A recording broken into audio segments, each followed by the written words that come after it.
Well, a big old good morning from me and happy 4th of July to all who celebrate. We're back in Albany, New York with more Scrabble action, bringing you day 3 out of 4 of the Bob Linn Superstars Division. I'm Matt Canick, as always, and super stoked to be joined once again by two-time World Scrabble champion, Dave Eldar. Dave, how are you this morning? Yeah, thrilled to be back this morning or evening, depending on which country you're in. Yeah, we are so grateful to Dave. It is about 11:30 p.m. out in Australia, and he is going to fight through and give us commentary today. So, Dave, thank you very much. We'll get 2 more games out of him today and bring him I'll give back you in my the two booth best. tomorrow. Yeah. So we've got a two-time world champion in the booth, and we're going to show you a former world champion on the board as well. We've got Wellington Jighere sitting in second place right now in this event with a matchup against Kevin Fraley coming your way soon. So that one's going to be awesome. Awesome. Dave, I'm coming from the U.S. You're coming from Australia. Would love to hear from our viewers where you are watching from and what's the time right now. Is it 11:30 p.m.? Are you staying up like a madman? Is it 6:30 a.m. and you're waking up early to watch Scrabble? Let us know in the chat. Tell us what's up. Dave, I know Wellington really doesn't need an introduction if you're familiar with competitive Scrabble, but we do have some new folks trickling into the stream. So can you give us just a little rundown on the man, the myth, the legend? So I'm gonna go a different direction today, because once we get past the 2050 rating point where Wellington is past, I'm pretty sure, everyone kind of plays basically the same. But there are some small differences that set the players apart. So I'll tell you not what Wellington does the same as, me or Adam or whoever, or Will, because it's all basically the same. I'll tell you what he does different. He likes changing. I know he likes changing, and he likes changing all his letters. So I'm gonna be looking out for the Wellington change today. All right, the Wellington change. Maybe we need to whip up a graphic for the Wellington change and the Wellington change 7 specifically as well. All right, David, you've just invented it. We love to see it here. So I'm hearing that the players are ready. Let's see if Dave's just manifested a Wellington change. We've got Wellington. We've got Kevin. Kevin to play first. We need to work on that board cam real quick, but let's go ahead and jump in. Let's play Scrabble, Dave. Cool, man. Let's get into it. I'm seeing a bit of black here. Yeah, we're going to get this adjusted. You see Josh Greenway has jumped up super quick. Going to replug that phone. All right. We'll play Scrabble in just a short moment as soon as we can get cam fixed. Before we get started, I'll follow up some spots from yesterday quickly. Apologies to Adam. The IER change was correct. And when he played NE and ZEN, I pegged that, meaning I checked if it was correct. It is correct. Okay, so 2 kind of questionable plays from Adam Logan, but after jumping back and running it through an engine or pegging it, both of them look correct. I mean, that doesn't surprise anybody, Adam Logan getting turned right. Yeah, no surprises there. Exchanging down to EIR was right, though. I think we had the other tile pool available to us, so we misunderstood what was unseen. I see. So Kevin now, pretty ugly rack. He's going to be looking to get rid of one I probably, and a few consonants like glid, yield, rigel, whatever. I mean, those plays do some pretty different things. Rigel's a very long word, 18 points, RIDGIL, lipid, prig, grip. Do you care too much which one you play here, Dave? I think my natural instinct would be to play Guild because it has the least hooks, but any of these plays are all going to be, within my opinion, within 1.5 minutes. Yeah, no, that is exactly what it's saying. All of the plays within like about half a percentage point of each other, about 1.5 equity. So you do Yep. want to try to optimize these turns if you can, but you don't want to get bogged down on the clock. And I know Kevin Fraley has had clock issues in the past. Can't get caught up too Yeah, much on this. time is worth points, often forgotten, and you can get caught up in trying to play the best move, but you'll be sorry if you run out of time later in the game. And I think Wellington has drawn a bingo intunably. Is that correct? Let's check it. Yeah, tunably correct. That is a valid word, and it will play after Yeah. Kevin's opening a move of Prig. Let's see how quickly Wellington puts it down. He should be relatively confident on that, and he's probably spent the last, if he's not, he's definitely spent the last minute 30 thinking if it's valid. And he hasn't put it down yet, which, I mean, he must have seen it, so I'm not sure what he's up to. Well, this is what I saw, butanil on the rack. I didn't call it Yeah, out because I wasn't sure it was good, and I didn't have that Ziziva open, but this is not valid. It's tunably only. came to me as well.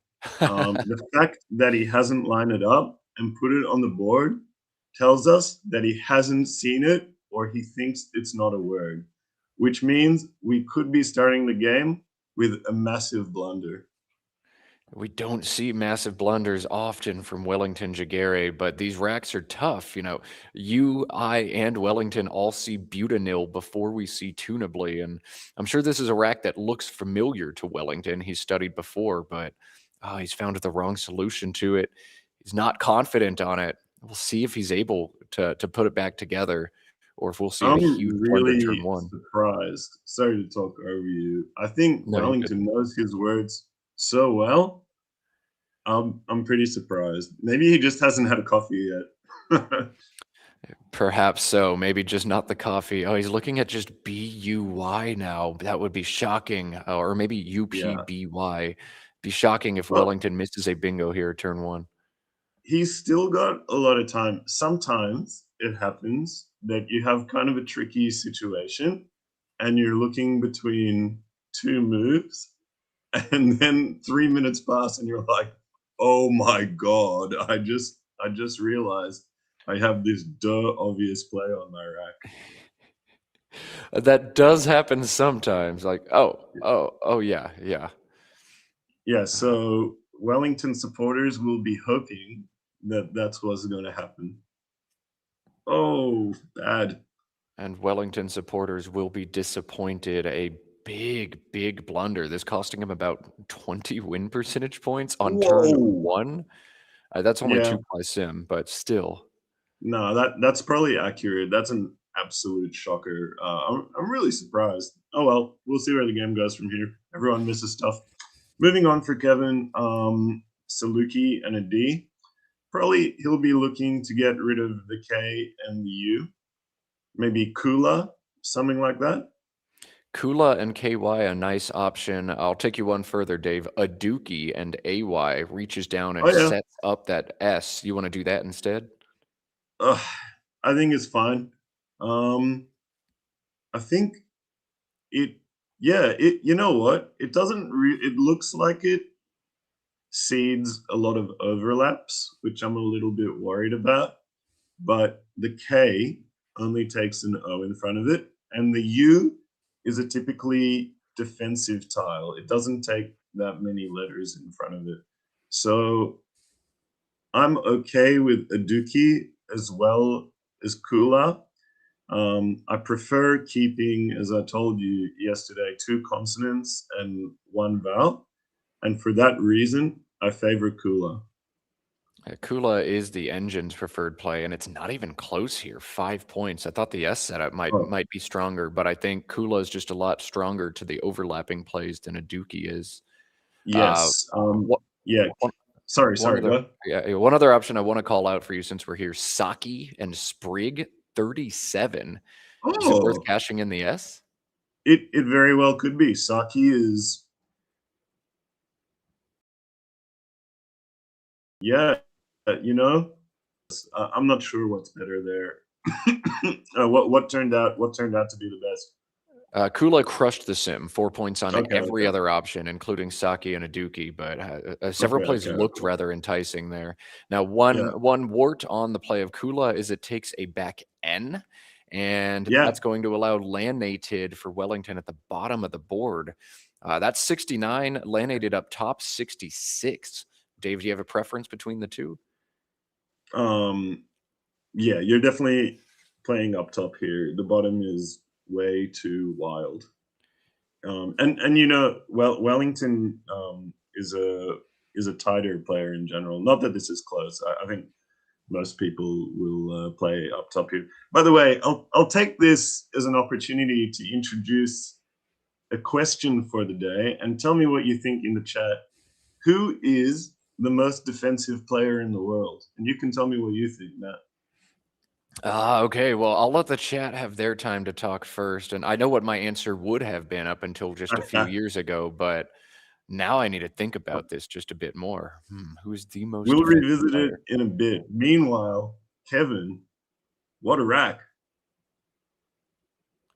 Yeah, oxidizes if he had the O or the I, but it's not there. No bingos available, but he can cash in both the Z and the X. Cash in just the Uh, S and hold the Z. Cash in just uh, the Z and hold the X. What do you think here? so is it XED is a word? Yes. And is that looking, is there something that, it's weird because with this rack, I would be expecting to score 70 to 80 points, and XED does not score that much. Maybe I've missed something. XED under the ED of Lanated, 45 points. Looks to be a Yeah, strong option here. yeah, Uh, it just, with this rack, I just want to score more. If I score 45, I'm going to be really angry because my average score on this board is already 45, and I have like the best rack in the world. So I don't understand how this is so bad. But anyway, we'll see what Kevin makes of it. You definitely should not play off your Z. Z and blank go together very well. so Zed and Blank go together very well. You're hearing from two-time world champion Dave Eldar. So just XED would be his choice. Kevin's looking at ZEX and XU. This is 47 over the 45 for XED, but just DIS, you're still going to bingo a lot of the time holding that Z back. And when you don't bingo, you're scoring very, very well. So uh, This ZEX looks much weaker than XED here. this is a very bad play, in my opinion. I think Kevin has misunderstood the value of the Z, in my opinion. Yeah, it looks engine kind of backing up what Dave Eldar saying. This sim's 9 points beneath XED under Lanated, so it's hard to figure out and adjust your point valuations of letters based on the leave. The Z and the blank though can do some major damage here. Engine If wanted Kevin to you hold it back. look under the hood of the sim, you're going to see the next turn, keeping ZIS blank, Kevin is going to average like 80 or 90 points. It's crazy. Yeah, he won't bingo as often, but when he does bingo, they're going to score 100 a lot. When he doesn't bingo, he's still going to bomb the Z for 60 frequently and hold a blank back. So you're in such great shape. Now, Kevin's still going to score about 80 on this next turn as he's drawn a bingo, but the potential to go 60, 80 over the next two moves is really tasty Yeah. as well. Alas, it's Yeah. not what Kevin plays. He has a 1 point lead and Wellington on 5 vowels. You're just playing Yeah. some of these underneath Lanated, right? I mean, yeah, but I'm struggling to find anything other than Olio. Yeah, there's just really Olio or Aloo, ALOO. Oh, um, MAE, I think, is better than MIE, but I don't think it's really much of a difference one way or the other. I'm going to be curious to see what Wellington produces here. Yeah, looks good. Yeah, I think this is as strong as you can do here, and I agree. The AEM just feels better than the EIM, so this looks like a solid option for Wellington. You look at the tile bag too, and with even more eyes lurking than A's, more evidence to play Olio here instead of Aloo, and that's what Wellington's going to do. Yeah, yeah, and I'll give you guys a tip. if you want to improve your Scrabble. If you're ever wondering, is MIE or MAE a better rack, you can do a little test in your head. Does MIE make any words? No. Does MAE make any words? Yes. MAE and AME are both valid words. So just based on that alone, it's a much more, you can expand. It won't always work, but 99% of the time, you can use that as a guideline. All right, so just find a word on your rack, and if it is a real word, then it's probably a better leave than a non-word. Check out Kevin. He's found his Yeah. highest scoring 9-letter bingo Wow. in diastolic through the LI. That's sick. Gorgeous. Gorgeous find. I'm really impressed with that. You know, none of this would be possible if he had a Z on his rack. I'm not sure about that. What would he have if he had a Z on his rack? He'd have a Z instead of a D, and he'd have ACISTZ blank. So he'd have Tsaritsa to start, which would probably score the same. Yes, it'd still be bingoing for a major score. Yeah. All right. Bingo no matter what. Just the strength of Yeah, SC blank. You got a blank, baby. We're in business. All right, so I'm going to go back and look at the chat. It looks like back to answering as Kevin drops his sick 9-letter word, a diastolic coming down for 86. Who is the most defensive player in the world? Chat thinking maybe Matthew O'Connor, both from the way he plays on stream and his book. Harshawn and Paul Gallen. I think I would actually probably choose Harshawn myself, just from what I've seen from him. But Dave, you've got so much experience. What is your answer here? So those are all good guesses, but the correct answer is Nigel Richards. And I have a follow-up question. Who scores the most points on average in a tournament game of Scrabble? I'm going to guess Nigel Richards on this one. I'll let it sit for a while. All right, chat, let us know who you think scores the most points in tournament Scrabble games. Is it Nigel Richards? Is it one of the quote-unquote offensive players out there like Dave Wiegand? Is it Dave Eldar? The highest average score. I'm not 100% sure of the answer here, but I think I know it. Meanwhile, we're looking at Wellington, who's bereft with vowels.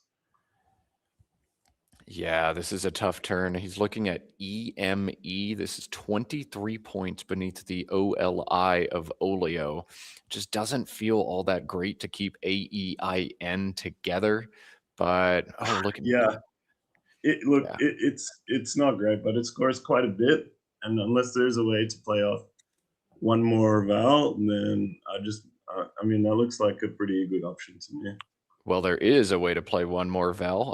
The sneaky disconnected became is 22. Do you like that, Dave? Oh, that's gorgeous. Yeah, I like it a lot. How much more? 12. Became 22, EM 23. Oh, yeah. So there was a while where computers thought that vowel-heavy racks are really good, and now it seems to be trending in the opposite way.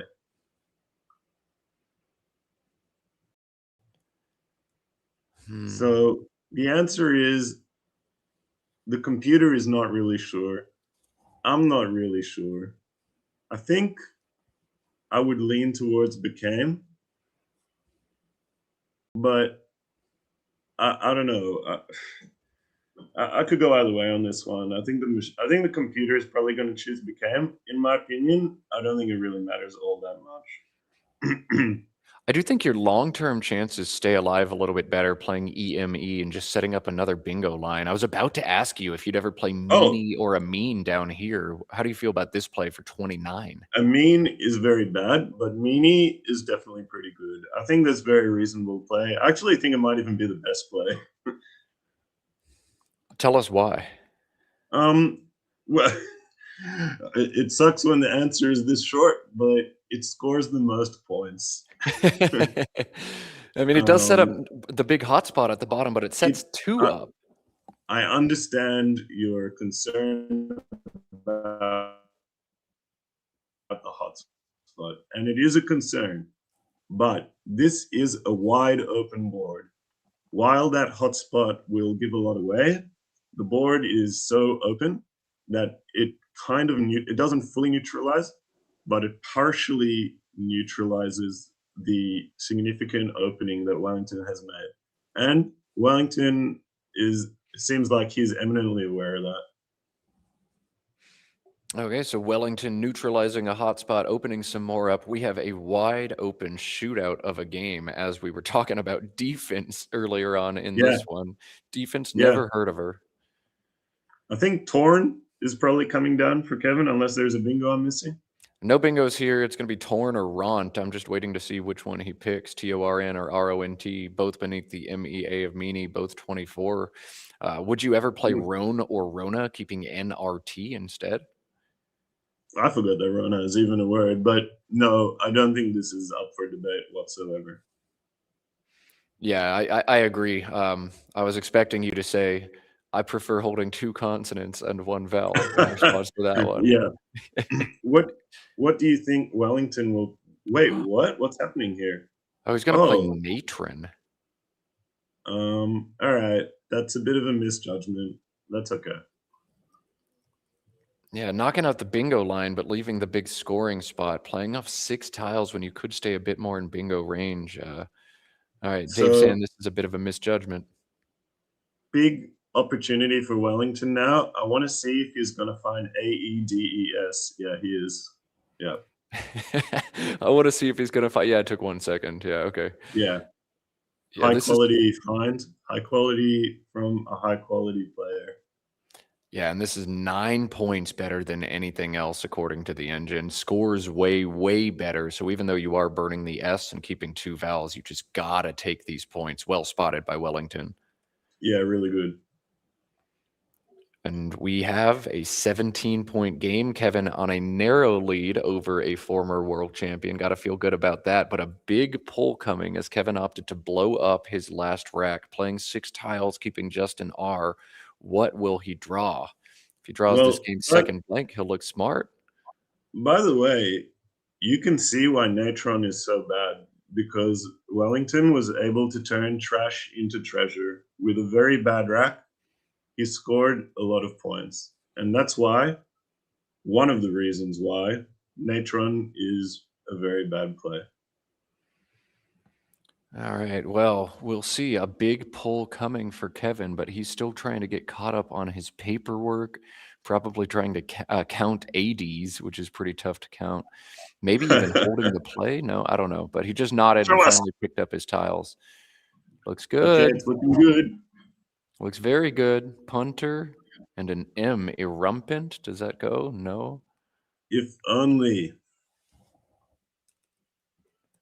We're being in silence looking for words, but I'm not seeing anything jumping to me straight away. Oh man, there's no bingos here for Kevin on the turn, so we can save our brain power. Kevin's going to have to look for a while, but there is 42 available on this turn. I mean, my immediate assumption is I would be looking at the AED's overlap spot. Yes. I think you can probably score a boatload of points there. I haven't seen what it would be, but once I conclude that there's no bingo, that's the first place I'd be looking. Yeah, that is exactly where it is. Find 42 on top of 80s and Meanie. Good luck. Have fun. This is an awesome play. Wow, I'll keep chatting instead of searching. I don't want to get carried away trying to Dave, this one's for the viewers, duh. What do you think Wellington is going to do next? Oh boy, Queen HO? There's Quine on the top for 36. There's Hone keeping the queue for 25 to 30. I'm not seeing much else. I think you just play the queue and keep going here. Yeah, I have a big tendency to hang on to the queue. That could be my moment. But I think Wellington won't have that instinct. And I think he's probably looking pretty hard at Quine. Oh, he's actually got queened into the ED, doesn't he? That's a word, right? Where's it go? Oh, there. Oh, to the yeah, sorry. EE. So But that's going to get blocked. yeah, that's likely to get That'll, blocked. So then that's, I mean, when you look at the geometry of this board, Kevin is going to play an overwhelming amount of the time using those two hotspots in the bottom left corner. Someone has pointed out Untame in the chat. Yeah, that looks pretty hot. yeah, well done, Sam Crispin finding it first on Tame 42. There's another good play down there, just the UPTA that Kevin has found here. UPTA is 32, but Sim's neck Fine, and neck with the 42-point fine, Untame. fine. MERN is a surprising rack that looks pretty bad, but it's actually, I mean, it doesn't look pretty bad. It looks less good than it is. It is actually quite a powerful lead. Especially with that DAIS up at the top of the Yeah, board. Synergizes well yeah. with every one of those. And don't forget the TO, the EL, and the DI. And we know already that Kevin has no problem finding difficult nines. The craziest part is, I believe, on the diastolic turn, Kevin had nines through all of those two-letter words, through Wow, LI, TO, EL, and DI. So what a we'll see if we can find. draw another one. Yeah. So while we wait, I'll tell you the answer to my last question. I'm not sure, but I think it's me. Oh, Yeah. And I have one last follow-up question. Then I'm gonna stop spamming you guys questions because I'm going somewhere with this. Who wins games by the most points on average? So who finishes tournaments with the highest spread? I would guess this one is Nigel again if you're just outplaying your opponent, but Nigel will optimize the win percentage over the spread more than some of the equity queens out there. So Yeah. I'll let So chat think about it for just a second. yeah, I'm curious to see what people think. Well, after that last one, I'm starting to think the answer is going to be, oh yeah, it's also me.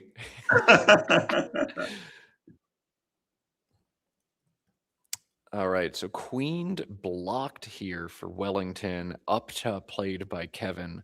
High chance to convert on a bingo is Kevin Fraley. And now, Yeah, as you said, Dave, Wellington looking at Quine or Equine or Quino up top. Quine seems the strongest to me. yep, pretty straightforward. I wouldn't be thinking too hard in his shoes unless you want to get stuck onto the queue. But yeah, I think Quine's pretty straightforward. I'm looking forward to seeing these next racks coming up for these guys. All right, so simulation suggesting Kevin's less than a coin flip to bingo next turn into Wow. EMNR, about 38%. We'll see. Well, not after Quine. I mean, it's going to be much lower now that his 3 primary bingo locations have been obscured. So he's going to bingo for 86. Oh, disregard. Yeah. Mingier plays Oh, yeah, MEN. okay, yeah. Cool. Well, yeah, you see the power of MERN. And UPTA is a really nice play. All right, yeah, Upta seems to be doing exactly what it needs to do, score well, but not Yeah. as well as Untamed, but keep myself more flexible. And here comes Mingier for Kevin. And then Heavy coming down from Wellington now for 50 almost points.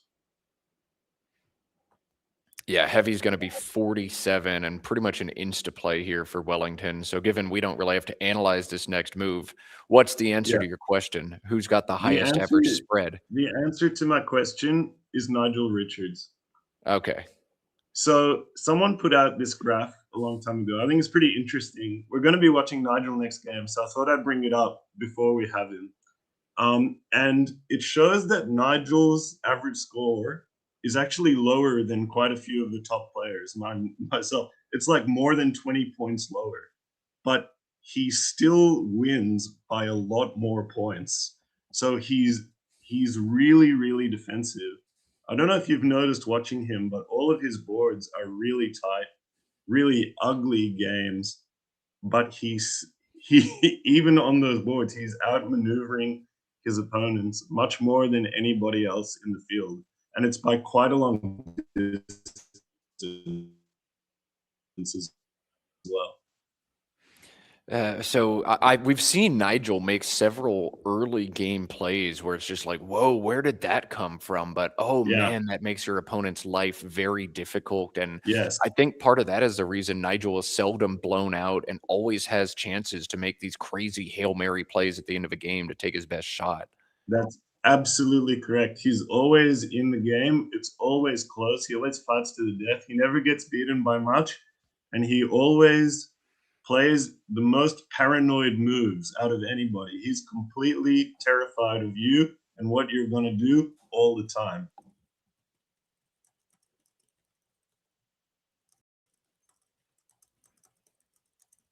So, would you say then, Dave, that defense wins championships? I think, yeah, I would say that. So, why don't you play defense? I'm just not that good. That's why. There's a reason. I was gonna say there's a reason I'm not number one. Well, you are number one, though. You're Yeah, higher rated than yeah. Nigel Richards That's currently. a statistical anomaly. Anyway, drive coming down for Kevin now, I think, right? Yeah, jibe into the E just looks strong. Yeah, you don't want to open that I in space with the small lead, but you really don't want to get bogged down. He could be Hijra, Hijra, into the A of lanated if you want to play a little bit tighter, but Nah. No, I don't think so. There's a special equity. So when I say a special equity, I mean like a counterintuitive equity. WHRT with a vowel heavy bag like we have right now is less bad than it looks because the WH together very often just functions as one consonant. In fact, when it's two. And the H often neutralizes the terribleness of the W. yeah, that's some nice synergy there. The WH, you'll play both of them likely together and for a pretty big score. So neither one of Yeah, those tiles superb, but together, not bad. yeah, absolutely. And for Wellington, I think we might see OOF. Oh no, that probably maybe OOF underneath. Yeah, probably so. Or maybe OF? What's unseen? Just a Yeah. D? Oh, no, two W's. You're not going to do it. Yeah. Oh, yeah. I don't know. What? A youth? Oh, sorry. I didn't even see YOOF. Oh, yeah, just leave that line open and play somewhere else completely. Youth looks good. Yeah, that almost. I almost want to say straightforward, Right as but Wellington sets up Cafe. exactly for a zillion points. But I don't know. I don't know if I want to play off my final A. I can use that spot later after playing youth. I'd go there next turn. Yeah, Cafe going to play atop the HEA of Heavy for 39 here, but OOS? Wellington To needs a me, bingo. playing cafe would be a mistake, and I think the computer is going to support that. I think you need to be thinking about keeping a better lead here. I think Wellington might be just what's the term here? He's just like toying with the idea. I think he's going to come around here. I think he should know better. Yeah. Look for your plays, count them all up, and then Yeah, you feels pretty good. It's only 9 extra points and a terrible leave. So I think yeah, this is the most dynamic play for Wellington. yeah, for sure. And we can see Kevin. He drew a blank with his Drek, but then he's going to play Wahift, and you'll see this rack could be really like scoring 20 points with 6 bad consonants and a blank. It's really not the end of the world. So you're thinking WHIFT through the I I and think jibe? without looking too closely at the situation, that's very straightforward here. What do you have? Well, there's thrift in the same spot, 32, but Oh, keep the okay. W. Sorry. Yeah, well, that's much better. Uh, I'll call this out since we're here. There's also 47 burning the blank in thwart For above the some, E in Quine. Do you think that scores enough that it could actually survive bingos from Wellington? what's the word? Thwart, THWART. Oh, look, waft as well. That looks good too. Oh yeah, Why keep HRT blank when you're up by 50? Yeah, a bingo is game over, I win, but I would just rather score a little bit more if Wellington bingos, he bingos.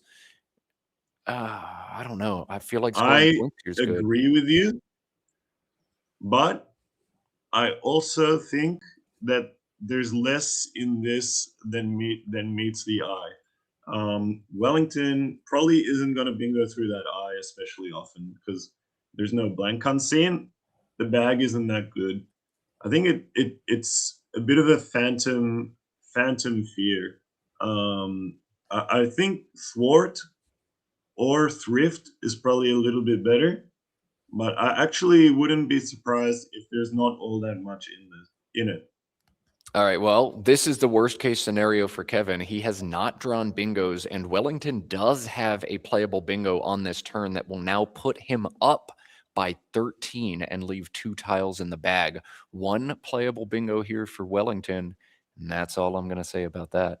If the bingo puts him up by 13, you oh wow, I just saw the bingo. Holy moly. Yeah. Yeah. Okay. Yeah. I'm gonna be really impressed if Wellington finds this. That's a really extremely high degree of difficulty find. I think Yes. only maybe the number of people who are gonna find this, it's gonna be on one hand. Um, in any event, if he does, you can see that even after the bingo, Kevin will still be in an absolutely commanding position. So he's really got nothing to worry about here, which is why Waft is really not that big of a deal.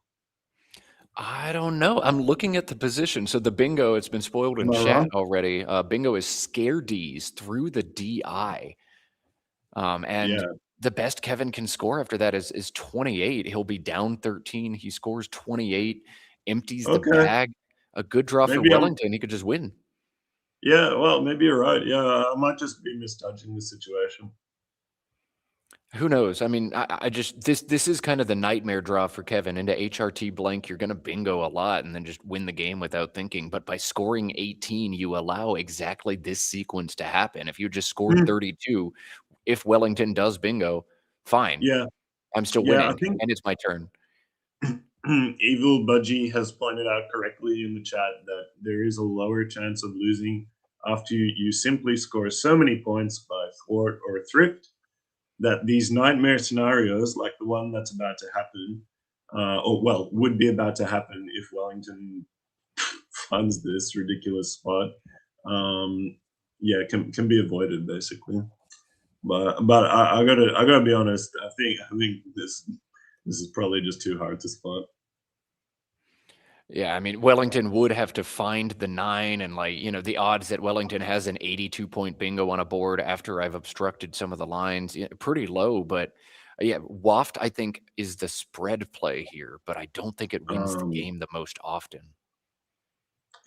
yeah. Well, I'll be curious to see a computer analysis on that. I think you're right, but I think these things are often closer than they look on inspection, and it's just yeah. Sorry, I'm actually repeating myself. I just don't think it's that big a deal.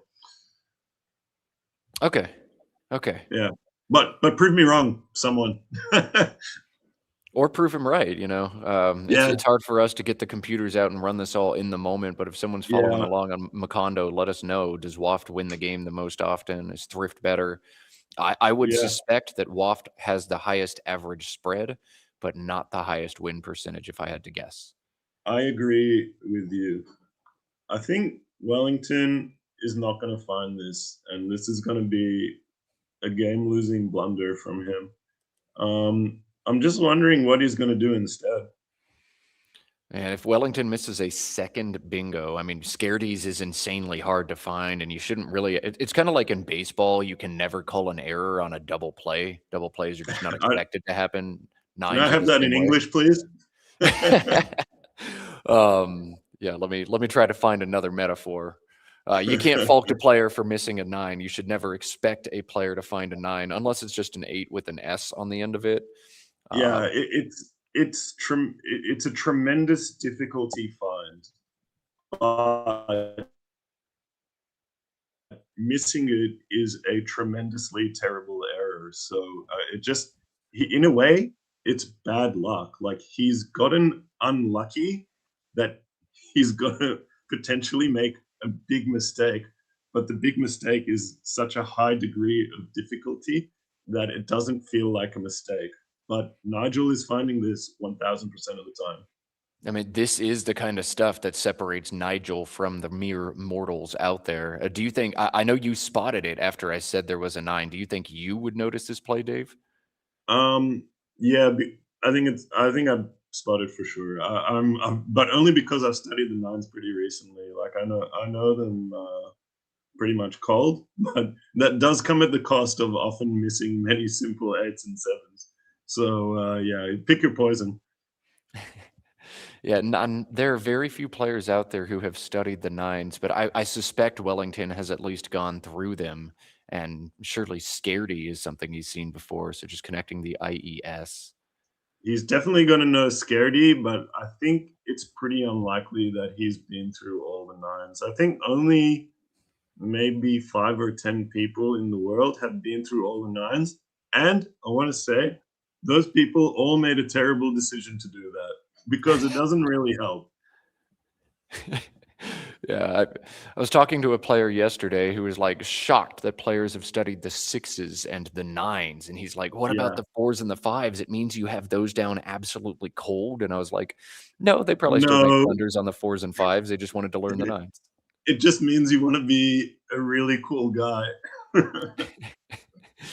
I mean, the more words you know, the cooler you are. That is a fact, That's immeasurable fact. basically, honestly, that is pretty much what's at the base of learning the nines. You look like a badass when you play one, and because of the way our culture is structured, like it looks, the exchange for looking cool when you play a nine is better than the how stupid you look when you miss a basic bingo. And everybody plays competitive Scrabble primarily to look cool. Isn't that Yeah, correct? that's pretty much it.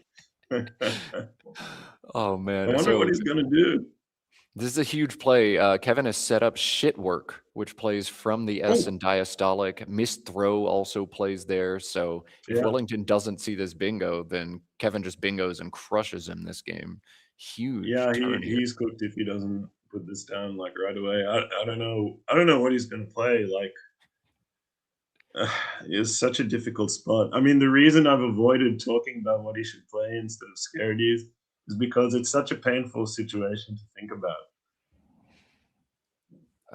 All right, I've run it through Quackle. It looks like even after the bingo from Wellington, Kevin is still about 70-80% to win this game Yeah, with the draw that he's got. Of course, he did draw 2 vowels into all consonants, and that doesn't always happen, but yeah, yeah, so Kevin's still in good shape even after the bingo from Wellington. But I yeah. just feel like if he had scored 35, 32 last turn, then he's closer to 100% to win after Wellington You bingos.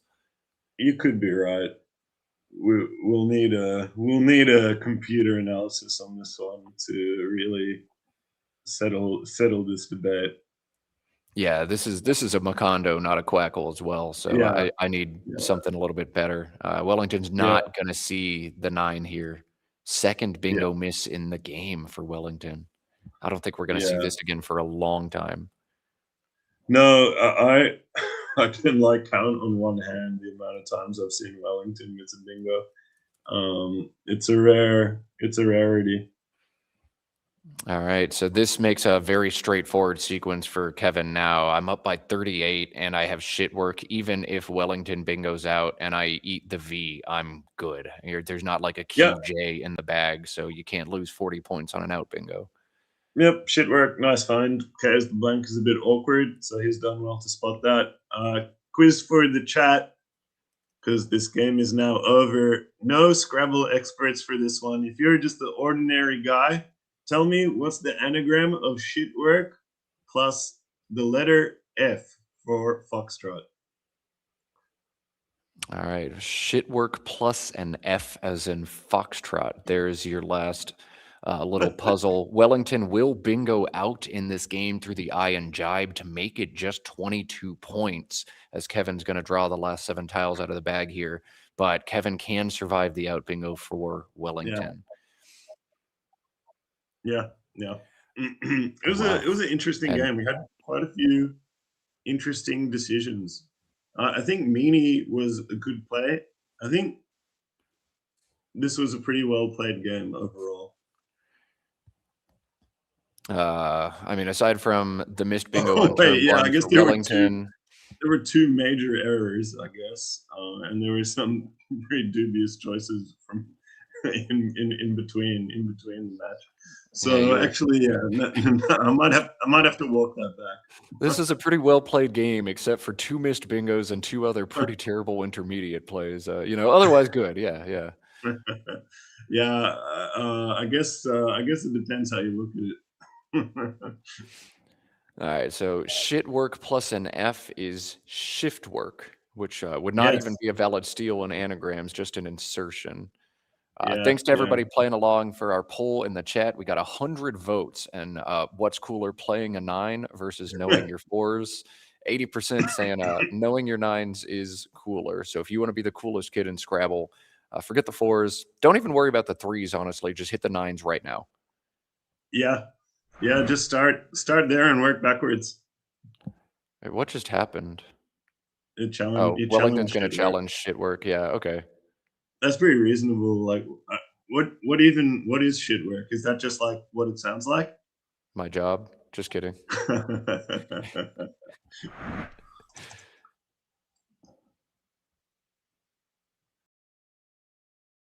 I'm gonna see if I can cook up another crazy quiz.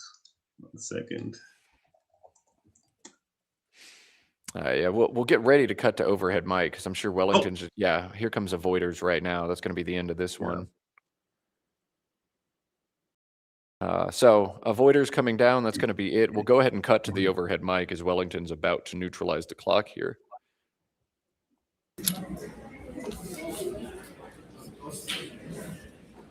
Easy.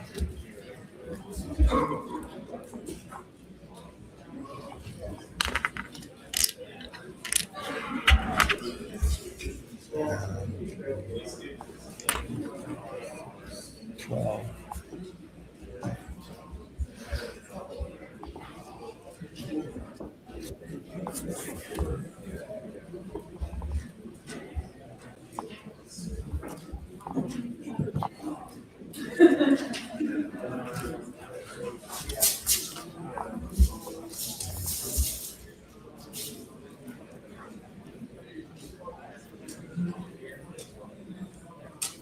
Oh, scaredies.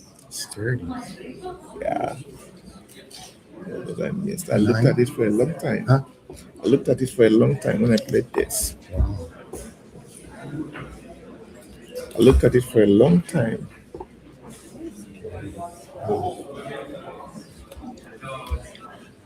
I knew I was missing. That was why I spent so much time on the rack. I knew I was missing something. Yeah, that would be good. So that's when you had Rex, right? So when I played Rex, yeah. So shitwork wouldn't have. So we're down 69. And that yeah. would score. It will still have. You will still likely have one because of the blank and. But that is much. 3, 4, 5, 6, 7, 10, 82. That was down 69. So I believe with 13. So put the S there.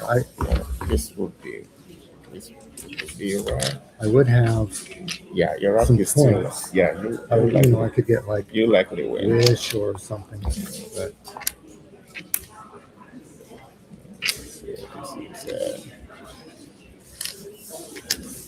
yeah. Yeah, but it's not that difficult. It's not that easy to score here. Then this was in the bag. There possible bingo. Okay, there's no possible bingo. There's no possible bingo with this.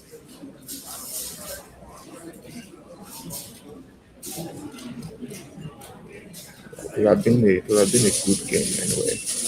You still likely have the advantage. Yeah, but Yeah. I don't know if I missed anything. When I played up, I had kept NERN. okay. I mean, there's stuff that I was looking for, like untempered and lumping and stuff like that. But through the E, Okay. it seemed like there was possibility of something. I don't know. And then it was like, oh, so I have a double, because with a P. No. This was my first move. What was that? My first move. Your first turn? Yeah. Oh, wow. Oh, yeah. So it was. I didn't have anything that was. After this, I had IDS. So if I did this, I would have the to be advantage me. Yeah. Okay. So I didn't play well enough to go win. in here. Do we submit the score still? Hmm? Yeah, I think we still do. Yeah. Even though.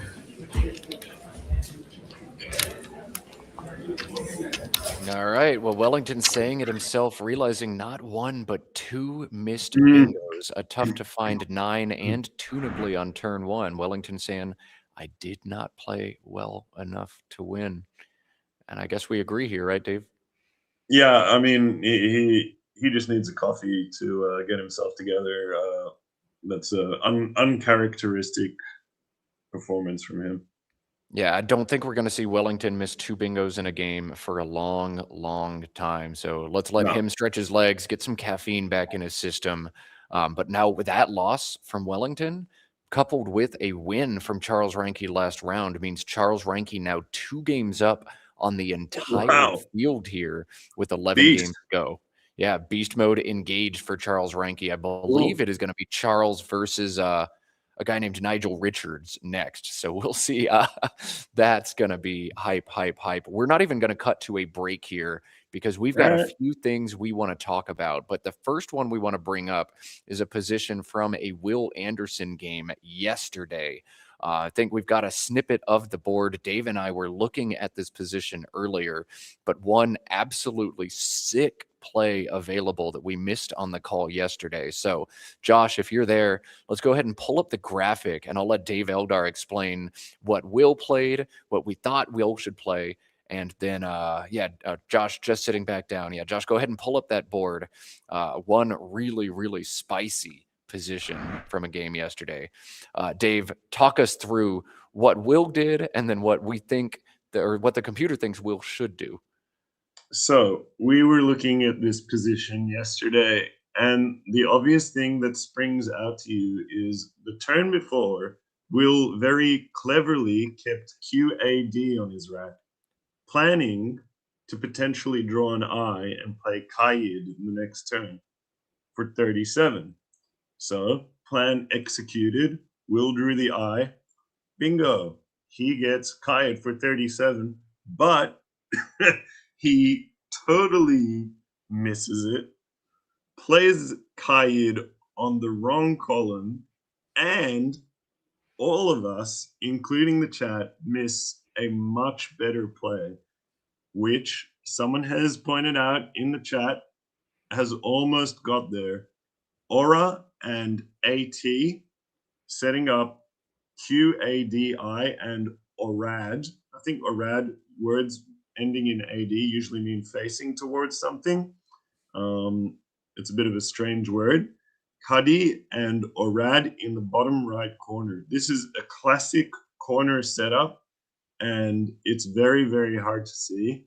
I think Nigel would see it. I'm not sure who else would spot it, but it's actually a pretty big blunder from Will to not only miss playing the same 4 letters in a better spot, but then to miss a way better play. And this is a big error. But he ended up winning this game, didn't he?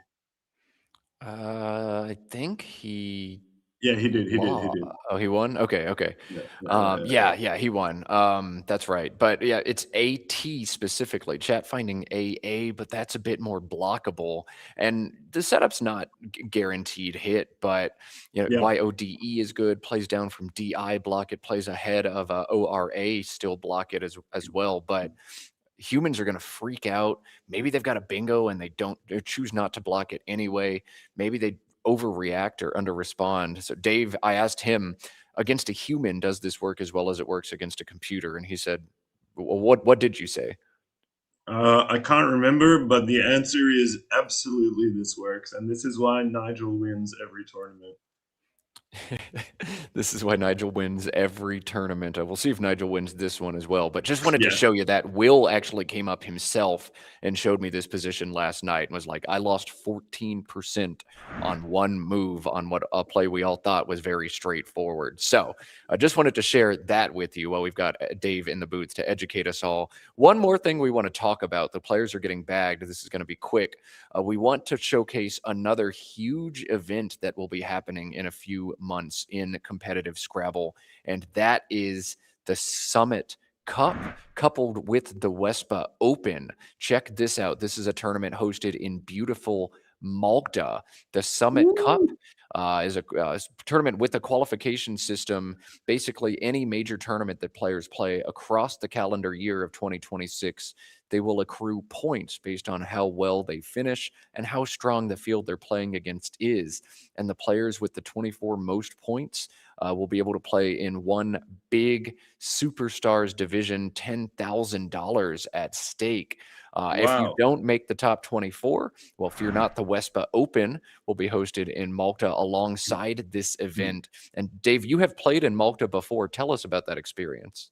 I had a blast playing in Malta. It's it's a quiet city, I would say, but it's really beautiful. If you like sightseeing, lots of sun, lots of water, lots of nice buildings, and lots of Scrabble, it's a really good place to go. So registration open now. You see the URL at the bottom, wespa.org/tournament/wespa-open. And if you're in that top 24, playing the Summit Cup instead. Dave mentioning he was not able to make it. Malta's a very, very far flight from Australia, but we will see some very strong Scrabble players at this one. All right, let's focus back now on the Bob Linn Superstars Division. As we said, Charles Reinke now 2 games up on the field. Let's flash those standings and see how that Wellington loss has shaken things up. Nigel's back. Did Charles lose? Did I get false information? Charles had 2 losses. Look, Nigel has the highest spread. It's just like I told you. Indeed it is. Yeah, Nigel wins games by the most, even though he doesn't score the most. Nigel at almost 1,000 spread already. So Charles 1 game up on Austin Shin, 2 games up on Wellington, Dennis Ike Caragor, and 3 up on many strong players, including Nigel Richards, Adam Logan, Edgar Odunkara, Enoch Nwale, Dave Wiegand. So we'll see a huge game coming your way now. Tiles are bagged, so we'll cue over to the board where it is Nigel Richards up against tournament leader Charles Reinke. You want to defend that lead, Charles? Take down the GOAT and go second. Good luck, buddy. I'm so excited. I love watching Nigel. I'd like to announce myself as a Nigel Richards expert. I've watched every game Nigel Richards has ever played. And if anyone in the chat knows this deep cut, NigelRichardsScrabble.com, there was a website that had every game that Nigel ever played compiled. And I used to read it every day. Oh, man, I wish that website still existed. I would love to go there. So you have literally studied every game the man has ever played, which means you know his game better than anybody. What a treat to have you in the booth. We're going to see Nigel open this one with a bingo. He's setting it up right now. Going to take 40 seconds to play it anyway, because that's what Nigel does. Yeah, his process is pretty mysterious. He will, as you've pointed out, take a minimum period of time on any given move, no matter what, which just tells you that he's not really operating like a human does. he's operating in his own Nigel-y way, which we don't really understand because he refuses to tell us. How does this take over a minute? Niobate, and there's one place to play it where you don't put a consonant next or No, don't he's put a looking vowel where to next to play a it. double letter. He's thinking about where to play it. There's not only one way to play it. There's one way to play it for you or me. You know that meme where like the guy's brain expands really big? Yeah, that's this. I mean, are there Yeah. extensions to Niobate? Is that what he's thinking about? Or it just Nah, everybody would have he's played with the thinking A on the about star. things that we don't understand. And it's just stuff that we don't really know. We don't really know what he's thinking, and he's not going to tell us. Okay, so almost 2 minutes for Nigel to play the opening bingo Yeah, of he Niobate. probably was simming the various situations in his head and deciding which one is better. I think that's literally what he was doing. I just like what other placement of Niobate could be better than this one? I guess this one sets Yeah. up the S hook. You're overthinking it. Basically, we don't know. Like I think Tregi, plural of Tragus for Charles now. Tragi or Thagi, Thagi is Oh. 6 more points, but holds double R. Yeah. I probably wouldn't hold on to double R if I was Charles here. Just one or the other is fine. I mean, pretty much anything is fun here. You could even play Rig if you wanted. Play Rig. Oh wow, that's fun. What about Yeah. plays through the N and Niobate, like herring or raw-ing? No, don't do that. In my opinion, that's well, you know, I would potentially consider making an exception against Nigel.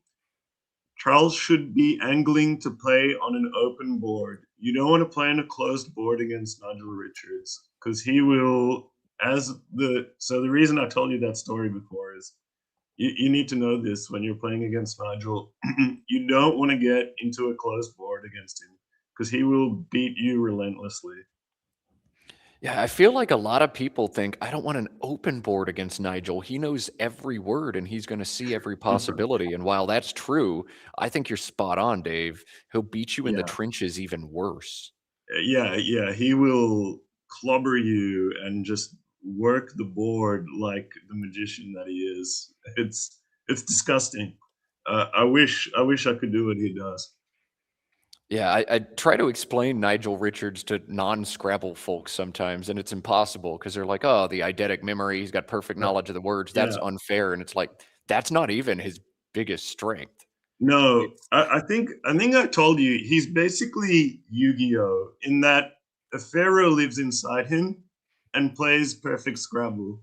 And then a man lives outside that doesn't always circle the correct letter on the blank designation script, which is what he sometimes makes clerical errors, but inside of his heart lives a Scrabble playing pharaoh. So beneath that NSC on his shirt lives a pharaoh within. He doesn't need a pyramid on a necklace to keep it. It's just inside Yes! of Nigel.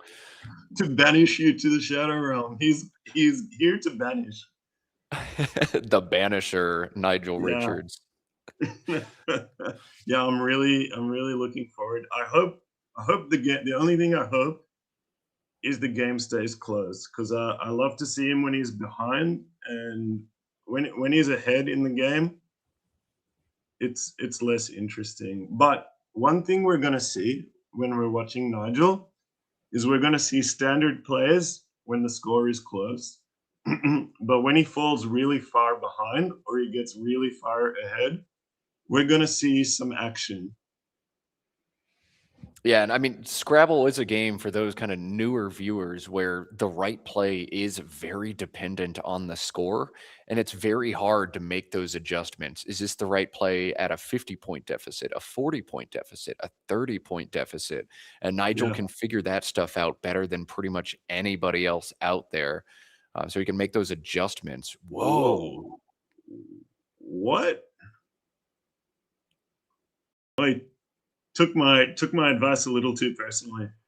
What It's is a this? very bad, I think. It just doesn't score enough. Is this like a fake QU setup? No, this is just ran out of ideas, running out of time. Just got to put something on the board. And then also he was too paranoid about playing the closed board. Then just choose some in the middle of the road play that doesn't really do anything. And this is a pretty big mistake, I think. And now for Nigel. Well, I never know what he's going to do, but I think vows and brights. Bright is a type of tobacco, I think. Yeah, so it does take the yes, and Nigel cashing vows and brights, right as you suggested. It looks pretty standard and correct for Nigel, so not the toughest turn for him. And I think this is going to be a pretty No. straightforward turn for Charles as well, just JEAN and a vowels. Oh yeah, that looks fine. Yeah, Java, Jane, whatever. Yeah, that's fine. Maybe AJEE into the E of Niobate, but that closes the board in a way Charles doesn't want to do, down 14 to 101. It doesn't matter too much. This board is wide open anyway. Like whatever happens, this board's going to be basically an open board now, no matter what. Just because of the way this is played out, it's pretty likely to play that we don't need to worry about that. It's such an early stage. And then just based on the geometry so far, I don't think we're going to be worrying about that in the long term either. Okay, so Dave, think of this board's going to stay open no matter what, so just going to do anything. Don't worry too much about the defense here. Yeah, just maximize that would equity. be. That's what I think. Yeah, I'm interested to see. We know Nigel always lines up his plays to give us an insight into his mind. So, what do you think he's thinking right now? Where does DRO? Yeah, I saw droop. I wonder if he had something else in mind. Yeah, DRON is what he had set up on the side of his rack at first, and I don't see any No. play. Maybe he Oh, just a G. hadn't. Yeah, that's fine. All right, so a G coming down. Yeah, whatever. That's fine. Yeah, What I I don't know what he was wonder thinking. if Nigel will commit to droop here, or if he'll move to something like Mon underneath a G to take away the highest scoring overlap spot. Yeah. Oh man, this is Mon underneath AGEE just shuts things down quite a bit, takes away the big scores for Charles. Droop also feels strong at the top. Droop is 30. Droop is 30. Mon is similar. I think these moves are pretty similar in that valuation. Mon gives away a lot of, well, not a lot, a little bit of underlaps. I think it works quite well with Nigel's rack because END, JOR, like he might go there next turn. I think he's got it lined up, so it's easy to say. But yeah, then now what? Back to Droop. Now it's going back to Droop. Okay, whatever. It's fine. If you could believe it, Droop Sims 2 points ahead of the other options, and Nigel's going to do what the computer says. 2 points ahead, then I believe he's going to put it on the board. That's what I believe. Sometimes the computers just tell us what Nigel's going to do. Yeah, he is absolutely uncanny. I mean, I think most would play Droop here, but he's absolutely uncanny at finding these small equity plays, because I think he's running some kind of simulation in his head, because it's not possible for a human to repeatedly evaluate things between 1 point with such accurateness. There's no real way for a human to do that. And yet Nigel seems to do it, and seems to do it so consistently as well. Yeah, every single time. It's insane. What do you think Charles will do now? Like end cave? And cave through the V makes some sense. There is the extension of vows to re-avows if he really wants to open the board up, but that seems crazy aggro to me. I don't think it's right. That is crazy. I would not recommend that play. In cave, or just EAN beneath the AGE of a G for 21. That's fine too. Yeah. What I don't like is Dynamo. Sorry, Nigel's lining up Dynamo under a G. I wonder if he's really going to play that. Well, if Charles passes right now, then yes. But after Charles's play, we'll see if he makes any kind of adjustment. Dynamo opening the triple with a 100-point lead seems nuts, especially after Nigel got tripled on 3 times in 5 games against Adam Logan. But it's so hard to know what he's going to do. I feel like I always try and guess, but you just don't know what's going on in his head. I think Dynamo is even too crazy for Nigel. I don't think he's going to do it. I think he's too scared. And I think when he's ahead, I think he might lean more towards something like YON. I guess he'll see how much Charles scores here. And if Charles scores, 20, 22, 18, then I don't think personally how much Charles scores is going to affect Nigel's decision all that much. I think in this stage of the game, it's just going to be playing equity basically, and then he's going to be playing his usual paranoid style, but with a center around equity until the board becomes blocked up. Now the thing about Dynamo is it doesn't give him the Nigel Richards trademark board, which is why I don't think he's going to do it. But I'm very curious to see. So I hope that Charles finds NK, but it looks like he's leaning towards NAE when he should really play EAN to prevent underlaps. EAN won't allow him to get out to the right side or the left side of this board very easily as AE doesn't take the back hooks. But yeah, he's looking at EAN now to avoid the overlapping plays. This I understand. Is the Engine's play. Yeah, it's easy to get caught up and worry about this issue of getting over there, but it's too early to worry about that. And because of the construction of the board, it's probably not a major concern anyway. Okay, and now Dynamo will probably come back with END, so that worked out nicely for Nigel. Indeed it did. Yeah, Dynamo and END is 36. Nigel's probably not even going to rearrange his tiles here. Just leave that word set up. He does have a fun play here. It's a terrible play, but wrapping around vows to make advowsen is 30. Yeah, I don't think he's going to do that. No, definitely not. But he's definitely seen it. He's definitely seen it though. I think Dynamo looks quite straightforward. Did Charles draw excrete? What a draw! Wow. Execrate? Let's see. Is coming down if he sees execrate, and I really hope he does. Doesn't this make something with PI or something like that? Is there what am I? Maybe someone in the chat can tell me what I'm thinking of. PI is pre-excite. So there it is. Of course, you just know the 9-letter alphagram, and you're like, there's something with excrete PI. That's crazy, Dave. Thanks for putting me out of my misery. I think I'm not sure I would have found it. I knew in my head there's something there. That's crazy. Crazy.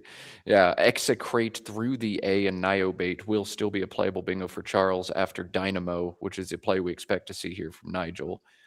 Yeah. Do you think there's any chance Nigel plays DEAN and Donnie here? DEAN and Donnie? No, definitely not. But he's lining up something else. What is it? Hodman from the H. Oh my God! What? I'm not gonna try. He's so scared. He's so scared. I'm not qualified either. That's the thing. Like, if someone else played this, I would say that's terrible play. But simply, it looks terrible. But the truth is, I don't understand, and also no one else understands either. I mean, now bingos are way harder for Charles. He's blocked the JA underlap bingos. He's just scared. And he's trying to minimize bingos because he has a big lead. Now, I told at the start of the game that if he gets to a big lead, we're going to see some crazy stuff. And I hope that delivered for anyone watching. That, to me, is a crazy, terrible play. I don't understand it at all. But I'm sure it's right. That's how much confidence I have in Nigel. So if I put you in exactly the same position and said, what would you do? And you had just seen Nigel play Hodman, would you also play Hodman or would you play Dynamo? That's a great question. I'd probably just have like an existential crisis and melt into a puddle. I mean, it makes sense, especially given the game score. And now you see Nigel like, I tried to block all the bingos, and then that happened anyway. Cool. But he does have Zell or Zen. Yeah, it's so strange.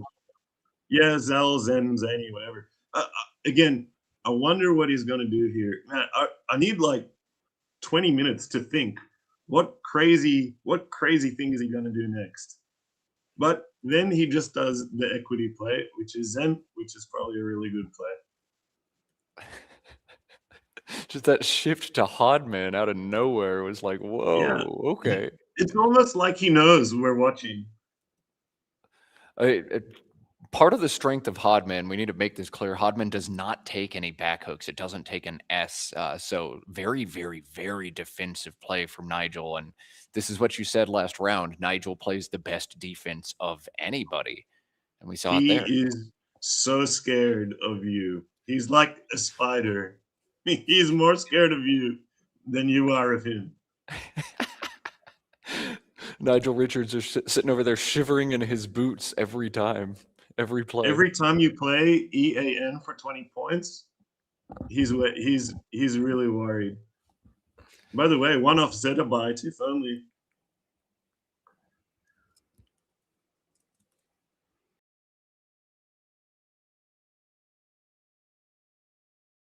Now, for Nigel, what's he gonna do now? He's got Lav lined up. Man, I wish I spent more time thinking about what he's gonna do, because then I could have tried to anticipate it. He's probably gonna play soon. Is he gonna play Lav and a Vows?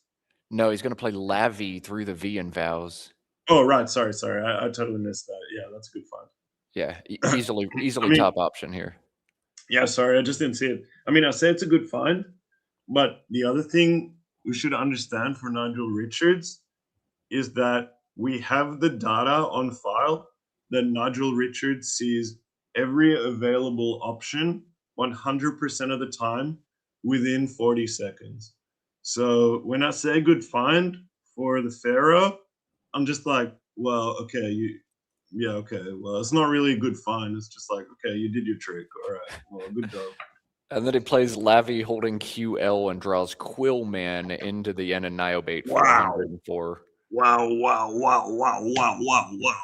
He just summoned Exodia. Yeah. And that's going to be game over. That's unfortunate. I was enjoying this. He does have to circle the correct letter.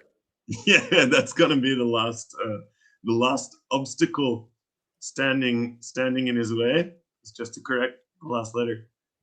How frequent are Nigel's clerical errors? Because I feel like they're increasing in oftenness. And we saw both the Shariat misspell at the World Championship in 2005 in November, and then the misdesignated blank against Adam a few days ago. So that's 2 clerical errors in the last 8 months, if you're keeping a tally. Yeah, it's been happening since the beginning of time, but he seems, maybe it's just because we've had it on stream more, but it feels like it may have been slightly increasing in commonness rather, to me. Yeah, I mean, we've seen 2 of them in 8 months after not seeing them as much. I heard another report that, shortly at the end of the pandemic, Nigel went to a tournament and misscored like 4 plays in one game. Whoa. So like counting, that could be apocryphal or something, but that is what I heard. It's impossible to tell once you start playing telephone. Puggy looks like a good play for Charles. Sorry, we were talking about Nigel too much to analyze his play. That looks good to me. No, yeah, Poggy seems like all you really got in that situation, and we're not thinking about it because it's about to be game over here anyway. Yeah, exactly. Like Charles will need to draw bingo right now. Oh, and I mean, it's what is it? That looks did good. You get it? Oh, never mind. Maybe not. Well, he's drawn Queeth for 54. Yeah, that's something. What it's interesting. I think queething and queeth is a word, but what's the past tense of queeth? Does anyone in the chat know? Because I don't think queeth is valid. Is it quoth? I got no idea. Oh yeah, it is. Yeah. Wow, impressive, man. Okay. It's got to be quoth. Yeah. Okay, cool. So yeah, Quillman gonna come down pretty quickly, and then Quethe or Queeth gonna come down for Charles, and then he's gonna be 100 behind, and Nigel's gonna do some zany board blocking trick, and then yeah, that's pretty much the end of it. All right, well, let's pause for a second. Quillman could potentially be met with triple triples back, 3 unseen U's and a blank. Do you think Nigel might actually play Qualming here to go up by 130? No, Nigel, in my opinion, will absolutely not do that. He's actually not responsive, in my opinion, to outsider threats. The way he plays these positions, which are fairly common for him, he gets very far ahead, and it's a good discussion point, by the way. You ask a really good question. And it happened against me in one of the Causeway tournaments that the only way he could lose was to leave me a rare triple. And he decided to ignore it. And I mean, it didn't matter because he won anyway. I didn't have anything. But I have on file a number of situations where he basically ignores that threat. All right, so Nigel will ignore the long shot threat in order in favor of other things. Quillman now going to be 101, and maybe the reason we saw Nigel taking so long there was literally just iterating. Should I put the blank first or second? Yeah, no, I literally think that's what he was doing. Seriously, he probably was just wondering where to put it, and he was just running like a little sim in his head. I think, yeah. So while Nigel is very paranoid, he's not paranoid of these long shot outside opportunities. I don't know if that's because he thinks it's statistically irrelevant or because he thinks it's more important to generate spread. I think it's not the latter, but I'm not sure what the reason is. Yeah, I mean, you see Conquerors available as a natural triple plus an unseen blank in there, but yeah, Nigel's not afraid of the probably 0.5 or 1% chance of getting hit. He's just he doesn't care about that at all. I'm not really sure why. Paranoia almost drawn out of the bag as we talk about Nigel's defensive scared tendencies. Yeah. Well, what's he lining up here? Is there something? No, I don't think aviation. Is there any bingos available to him? Probably no. not. There are none. He just hasn't arranged his rack yet. Hasn't done his calculating. Okay. Here we go. Well, now we're going to see something really interesting. Probably. I wonder how he's going to try and hang on to this game-winning lead that he has. I think it's just going to be NAOI underneath the ILLM of Quillman. Yeah, okay, yeah, that seems like really strong equity. So I hope for excitement's sake that he doesn't play that. I mean, you can't know that like Execrate and Quillman are going to come down, but all of a sudden, look at this board. Like Nigel's untouchable. It's so blocky and defensive, and it's all down to that play of Hodman earlier.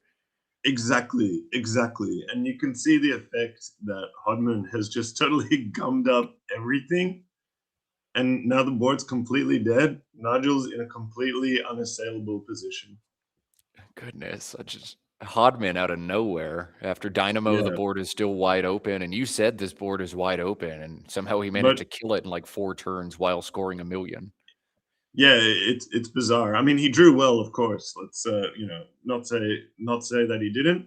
But he also played through some awkward racks. And he managed to turn something into an automatic win halfway through the game. Yeah, it's just incredible. I think he might be the only player in the room who plays Hodman too. Yeah. Oh, it's not even close. Everyone plays Dynamo there without even thinking about it. I don't know. I feel like when I try to do something like Hodman, it just like loses a simulation by 14 points. But when Nigel do it, it's like does it, it's right. Yeah, it's he's the definition of don't try this at home. Nigel, don't try this at yeah, home, Richards. yeah, don't even think about it because he just knows things that you don't, and he understands things that we don't. It's just beyond human capability to do what he's doing because he's got this trick that he's doing, and that's just not possible for a normal human. Yeah, he's got a pharaoh inside, and that is an unfair The pharaoh, advantage for him. exactly. Yeah, and that's how he managed to get Charles with friends, finders, refines, red fins on his rack, and nowhere to play it. Yep. Yeah, Charles has a great How? rack, no threats at He has all. 4 bingos, but he's playing Nigel, so nothing fits. It's all because of Hodman. Like if Hodman weren't Yeah. there, this would be fine. He'd be in great shape. He'd play Yeah, yeah, refines yeah. and jar and E, but no, Nigel just Yeah, blocked whatever. everything. Yeah. So I It's think very that interesting. one good play for Charles is defy down to the Y and Lavi. Just open the top of the board, put the DE in space. It's likely to get blocked, but it scores very well, keeps yourself in bingo range, opens something new. Yeah, I mean, yeah, you could do that. There's a 1% chance Charles can win here, but it's mostly just academic. Defy, find, and FA. I mean, it just doesn't really matter because he's so far behind at this point that he just has to play a reasonable play and just move on, and then move on to basically the next game. And then after this turn, he's going to go from 1% to 0% once Nigel puts down whatever bingo it is. Tutorial is what he's got lined up through the T. Yeah, yeah. Which I assume is on the 3rd column from the bottom, not the 2nd. We'll see where Nigel decides to put it. What wins the Nigel sim? Yeah, I'm excited. Wait, what's this? Open the triple recent. Oh, nice. Oh my god. That is gorgeous. That is an absolutely spectacular find. Wow. Sick. Fantastic Charles. play. Ruralized, 120 points. Oh god, yeah. Okay. Ruralize, ruralism, ruralist. He has 3 blanks that he can circle and get right. So the pressure's off of Nigel Richards to designate this blank correctly. Charles is showing us why he's leaving the field. That's absolutely magnificent fun. I don't think anyone saw that whatsoever. Yeah, that's so cool. Yeah, I don't think nobody in chat got there, right? No, just Charles playing over the board. Yeah, top quality. Wow. Well, but yeah, it's gonna get crushed. That's Scrabble, baby. If you've enjoyed watching Nigel Richards in this one, stay tuned because Nigel will be on stream again in the next round. It'll be Nigel Richards versus Wellington Jighere. Oh man. My goodness. Yeah, that'll be a cracker. Man. Well, it's always fun when Nigel doesn't start off winning the tournament because then you get to sweat whether he's going to win or not. And then when he doesn't win, then the best part happens. And everyone says, oh, do you think he's lost it? And then you can just laugh and say no. Yeah, no. Well, yeah, basically. No worry, guys. He'll be back. And he pretty much always proves us right. Yeah, the Word Cup last year where Nigel won with like 4 or 5 rounds to go. He just dominated everybody. I think he started like 17-0 or something absurd like that. That was cool, like watching Nigel run over everybody, but also like, oh man, of course he's going to win. Where's the suspense? Less fun when it happens that way, which it happens like half the time. When it happens this way, it's much more interesting. Like you feel a bit more suspense, tension, potentially a little bit of doubt in your brain. Is he really the pharaoh? And then he shows you, oh yeah, okay, I take it all back. I'm sorry I ever doubted you. Nigel needing to spend a strangely large amount of time, I guess, simulating ruralize, ruralist, and ruralism. Yeah. Can he circle one of those 3 acceptable blanks this time? He's got Makes a it an 3 out of E. 26 chance. He makes it an E. Ruralize 122 puts Nigel Richards at 501 with plenty of Scrabble still to come. Someone in the chat says everyone agrees Nigel is so much better. How come he loses as much as he does? It's because there's a lot of luck in Scrabble, basically. It's very much up to chance, and we're pushing small edges. And there's one other important factor. Because Nigel exists, everyone else to compete with him has to become really good. If Nigel didn't exist, I promise you that in 2026, there wouldn't be 10 people in a room who know all the 9s. There would be 0. And there might be like 1 guy who knows all the 7s. So Nigel being this good elevates everybody else to try better. Is that what you're saying, Dave? Yeah, you're forced. Otherwise, he'd win every tournament by like 20 games. So when you're there grinding your card box out, are you thinking, I've just got to get closer to Nigel. I've just got to get closer to Nigel. I think subconsciously something like that might be going on. It's just trying to stay in punching distance. Yeah, I mean, there is going to be some point where the Pharaoh needs a different body to inhabit, and perhaps if you study enough words, that body could be yours. I'm very much hoping one day I wake up and then in my head, like I can simulate every endgame to perfection without even thinking about it. And then also, I hope that I can lose 5 games in a row and then not even blink. Does Nigel blink? Have you seen him do it? I think once the game is over. So Yeah, Charles I mean, down. Go ahead. Yeah. As you were about to say, Charles running down the clock, running out of time. He knows this is over, obviously. He's just trying to maximize his spread to stay alive in the tournament. And Nigel now has a spread lead. For the uninitiated, what that means is if Nigel wins the same amount of games as someone else, the spread will be the tiebreaker. Nigel's spread is almost always the highest in a tournament. It's already the highest in this tournament. So that just gives him a big advantage going forward for the duration of this entire tournament. I think Nigel's spread highest and Wellington's second highest, and spread very often an indicator of how well somebody is playing. Do you think spread or win-loss record actually better dictates how a player is playing, Dave? I would say that spread is more dictating of the best players. Usually, the best players have the highest spreads. It's 90% or more of the time. You can tell who the best players are by who is winning by the biggest margins. It's like if someone wins in tennis 6-0, 6-0, basically, sort of thing. Yeah, or the Pythagorean theorem is what they call it in baseball, where you don't look at the win-loss column, look at the run differential between the teams, and that's going to be better. David saying kind of true in Scrabble as well. So it must exist in most sports then. Yeah, but different sports, it's to different degree. You know, in NFL football, there's garbage time where people don't try. In baseball, the team losing by a bunch will bring in a terrible pitcher and just get pounded. In Scrabble, Right. if you're down 150, you may just open triples to see what happens.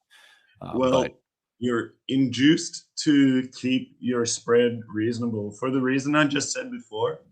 It's actually pretty important to keep your spread high in Scrabble tournaments because a lot of tournaments get decided by spread tiebreak. Yeah, it does happen very often, and the longer events, it's a little bit less likely, but these short ones, there's only so many records people can have. There's a good chance people end on the same number, and that spread's huge. Nigel trying to maximize the spread here with 2 tiles in the bag. Do you think we're going to see him play long here? Too late. He already parsed the entire thing, and decided that he's not going to bingo. I guess he's trying to block some of the high scoring like F and K plays that could play along Hodman. Leg for 14 is I what think, Nigel yeah, plays. he's blocking and trying to play out in 2 would be my guess. Trying to stop Charles from having nice out and 2 sequences as well, and it looks like he's done a good job of that. But Doff, Yeah, that was the main scoring opportunity on the board, I think. So yeah, it's very logical play to me. all right, so that puts Nigel up at 5-15. Charles now just trying to But find an out in 2. I was too busy learning about baseball and gridiron to pay too much attention to whatever magic he was doing. It is the 4th of July. We're going to talk about American sports all day because today's Muriga Day. Happy America Day. I didn't know that. Happy America Day to all the Americans watching and playing. This is the 250th anniversary of our country, so a extra special Murica Day today as well. 4th of July means America's been around for exactly 250 years. Happy birthday, America. Cool. Someone points out in the chat that the Fs are going to be playable under ruralized. That's true. I didn't realize it was ruralized. I thought it might be ruralism or something. No, so Nigel made it an E. Wow. Yeah. So I wonder what his logic was. I guess he was trying to play out in 2. Perhaps, or maybe he just looked at the letters he could circle on the blank slip and found the earliest acceptable answer, so he didn't have to think any harder and potentially blunder it. Yeah. Who knows? Who knows what's going on in this guy's head? He's got a self-descriptive words lined up though. I'm really excited to be on the sidelines for this next game. Wellington will provide a great challenge to Nigel. He's obviously insanely good player. Yeah. I hope it's a bit closer than this one, and we get to see a full 10 or more turns of Nigel magic. Yeah, Nigel magic happening in this game. I think the one huge play that stands out is that play of Hodman down from the H that just made Dave Eldar laugh out loud when we saw it happen, but makes a ton of sense. We've been talking about it a lot, but to the uninitiated, Hodman is just so crazy. It's hard to you can't recover from a play like that. I'll never get over it. This one I'm gonna be looking at it for years. Bring back NigelRichards.com. We'd love to see it. All right, turf coming out means we're going to cut to overhead mic and hear silence. Let's do it.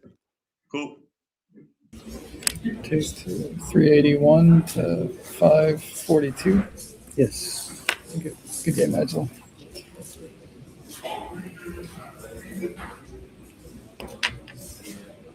Six one. Yes, 161. Okay. Can you help me to submit the result? Yes. Thank you. If you'll tell me if Hodman takes an S. Yes. It does? Okay. Yes. Okay. Could have bingoed on the Resonized turn.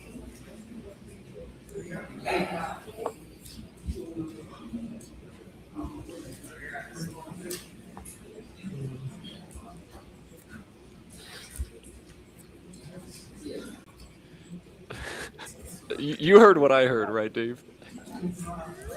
I'm trying to contain my laughter here. I just received a text, presumably from one of the commentators, presumably telling me what I did wrong, but I will not look at it. Oh, that was indeed me. What's that? Skate to look. Yeah. I especially feel like my first turn, I feel like I must have had some better strategy than what I did. All right, 542, 381.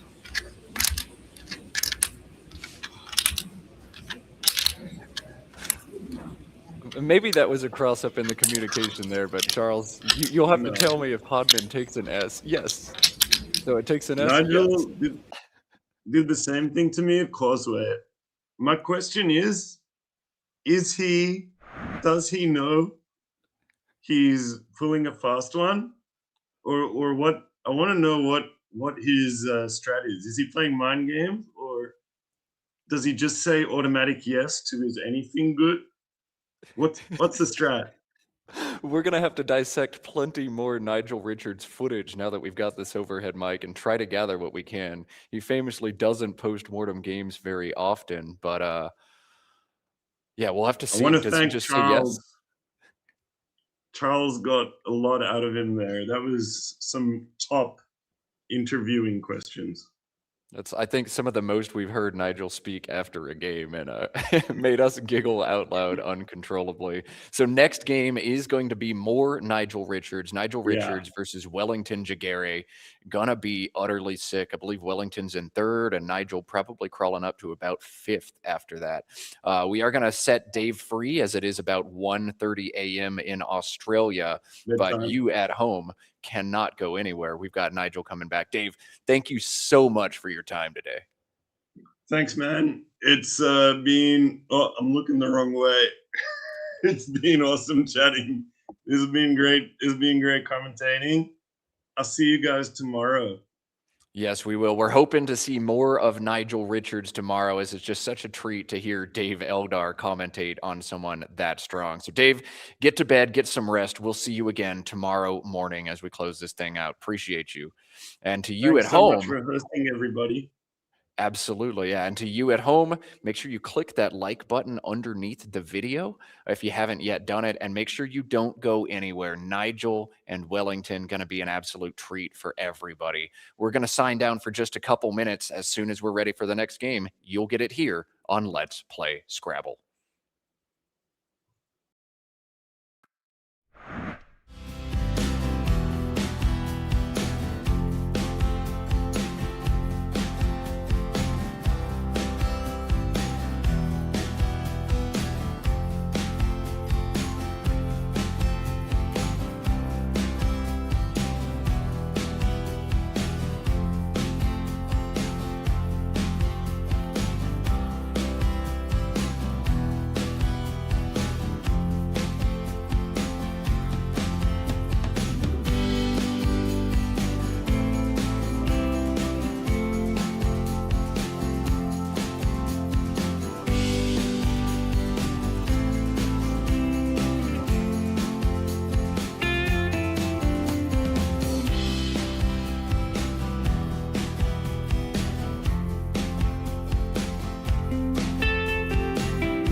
we hope you enjoyed that dose of watching Nigel sit calmly at the table. You'll notice Nigel does not pull out his phone and doom scroll. He's not sitting there taking selfies of himself in various angles, just sitting patiently. And finally, his opponent, Wellington Jighere, comes down. You are watching the Bob Linn Superstars Division in Albany, New York. Matt Canick now joined by Jason Idalski as we had to send Dave Eldar to bed.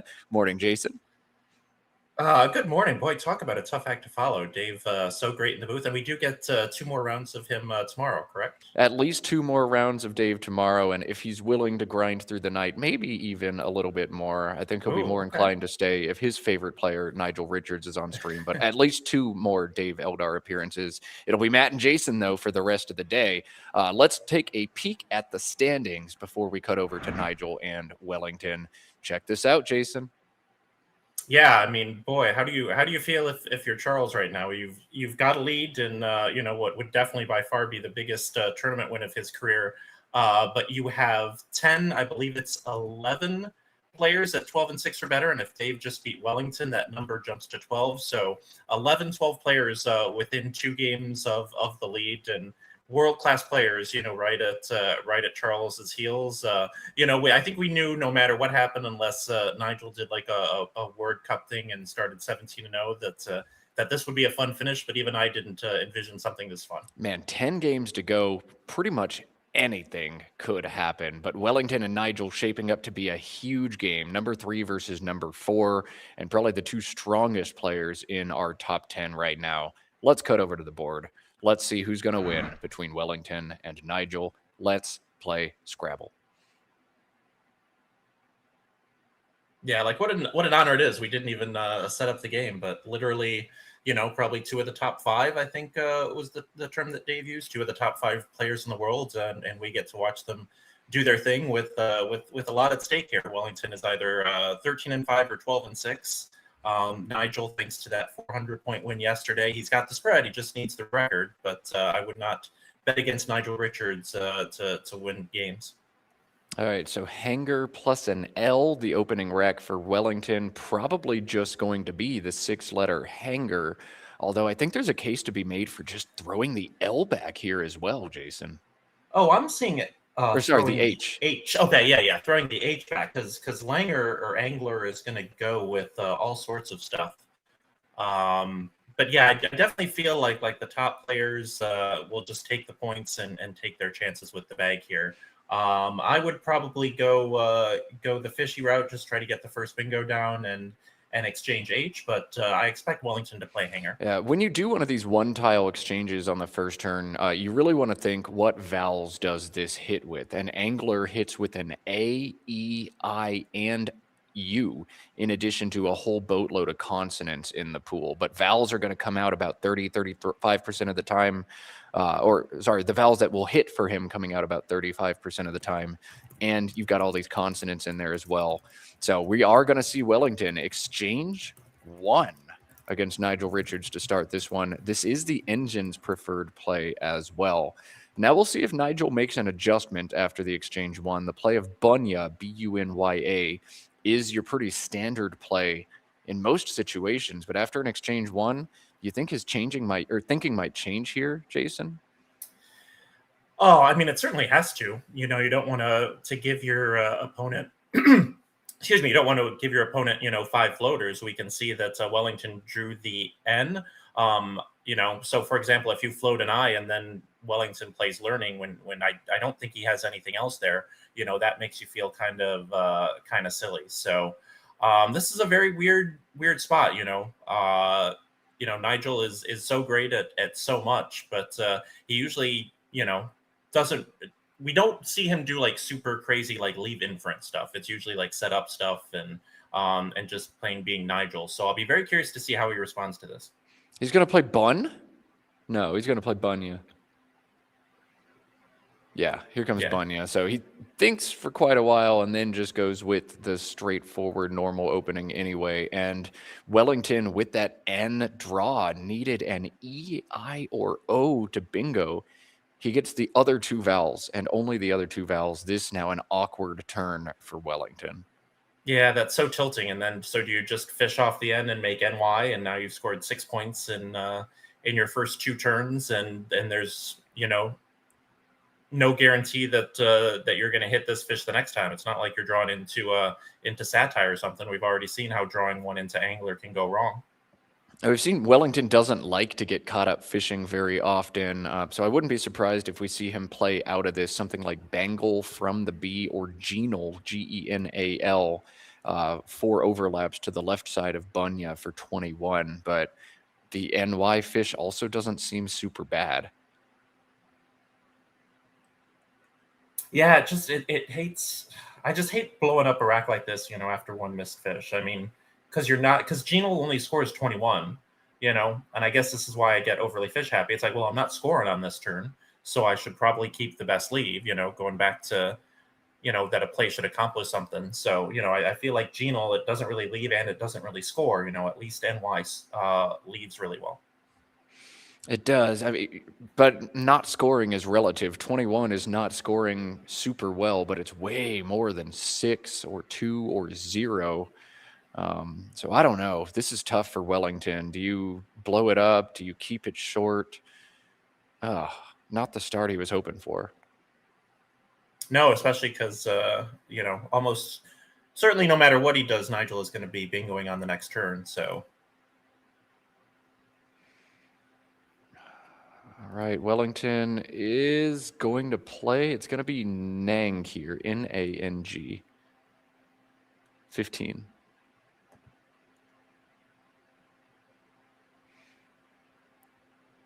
And Nigel will have 2 playable bingos after Nang comes down. Riflers is valid and no longer plays with Bunyas. I'll also point out that Nang does not take an S. It is an adjective. No back hooks on this word at all, but Sny, S-N-Y, valid. And Flurries available as an 8 for Nigel. Flurries is 2 more points and more defensive, probably what Nigel's going to play as he's set it up. Sideways blank alert for Wellington. Oh, but he's picked it up and corrected. Yeah, so we'll see traded FLERI bingos, it appears, for all the world.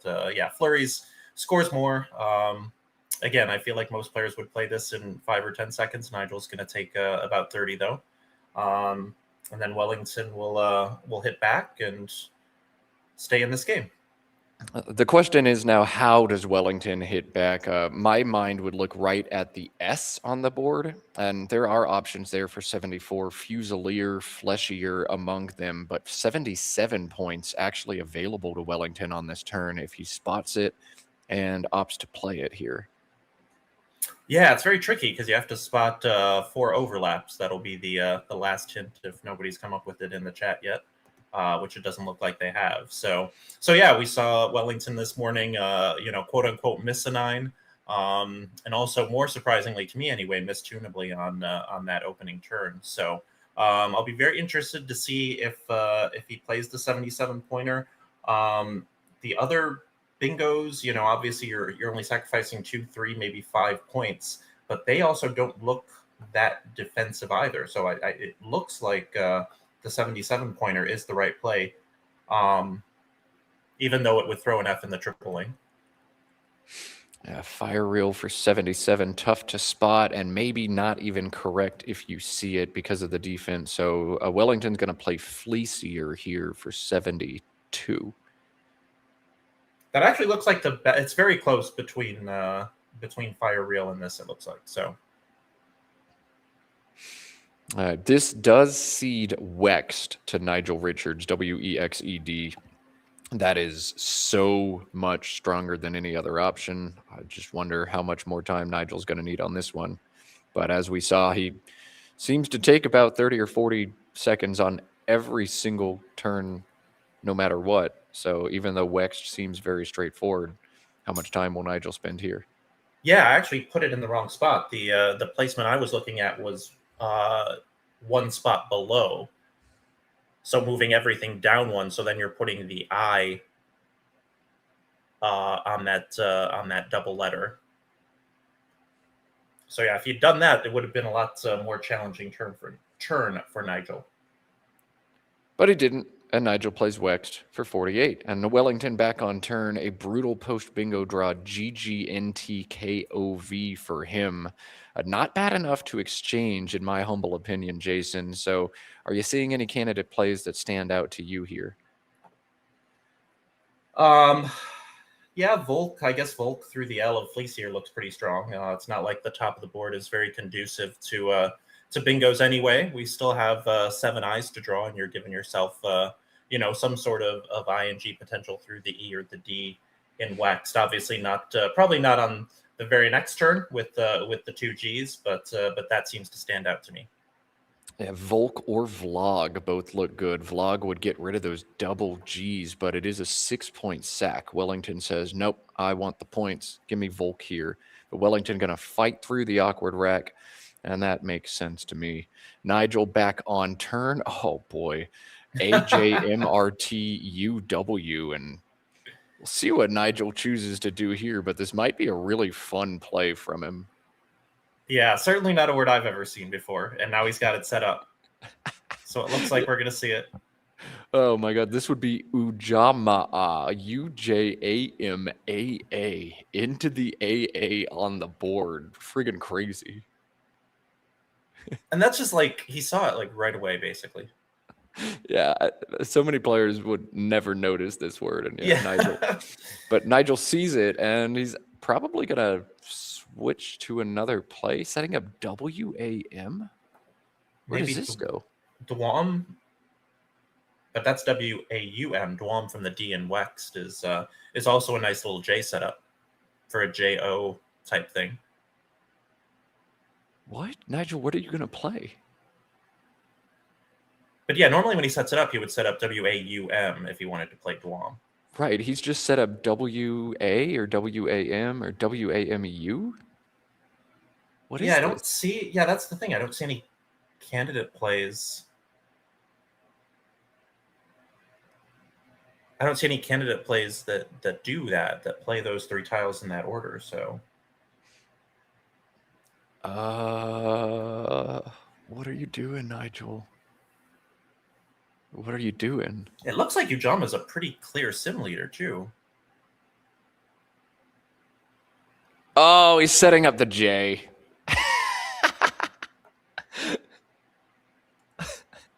Dwem for 10, holding Jut, setting up Jut, and maybe even Jurat if he draws an A. Okay. I mean, that's like so. I was totally looking at the stinky. DWAUM, not the DWAM version, which hits a lot more, as you can see. Okay, He's so got Jut there already, just based on what he left. Wellington is like, no, sir. That play is so strange. I know exactly what you're doing. You're setting up the J or the Z. Nope. Wellington going to slam that one shut. But all right, Nigel. Dwam for 10. Yep. Definitely worth a shot. Yeah, why not? Wellington only scored. I'd be curious to 16. sim that one. It was so far down the list of candidate plays that didn't show up in sim, so I'd be curious to see just how highly it jumps up. I'm going to run it while we're here. Run it Okay. against Dwam as well, just so we have a similar play. And we'll see. So while Matt does that, IJLRTUY for Nigel looks like a couple good plays off of that F and flurries. The existence of FY helping here. Looks like Jury is the clear winner here for 38. Looks to be about 10 points better than everything else statically, including Truly in that same spot. So is this just a simple Jury play, or does he have another J set up his sleeve? We'll find out in just a moment, but Jury seems pretty right to me. I'm running the numbers on Dwam for 10, and it's actually still not winning the sim. And if a setup doesn't beat a computer who doesn't have the spidey senses to smell the rottenness of a play like that, I don't know.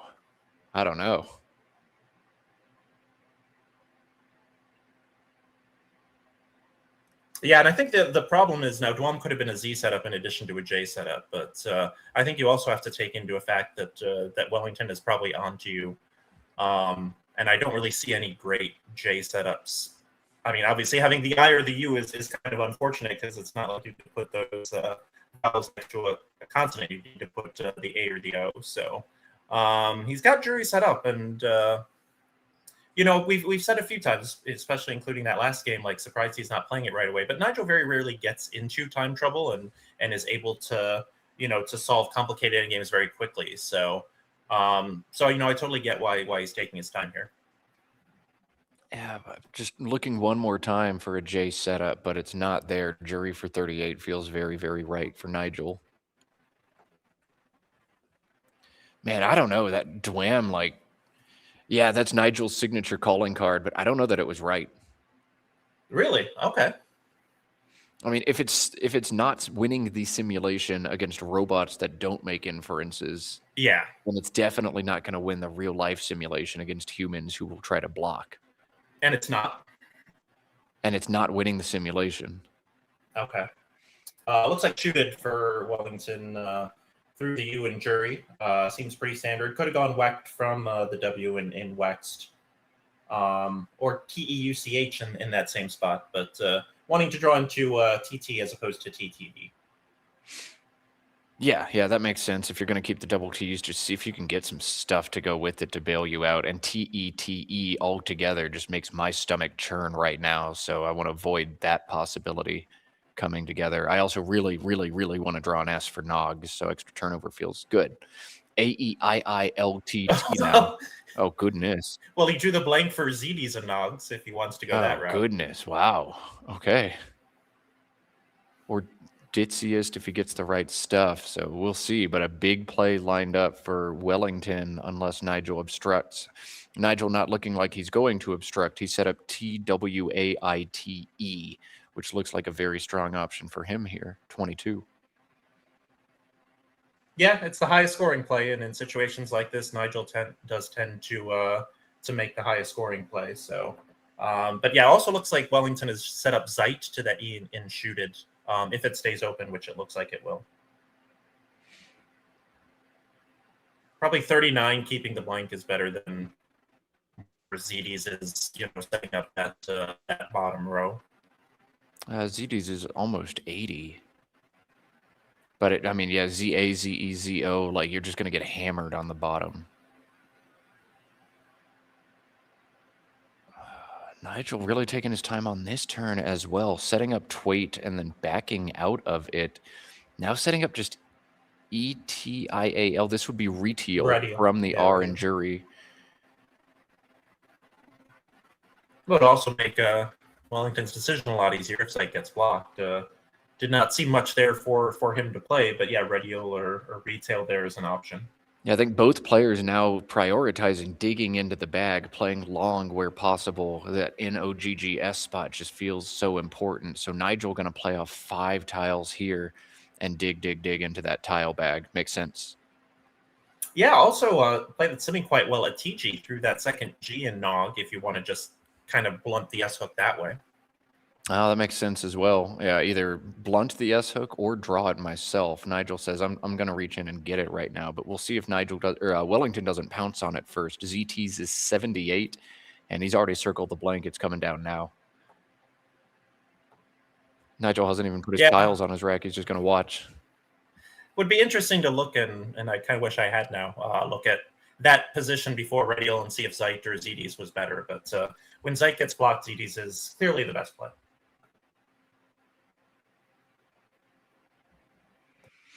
All right, let's see what Nigel draws. HEISTV.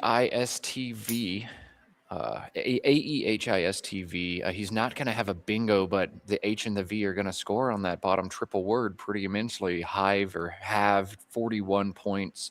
Shavie, SHAVIE, 47 points. So just pounce on the bottom, Jason? Yeah, and don't you always draw what you need when your opponent blocks the juicy hook? Like, wouldn't have drawn the S. If Wellington had left it open, he probably wouldn't have drawn the S. But yeah, it just seems like a simple Have or Hive, and I'm trying to see which do we want to. Do we want to keep an A or an I here? I always am more partial toward keeping the A. However, there are 4 A's and 3 I's, so it's a close call. Yeah, look at the other unseen vowels. The O's really jump out to me, and I slightly prefer IOST to AOST. So I think keep playing have get rid of the A when there's more A's and try to synergize with the O's feels a little stronger. I think that's loved what Nigel's got to. Yeah, I Go loved for what it. David said this morning about when you're debating between leaves, ask if it makes a word, which sounds so incredibly simple, and yet I'd never thought of it before. Now, in this case, SAT and SIT are both good, so it's kind of a wash. But so it's like such incredibly simple advice, and it's like, oh, I'd never thought of it that way before. I always just prefer A's to I's because, AA is a word and II is not, and you look at how many 3-letter words have 2 A's versus only a couple which have 2 I's. So that's why in a situation like this, I'm always partial toward keeping the A over the I, because if you have double A's, you're probably going to get out of it easier than if you have double I's. Is Nigel looking at playing AVISE on the bottom for 35, setting up his H? Yes, he is. Oh my God. Oh, okay. I did not see that. Now he's going to do it. Wow. I mean, if you draw a 5-letter word ending in TH, which happens a ton, it's 50 points, but he's making a big sacrifice right now to do it. And look what he just set up Wellington with. Yeah, quoted is like 50 now, but or just quote. I mean, I guess quote gives a lot back, but just feels like you've made your opponent's life a lot easier there. Huh. That's now 2 plays Nigel's made this game where he's like very, very, very aggressively setting himself up and making big sacrifices, and looks like he's going to go 0 for 2 on converting on the setups.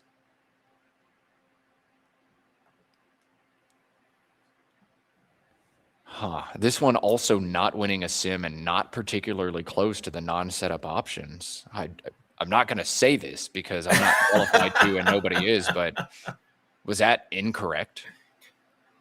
I mean, I might say it for the content, even if I don't believe it, kind of be like one of those guys on the ESPN sports talk shows. So I don't know, be the subject of Will's next video, like never was accuses Nigel of being wrong, sort of thing. Never was accuses Nigel. I was literally going to say washed up has been accuses Nigel of blundering, but washed up never was is even better. I don't know. There's going to be some player out there, if this guy doesn't already exist, whose whole shtick is just saying Nigel is wrong repeatedly over and over and over. Maybe Matt Robin is already that guy, or Jungle Cook, but somebody's going to be that guy. I'm not bold or brave enough to do so here. Wellington really taking his time after quoted or on the quoted position. I don't know why. Like, that plays so good. Yeah, I guess you're looking at the 3 I's that are unseen. Okay, fine. Play it. Yeah, that's true. After quoted, it's not like it's going to come all the way across. Like Inia is really the only thing that you're kind of bailing Nigel out on. Yeah, I don't know. Feels straightforward to me, but yeah, now Wellington's going to commit to playing this. One of the nice things about Avi is, in addition to setting up the TH that he had, is now Wellington can't really bingo at all on the board, save bingos into the G of Nog. So really, really defensive option. Maybe Nigel just wants to try to grind this one out and win by like between 1 and 30. And you do that a lot unless Wellington's able to score very well. But that's exactly what Wellington's got here. You know when this morning, like I said in chat, I love this feature of how you looked at that position yesterday where Will should have played AA. Can we just, when we have downtime, can we just do this for like half the turns on this game? Like what a fascinating game between 2 great players here with so much on the line. Like this has been crazy, and we've still got a lot more to go because we have no idea who's winning this game yet. Although the fact that Nigel doesn't really have a good comeback here is kind of tipping the scales in Wellington's favor. All right, we'll see. Wellington now up by 28, but Nigel on turn can jump back ahead, even things up, or pull close depending on which option he wants. This is going to be a good one for us to watch. Wellington with an awkward draw. Aalnorr stuck in the sticks is Jighere. Nigel looking at playing OB or OBE somewhere? Huh? Yeah, somebody made a good point in chat, too, that it probably took Wellington a while because of Vi's, there's a lot of AE leaves, IE leaves, a lot of I something leaves. Like maybe he did that because he had double I's that he was looking to get rid of. you know, maybe that's why what took him a little bit longer on quoted. But I actually think if your opponent has an eye, you could argue that quoted is less dangerous than quote, because quote, you know, you have all sort of something eye consonant, you know, consonant combos that'll score a bunch. All right, so Nigel now going off the bingo card again. Obvert opening the top of the board, holding HMP for 19 is what he's choosing here. Nigel making all kinds of wild plays in this one. At least the others we could understand. I don't understand this at all.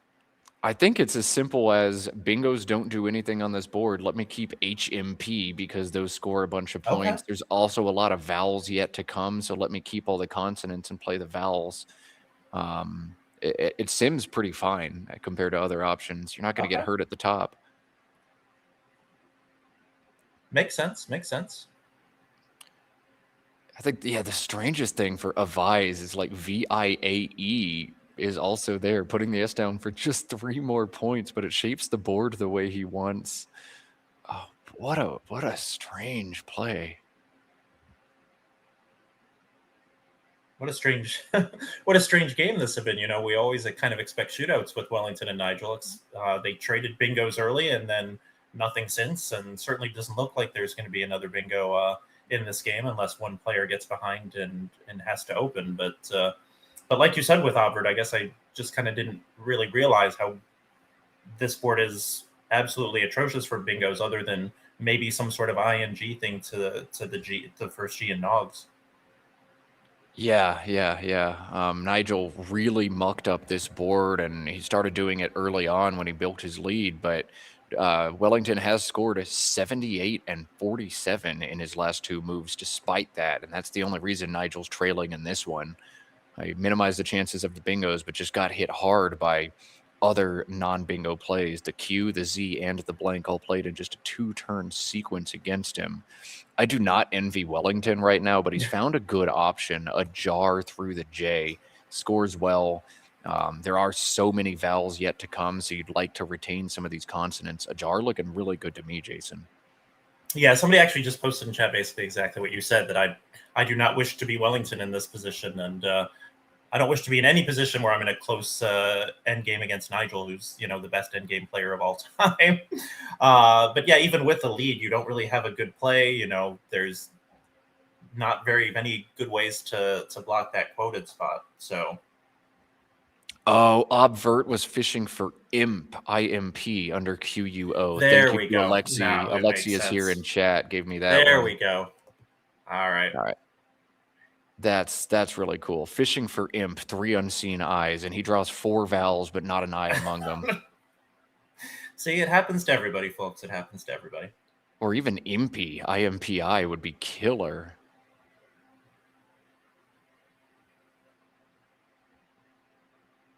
Man, so Obvert, it jumped in sim, but did it win the sim, or? It didn't win, but I didn't run it very long. Yeah, sure, it was very close, within a point or so.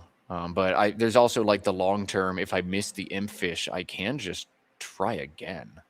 All right, Wellington's going with a warn here. He kind of had 2 lines there. Play a jar, keep the N, and fish for ING bingos to nog, or just block the board right now and try to hold on to my lead. It's hard to hold on to a lead when you don't have one of those 3 eyes in the queue and quoted is there. But this is where Wellington opts to go. We'll see if Wellington now draws one of those 3 key eyes. There it is. Yeah, so for this turn for Nigel, do you just play OPA, OPAH on top of quoted and kind of do what you can to kill the Q spot, or do you just play Mahoe, take 6 more points and draw 1 more tile? Where's Mahoe at? Same spot on top of quoted, making Mo A-T-H-E and Oda. Oh, I see. Got it. Yeah. So you could play OPA, just put the P on that double word. So similar spot, but makes OU and so then be a lot harder to hit. Yeah, you're really only hurt by QI or QI and IT, or maybe IS. Block the spot a little bit. I think points such a premium here. You probably just want to score them, and still a lot of vowels in the pool, so playing off 1 more feels like a good idea as well. I think Mahoe looks a little better. Nigel thinks so too. All right, validated. Yeah. Yeah, I think that's right. Okay, so Mahoe's going to put Nigel up by 12, but the eye drawn by Wellington means he's threatening at least 33 and as much as 49 at the bottom. He's got Chi and In for 41. He's got Chi and Ire for 49 here, but it would play off the penultimate E in the game. I think I'm grabbing points here, Jason. Do you agree? I do. Yeah, I think you have to grab points here. I know that you are getting rid of the penultimate E, but E's are more like for bingoing as opposed to scoring. Now, obviously, they have a lot of flexibility, which is one of the reasons that that they're the best vowel. But I think by getting 8 more points and playing 1 more tile, how many are in the bag here? 6. So you would leave 3 in the bag. That does. Oh, Yeah, I think you definitely want to leave 3 in the bag here as opposed to 4. Yeah, that does all the things you want it to do. Ire keeps pacing, scores the most. Yeah. Ire just looking more and more like the slam dunk play here. You can't be patient. If there were no unseen eyes, then maybe you can wait and try to hit that spot later on. But with 2 unseen, you got to pull it now. Yeah, he's got Ire set up. And then if you're Nigel, how do you come back from what's going to be a 37-point deficit?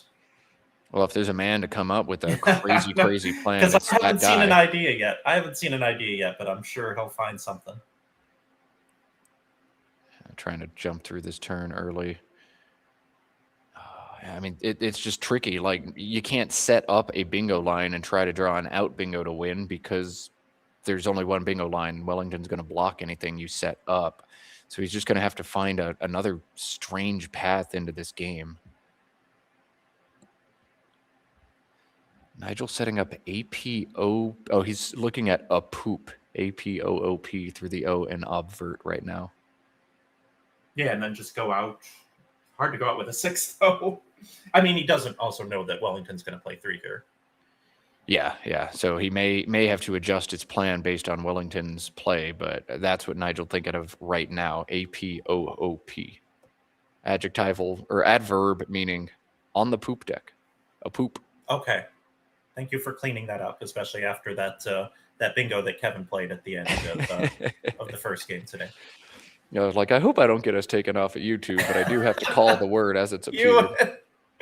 Well, David, one of the things he was throwing more words around that I tend to avoid while on stream. But I guess when you're number 1 in the world versus when you're number 2,000 in the world, we make allowances for things like that. Yeah, David, we caught him on overhead mic saying some very not friendly words at the Causeway Championship too. Oh, really? Oh God, we're gonna get banished to the Shadow Realm ourselves, aren't we? But that's the nice thing and the scary thing about overhead mic is you get the true raw emotion from the players. I think most of the top players are now aware that there's an overhead mic, but the first year we got it in, a lot of the players had absolutely no idea that their stuff was going to get captured, and they said some stuff. They said some things. And some players continue to just be absolutely themselves, even though they know that all of their words are being captured, which I almost kind of appreciate and respect, but also, man, there might be some kids watching right now, and your tirade of F words, basically just reading off the poo list to them. We don't need to do that.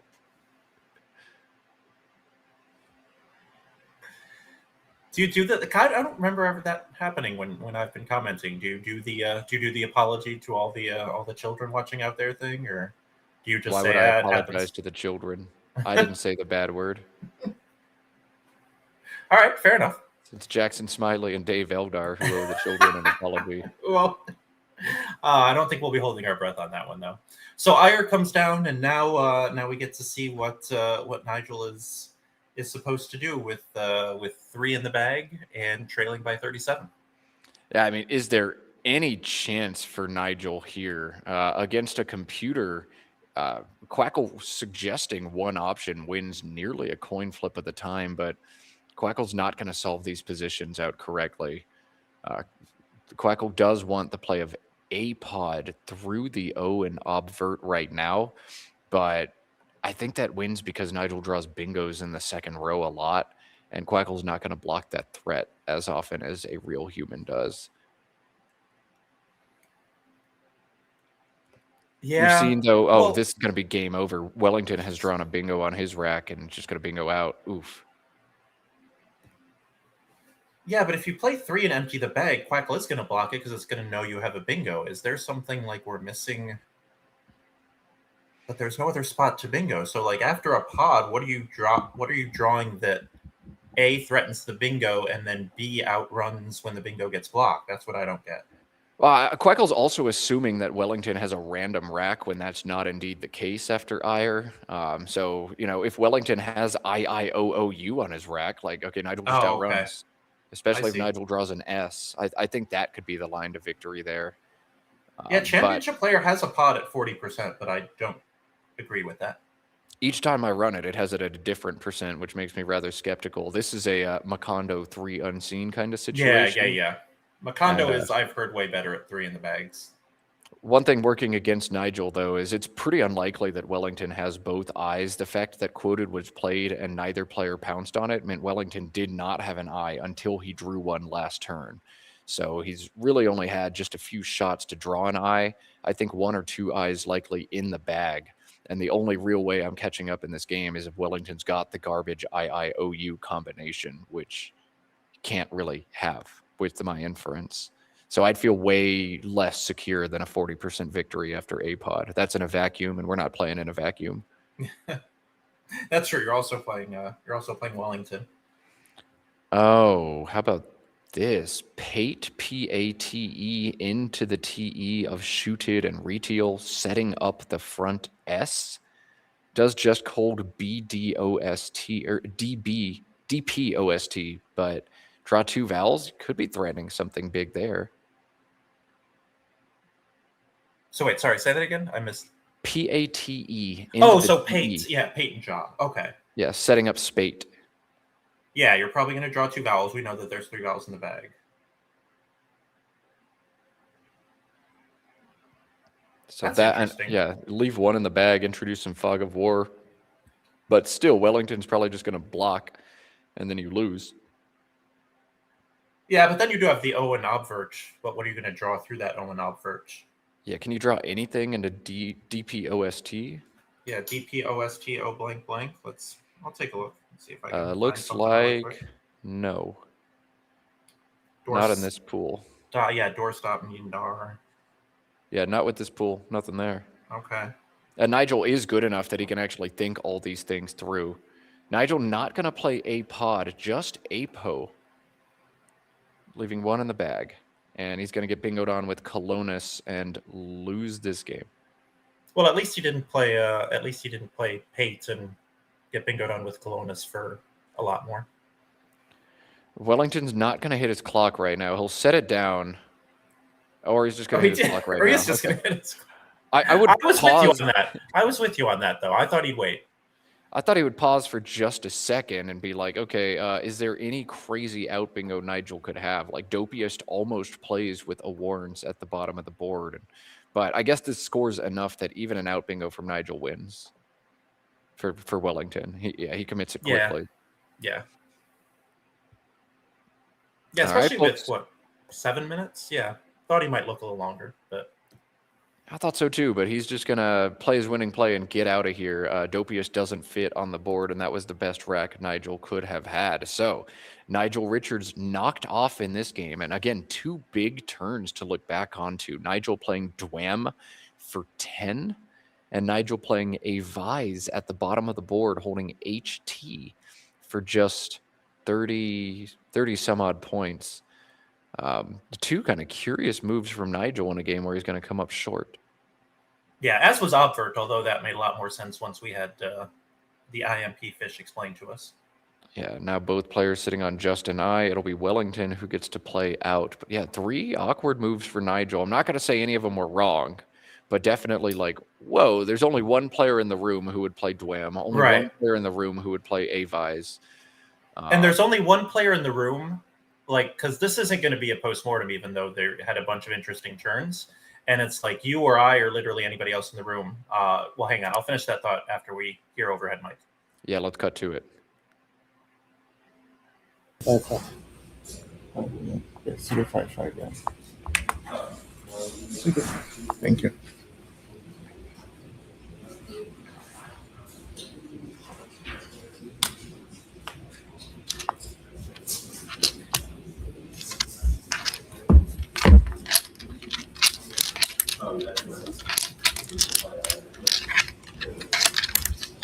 Okay, that's it. No more. I guess I game. could have made my point anyway.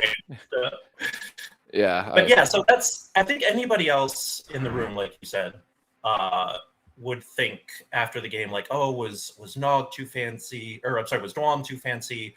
Was Avert too fancy? Was Avise too fancy? Like, what did you have here? Should I have maybe done this other thing? Like, Nigel just has that attitude toward the game. It's like, well, I made what I thought was my best play and it didn't work. And oh well, and on to the next game, which again is one of the things that makes him the GOAT. Just his that he's got the absolute perfect mindset for this game, is that he just views every turn as its own puzzle, and sometimes it works out and sometimes it doesn't, and it's not worth stressing over because you're never going to see that exact position again. Yeah, you just do what you think is right and then never think about it again. If you're Nigel Richards, if you're that confident, but 3 moves at all make you kind of tilt your head or teach you something at home, depending on your perspective. Looks like we will give Nigel a break from stream going into our last one, as we've got a big matchup. It's Charles Reinke, our current tournament leader, versus the guy who won this tournament last year, Matthew Tunnicliffe. So the defending champion versus the current leader. If you check out those standings, Tunnicliffe has snuck back into this one, now just in 4th place, which is crazy. He was down there earlier on. I know we've got some results still to come in. Wellington has not submitted the score of his victory yet, but Charles in first, Matthew within the top 5 or 6 right now. That's the match we're bringing you next. So Charles and Matthew coming shortly. We are going to take a little bit of a break after that one. Players played pretty quickly, so it might be about 5 or 10 minutes. Just want to give you all the heads up at home, but don't go anywhere. First place matchup coming your way in Albany soon. You are watching Let's Play Scrabble. Don't go anywhere.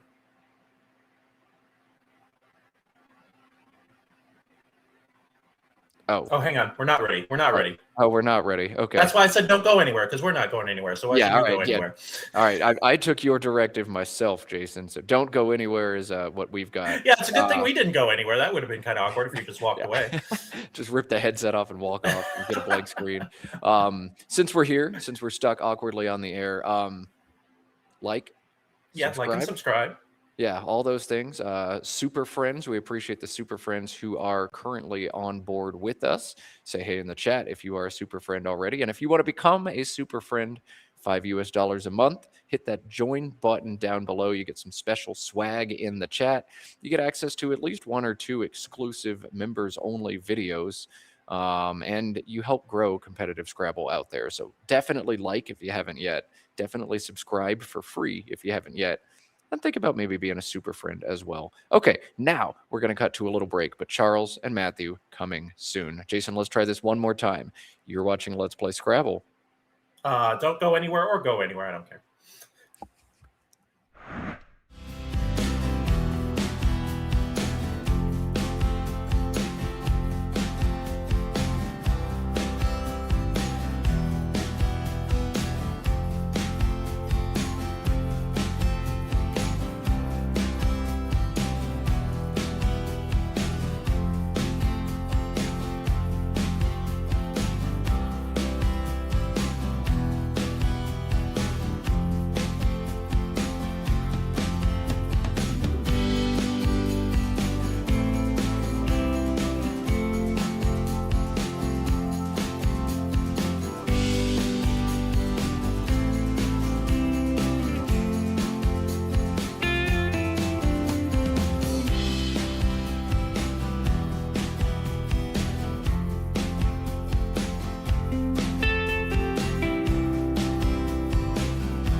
right. Well, as promised, we got one more game coming your way before the lunch break here on the 4th of July in Albany, New York. I'm Matt Kanik, joined by Jason Idalski, and we've got our next matchup. You saw the players seated already. So, Jason, no need to kill time here. We got Charles. We got Matthew. Let's cut over to the board. Oh, okay. We can look at standings if you want, but if the players are ready and you want to go, we can. Let's just go. Let's just Okay. go. We could talk about standings after this one settles, but Charles Ranke still your tournament leader currently. Josh, I think let's just go right to the board and get some Scrabble underway, shall we? Yeah, I can just kind of verbalize that the standings right now is basically the answer to the question, how can you feel uncomfortable with a 2-game lead with 9 games to go? Because Charles does have a 2-game lead, but he has no spread, and the 7 players, all 2 games behind him at 13-6, are 7 of the best players in the world. And you have the GOAT 3 games behind with a massive spread. So, yeah, 9 games still to come. Anything can happen here, but you still got to feel great. Big smile on your face if you're Charles leading this field full of absolute titans. So Matthew Tunnicliffe, 13-6. Charles, 15-4. You can peep those standings in the top right. Charles, 2 games up on Wellington, 2 games up on Enoch, 3 games up on Matthew Tunnicliffe. Can Matthew play spoiler here? He would love a big win. Of course, Matthew won this event last year, taking home $15,000. Josh Greenway, Bob Linn saying, you know what? That was really cool. You know, it'd be cooler than $15,000.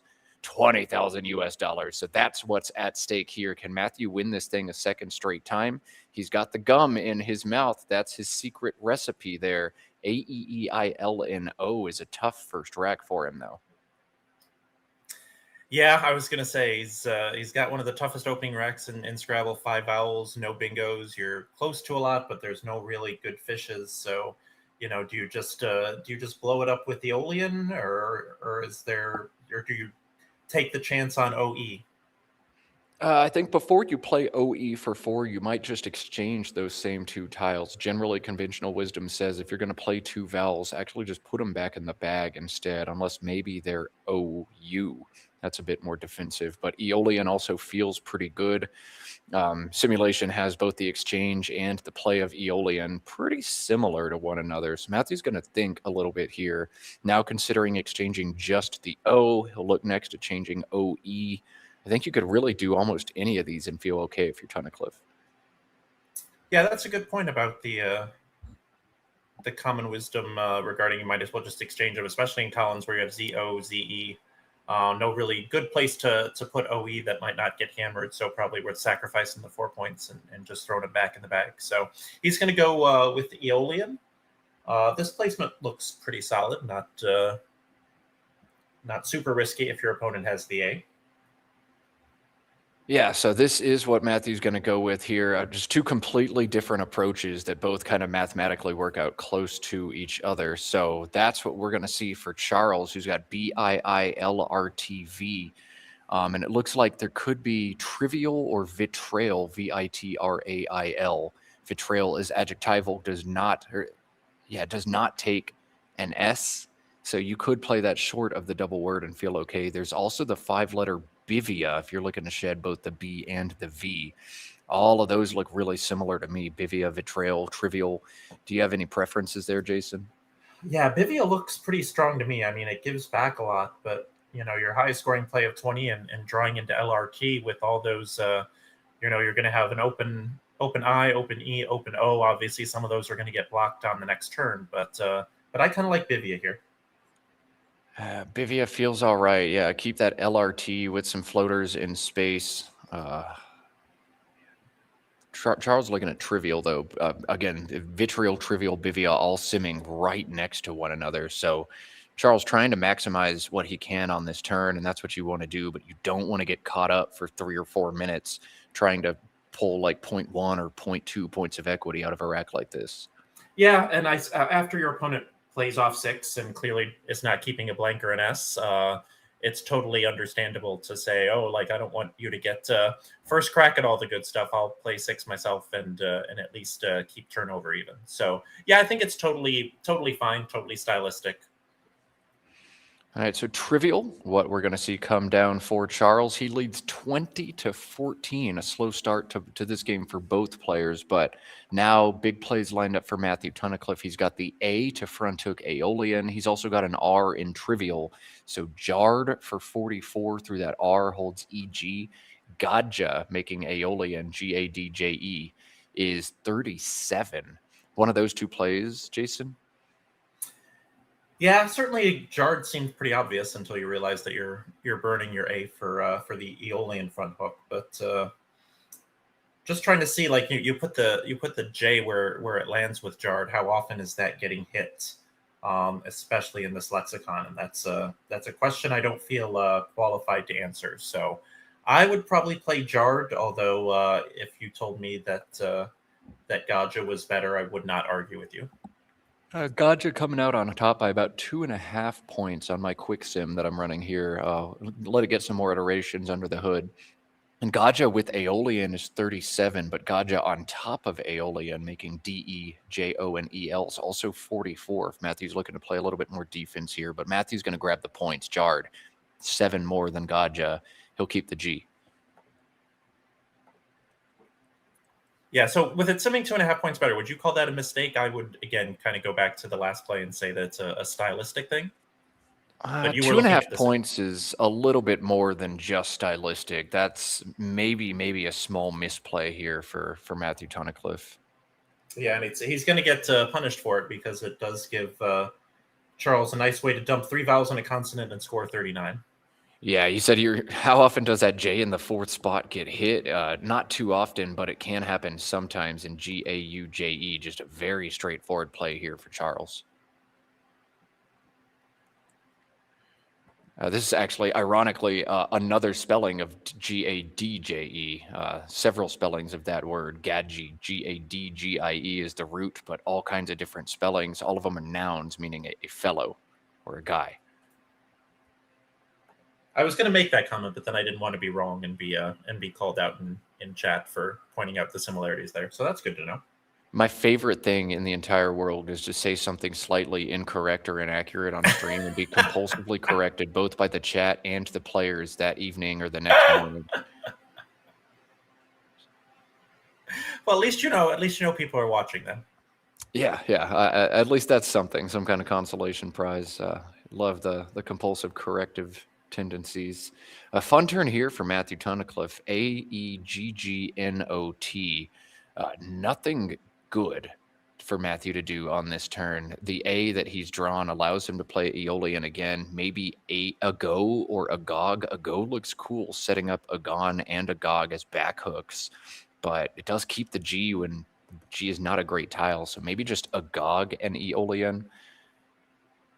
Yeah, you described this turn as fun. I think given the options and the look on Matthew's face, I don't think Matthew thinks that this is fun at all because statically you can just plunk the GO and play God for 10, although a GOG for 15. Do you want to set up an E back hook after your opponent's just played a GUE? I mean, I guess after he plays that, you could have any number of things, but I think there's a lot of times that he does that with a vowel heavy leave that includes the E, as he did on this one. So, but gosh, God just seems so terrible. Just playing off 2 tiles for 10 on a board that isn't really that open. I don't know what I would do here.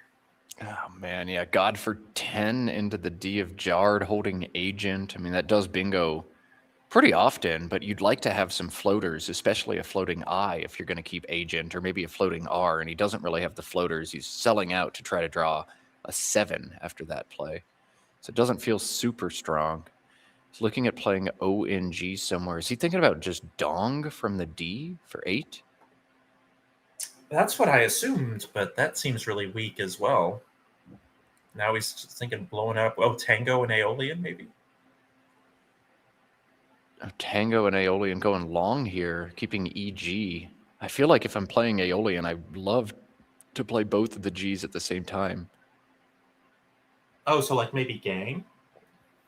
But 2 vowels and 1 consonant's terrible. Oh, yeah, that's right. Yep. Probably gag over gang if I'm going to go there. Maybe gauge. But then if you're going to then you've got the E. Yeah, if your opponent has the E, then it's not that terrible. Yeah, but then it sets up the back D, the back R, the back S. I think I'd just look at everything for a while here, and I think I'd play a go and set up the GN back hook versus a GOG and set up the E back hook. But Ooh, that's clever. it's getting crushed by a sim, so maybe not. Oh, okay. Maybe that's Maybe how it's too supposed clever. to do. Too clever Yeah. by half, maybe. I've got Nigel brain trying to find the setup, but only Nigel's allowed to actually assess those correctly. I tell you though, I do feel like I actually have been better at finding that stuff since I started watching Will Anderson's videos about Nigel. Yeah, I mean, that's why you watch that stuff. Just learning from the very best is going to help you level up as a player yourself and make you aware of those things. But so hard to assess at what point is this worth it.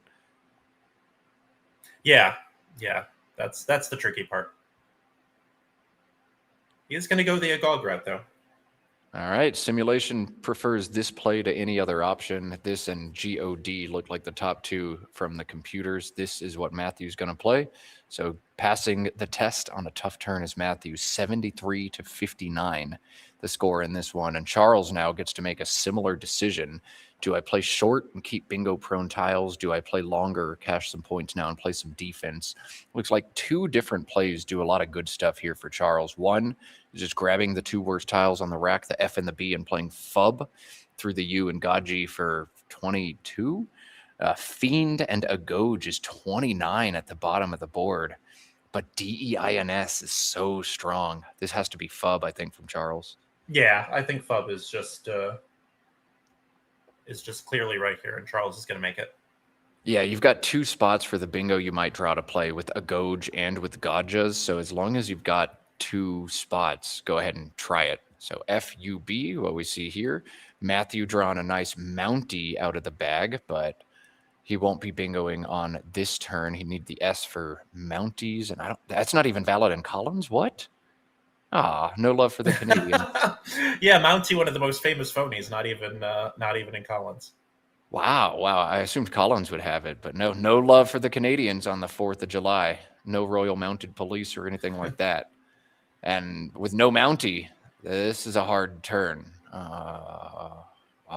One play looks really good here for Matthew.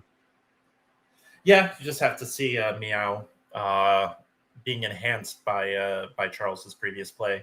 Scores 25, leaves ENT, but this has been kind of a microcosm of Matthew's whole tournament. We've had people in chat point out that the defending champion has yet to appear on stream so far, and that's largely because he started out 5-5 minus 175, but has turned 5-5 minus 171. But he's turned that into 13-6 plus 559, and so back in the hunt. And what was the alternative to the cream rises to the top? Since now that milk is homogenized, the pollution floats to the top of the river. That's not. Did you come up with a good one, or the plastic rises to the top of the ocean is all we were able to come up with? And I don't really want to call these top players plastic. They're more like cream that's than true. plastic. We're kind of comparing them to trash, so we'll have to think about that one. If anybody in chat has a good one. Well, Nigel probably thinks everybody in this room is trash.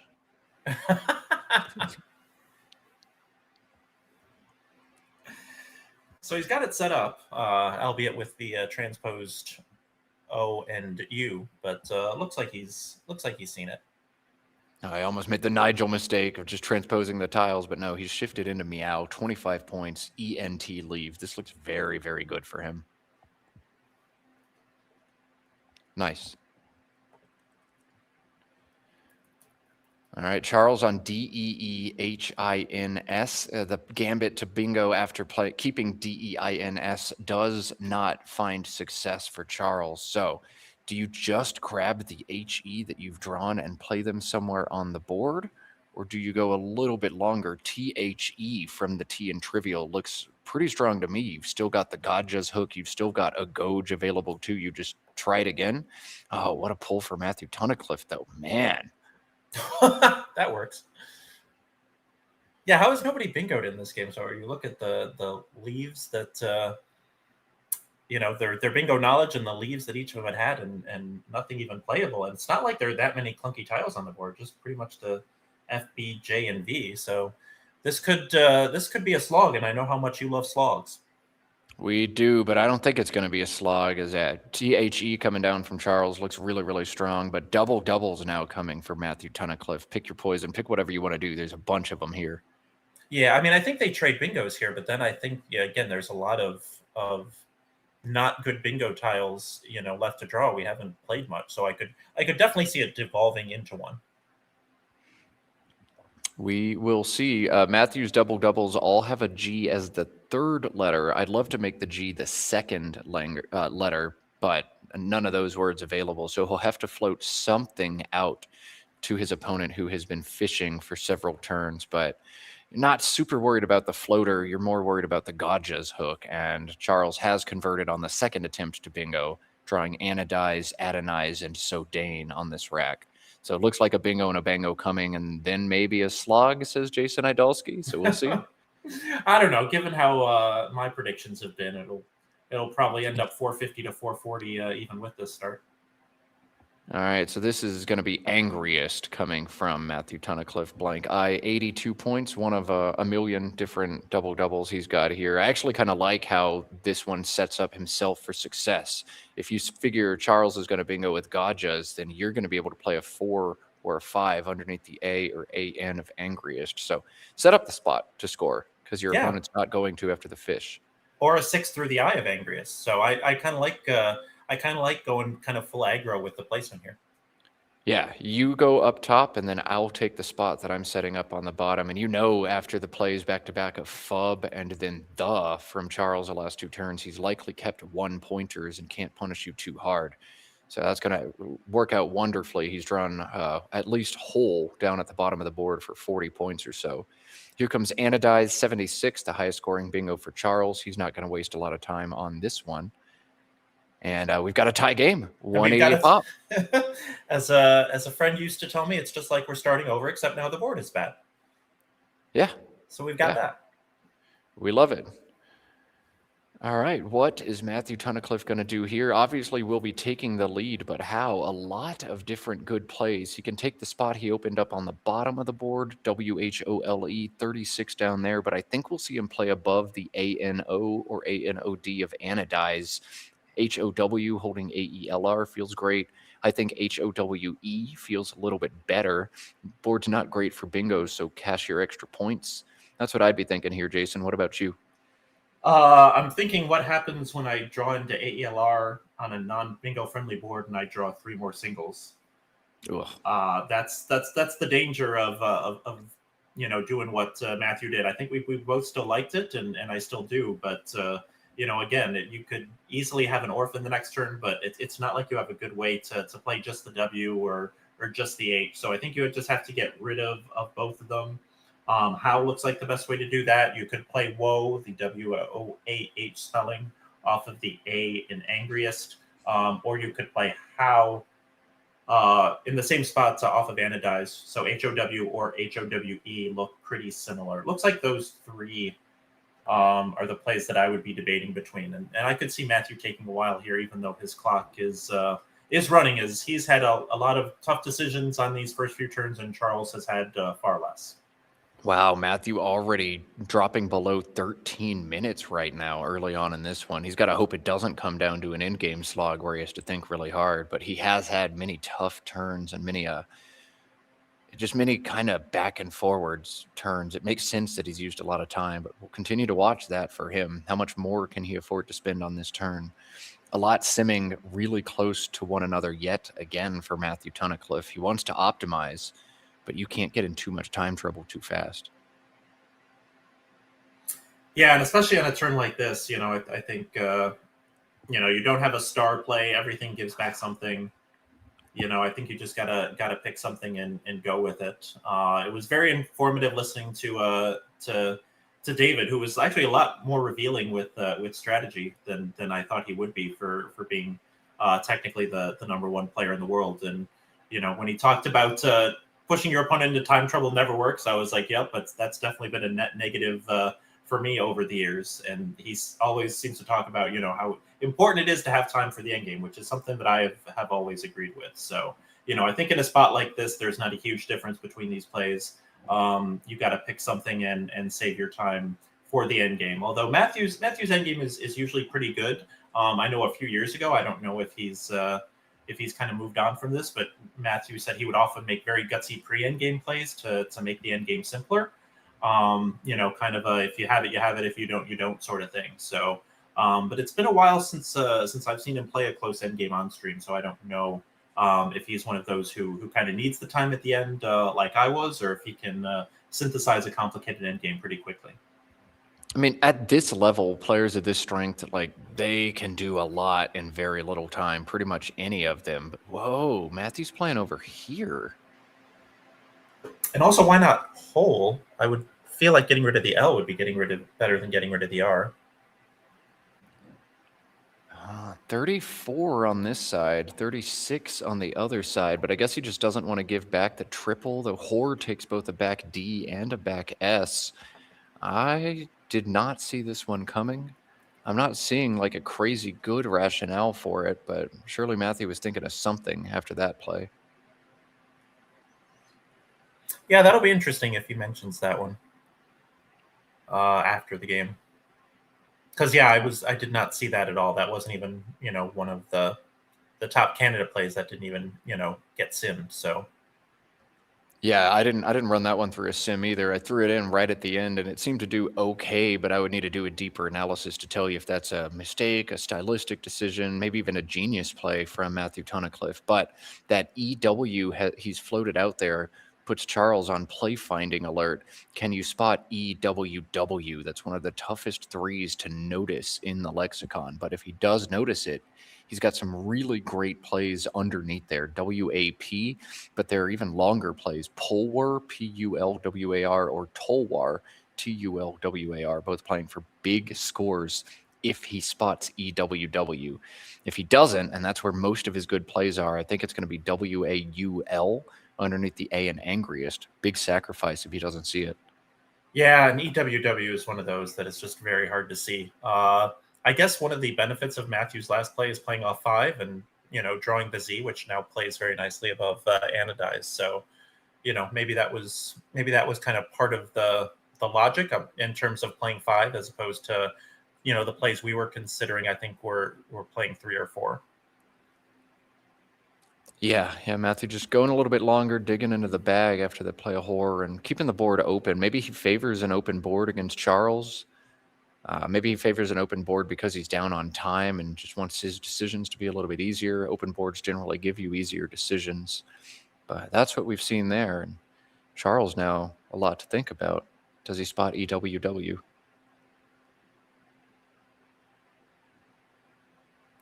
No. Yeah, given that he set up wall, I think we're going to go with no. But if you see Pulwar or Tolwar, these are easily the best plays. If you don't, WAP still looks a little bit stronger than WAUL here. This looks to be about 8 percentage points down and about 12 or 13 points down on the top plays for Charles. But those are hard to spot. EWW missed here. Yeah, it looks like the W will stay open for him, though. It looks like Biza with the 4 overlaps on top of anodize is Matthew's best play. And with Charles finally slowing down a bit, this is where you can... he's just going to go with Lazo instead, maybe setting up the A that goes on top. Not wanting to burn both A's, goes on top of Zoe and Law. Yeah, setting up the A and the B. He did have 57 in Boise, BWAZI, but that gives back easy counters. Matt saying, no, thank you. Let me set myself up instead on a closed board. Sim likes Biza and Boise over this play by a few points, but Matthew playing his gut and crucially saving some time on his clock as well with the play of Lazo. Yeah, feels like Biza was a little bit better, but at least he avoided the time suck there. Okay, well, this is a big swing as Charles has portion on his rack, no spot for it. There is a bingo available to Charles, but it is tough. Yeah, this is back to the first game of the day with Wellington. There is a bingo, but... Oh, and I can use a baseball metaphor because you're here in the booth. Yeah. I didn't have a good cricket or rugby union analogy. In baseball, you can never call an error on a double play that's not converted because those plays are considered too hard to make that you should never expect any fielder to find them. Charles now with that test, his only bingo is a 9 here. Prolation through the LA on the board. I don't think we're going to see it from him. I don't either. But I think we call this the Canic rule because I like it.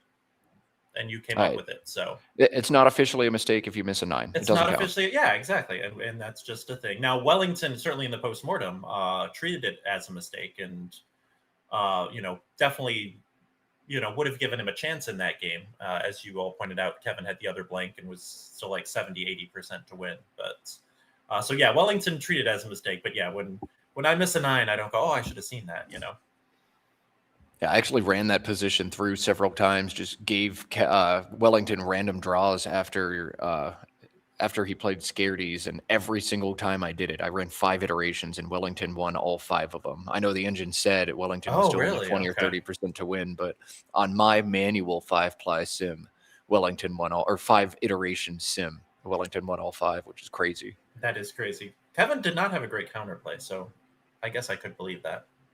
So if he doesn't play Prolation, are you blowing it up with...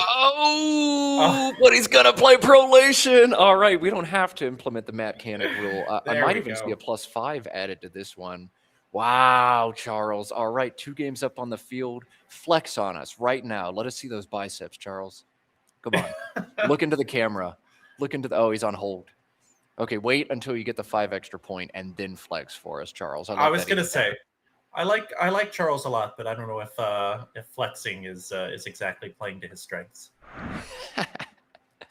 All right, give us a big guttural death metal grunt instead. There you go. That's what he should do. So yeah, another 5 here. Another 5 here. All right, Charles. Let's get that flex when you're back, or at least give us some kind of look into the camera. Come on, Charles. Come on, Charles. Nope, all business, which is good. Which is good to see. I mean. We may look back at this tomorrow morning as a tournament-winning play. This very well could be. If Charles hangs on and wins this game and hangs on to his lead in the tournament, like we're going to come right back to this moment. What a play, what a swing. Way better than any other option for Charles. Well spotted. And a prolation is an utterance. So if he'd given, according to the bottom of the screen, so if he'd given that death metal grunt, that would have been a prolation. Yeah, give us a guttural prolation, please, Charles. But what a find. I mean, with all the pressure on, being on stream, Jason Carney just beating Wellington. Wow. Wow. Great news for Charles. And he has drawn the Q, but a U to go with it. Also great news for Charles. Yeah. This game looked like it was going to slip away from him, and he said, absolutely not. Don't count me out, sir. Yeah, we've seen him make some kind of small errors on the stream, and definitely it feels like he's been 15-0 off stream and 0-4 on stream. But yeah, he deserves to be where he is. Definitely making what seems to be the right play of Biota. Scores well, keeps the S, but now Charles is going to have a bunch of options with that QU combo. Yeah, pretty straightforward Queenie play through the E and Whore. That's 56 points. You might think for just a second about trying to set up the Y and just playing Queen, but nah, 8 more points, 2 unseen S's and a blank. Go ahead and put the Y at the end of this one. Oh, what a draw from Matthew Capsids. But no spot after Queenie. Wow. All right, we're going to have a fun game here. Oh, yeah, don't play Queen. Don't play Queen, and this is not the time to get cute. No, absolutely not. Oh, boy. This is going to be a good game for us. I have no idea who's going to win, and if you have no idea who's going to win with 22 tiles left in the unseen, that's usually an indicator that it's going to be a fun one. Yeah, two really good ones. Two really good ones. The last 2 this morning. Not that the first 2 were bad. But if for some reason Charles chooses to play Quinn through the I instead, he's going to get a major punish, as Capsids is going to be playable. But Queenie's going to give back absolutely no bingos to Matthew Tunnicliffe. Keep him alive at least one more turn. I think that's probably why you play it. It really does a number on the board. You have SS blank unseen to you. We know that Matthew's drawn it all. You probably want the D hook to whore as well, which Matthew also has. I think you really want to do what you can to block that this turn. Yeah, it's strange to think about blocking when you trail by 20 points, but if you have 56 available, you're back in the driver's seat in the game. This is one of the advantages of playing fast early. He's got the time to consider all the options here. I'm actually surprised. I thought playing Queenie and knocking out the E in the back hook to whore would make more of a dent in Matthew Tunnicliffe's average score next turn, but it seems like after pretty much any option from Charles, Matthew is scoring between 43 and 46. He will score the least after Queenie, though, and Charles scoring the most after Queenie makes sense for this.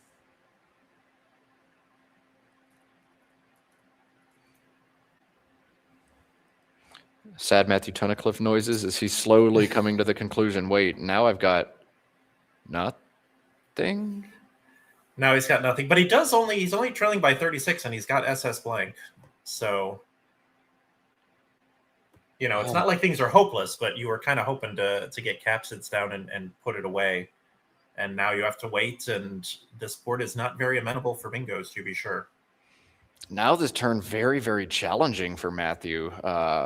What do you do here?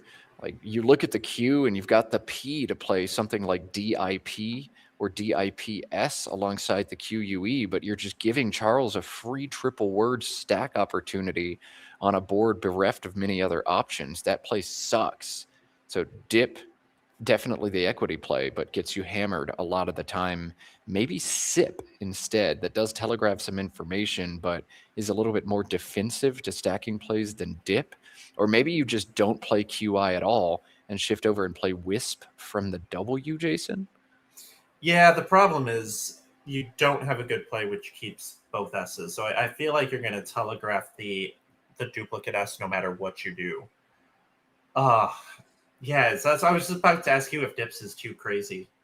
And it's winning a sim, but I like Wisp better. That's not going to be easy to block.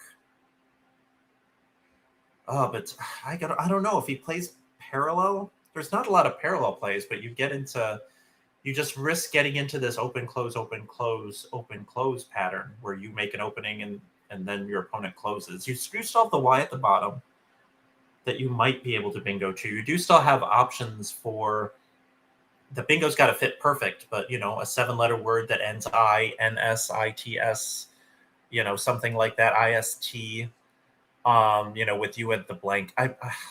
I like Wisp here. I know it's not simming well, but I don't know if you can, I just don't think you can play dip or dips or sip. I just think that's way too gutsy. With the blank in tow, like stringing the SP and Wisp out there in space means, all right, I'll just be patient. Eventually I'll draw a bingo and that's GG. I win the game. So Wisp feels like a human play, but it is getting hammered in the sims and pool. Dips or dip is going to require Charles to burn an E or an I. Not a lot of vowels left, and nothing looks like it's going to punish you all that hard. Yeah, there's some nightmare plays, but most often there's going to be something like, I don't know, KEN or FEE or VEE. There's not, maybe Evite, but you're going to force Charles to burn some blanks, and he's not actually going to score all that well unless he's got the N for QIN plays. Yeah, and even if he... Go ahead. Sorry. Even if he makes some sort of ST overlap, like you're not down by that much. You don't need to bingo. So it's not like, your usual open, close where you're down to bingo and you need it. Like if you get into that open, close pattern, you might still be able to outrun. And it looks like he was considering Wisp. He keeps setting up ISP on the one side of his rack. But anyway, I interrupted you, Matthew. So go on with what you were going to say. Oh no, that's basically it. Is what I was saying. Yeah, dips winning the sim by a lot. This also sets up ESS. So if Matthew misses a bingo here, look, we've got a tie game, and he could score well. Check that out. High score alert. Nigel Richards dropping a 563, keeping his odds alive. That's good for everybody who likes watching Nigel. And that's a great pull for Matthew Tunnicliffe. Wow. Yeah. All right, so what does Charles do here? EEFMRTY on the rack, a tie game. Oh, God. All right, I was saying it doesn't look like there's much in the pool that will hurt. Well, there's a 5 on Charles Rex, one of those Spencerian ancient whatevers. YFERE, 54 right now. All of these Canada plays must just look so weird to somebody who is even an NWL player is unfamiliar with the Lexicon. You've got YFERE. He could play Fumet through the W.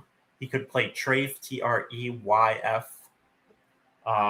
Just all these Canada plays. It just they all just look like a Spencer dump, I guess. Spencer dump.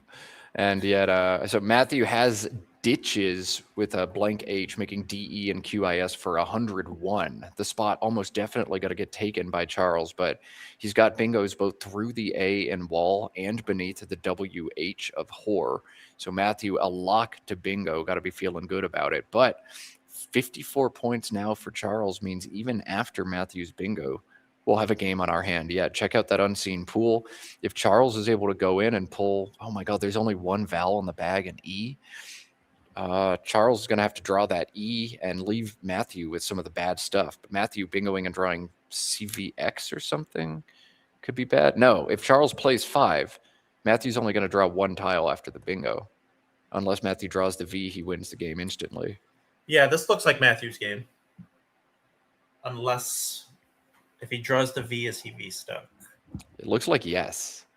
Okay. So there's a 7 in whatever the number is, 1 in whatever chance that he loses. Yeah, so I think it's going to be YFERE. Charles is going to draw 6 or 5 of the last 6 tiles out of the bag. And if Charles leaves the V in and Matthew bingos, Charles will probably win. Maybe Charles not going to play YFERE. It's hard to spot. Yeah, he's found RYFE only so far on this turn. Yeah, I mean, it's also not a guarantee that he knows YFERE. That's probably... It's easy to see him not having come across that in study yet. I mean, I'm sure he's seen it and will know the word at some point, but like to see it over the board live out of this rack is weird. He's got to know it though.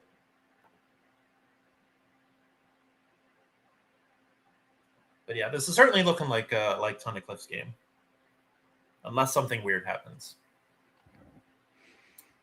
But he does have 3 spots to bingo. He has, as we talked about, ditches on the spot that will almost certainly be taken on the right. He has spicated with 3 overlaps alongside prolation, making the blank a P. And then he has sicted, SIC, blank H, TED, making EWT, she, and Todd on the bottom. So even if the ditches spot gets taken, it would be hard to see him missing both of those. Okay, so this is going to leave 2 tiles in the bag, which makes things maybe easier, maybe harder for Matthew. Kenji pointing out in chat, it's not just the V stick Matthew needs to be worried about, but a C stick as well possible. So Charles is going to reach in. If he doesn't draw the V, or if he leaves VC together in the bag, that'd be crazy, crazy. Charles definitely needs to draw that last E. Probably wants to draw the K here as well. Let's see. Big, big pull for Charles. Yeah, if you're rooting for Charles, you're going no C, no V. X is good. V drawn, but and C V, drawn. and the C. Right. Yeah, GG. Yeah, that'll do it. Though I don't know that Matthew is just free to play the bingo here.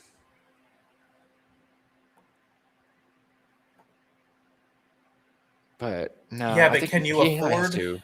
He has to. Yeah, I don't think you can afford to get cute here and fish off 1. I don't see a good 1-tile fish, and the board is also constructed in such a way that there are, especially with that pool, there are draws in which you don't bingo next turn. So I think you just have to bingo and hope. And Matthew will take a little bit of time, but he can't take too much time on this turn.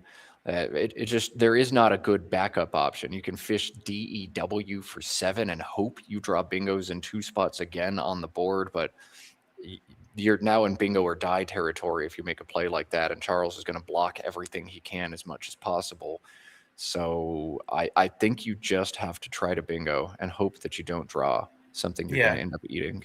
Chad is suggesting talk, you just plunk the C off of the TO, but what happens when you, I guess, when you draw the X, you have something? Although you just block the spot for existed. You have excites. Well, no, because you're playing the C. TOC. So you would draw into dais blank. I see. That just feels too cute. I don't know. It's hard to evaluate these positions though. Even if you play Todd, like Charles can just play VEE and EWE, and that feels really bad, or something in that vein. Charles can just block and win. And also getting back to what I said earlier, and again, this may not be accurate, but that also just doesn't fit with Matthew's style. You know, Matthew's pre-endgame style is, I'm just going to do this because, you know, then I'm only going to have 2 tiles. It's going to make the endgame easier, especially because what is he down to on the clock? 3 minutes. And I guess that doesn't matter because if you finish off 1, you know, you're going to out bingo every time. So I guess time isn't that important, but I just feel like Matthew's style is, I'm just going to take the points now, which is also his style, like mid-game. You know, he tends to value points over leaves. So I think his style is just to play the bingo and hope. Okay, so yeah, play the bingo and hope. There is, I think, opportunity for him to play a C on this board. Yeah, ice between the I and the E, and anodize and Aeolian. So C stick, not even a concern. It's really just that V that he's got to be worried about. But if he draws like VX after this, he's going to be sad. He also is running out of time, and he's not put sicted or sticked or spicated on his rack yet. Yeah, I don't think he's seen the bingo. Spicated is hard with the 3 overlaps through the A, and it's either sticked or sicted, making EWT or EWK, which are easy to overlook as well. Matthew's got to find a bingo here. He might not have the time to figure one out. He's shaking his head, chewing his gum. Crunch, crunch, crunch time. Maybe he plays top because he doesn't see it. Oh, man, Matthew. Yeah, just 100 seconds now. And this endgame is going to be close enough. It's hard to justify going over here. Yeah, because after the bingo, it could still be a very close game if you get hit with the big V play or something like that. Or a big X play. Yeah. I don't see any threats through the I in prolation. I don't see anything big through the W. He fishes the D. Maybe he doesn't see the bingos. What is he going to draw now? The K. Oh my God. So this is terrible for Charles. He sees the natural snicket unseen, which plays with ADS. That means Matthew is guaranteed to have it. Even if the blank is in the bag, Matthew is bingoing out here. Oh God. Terrible. Terrible for Charles now. He can't feel good.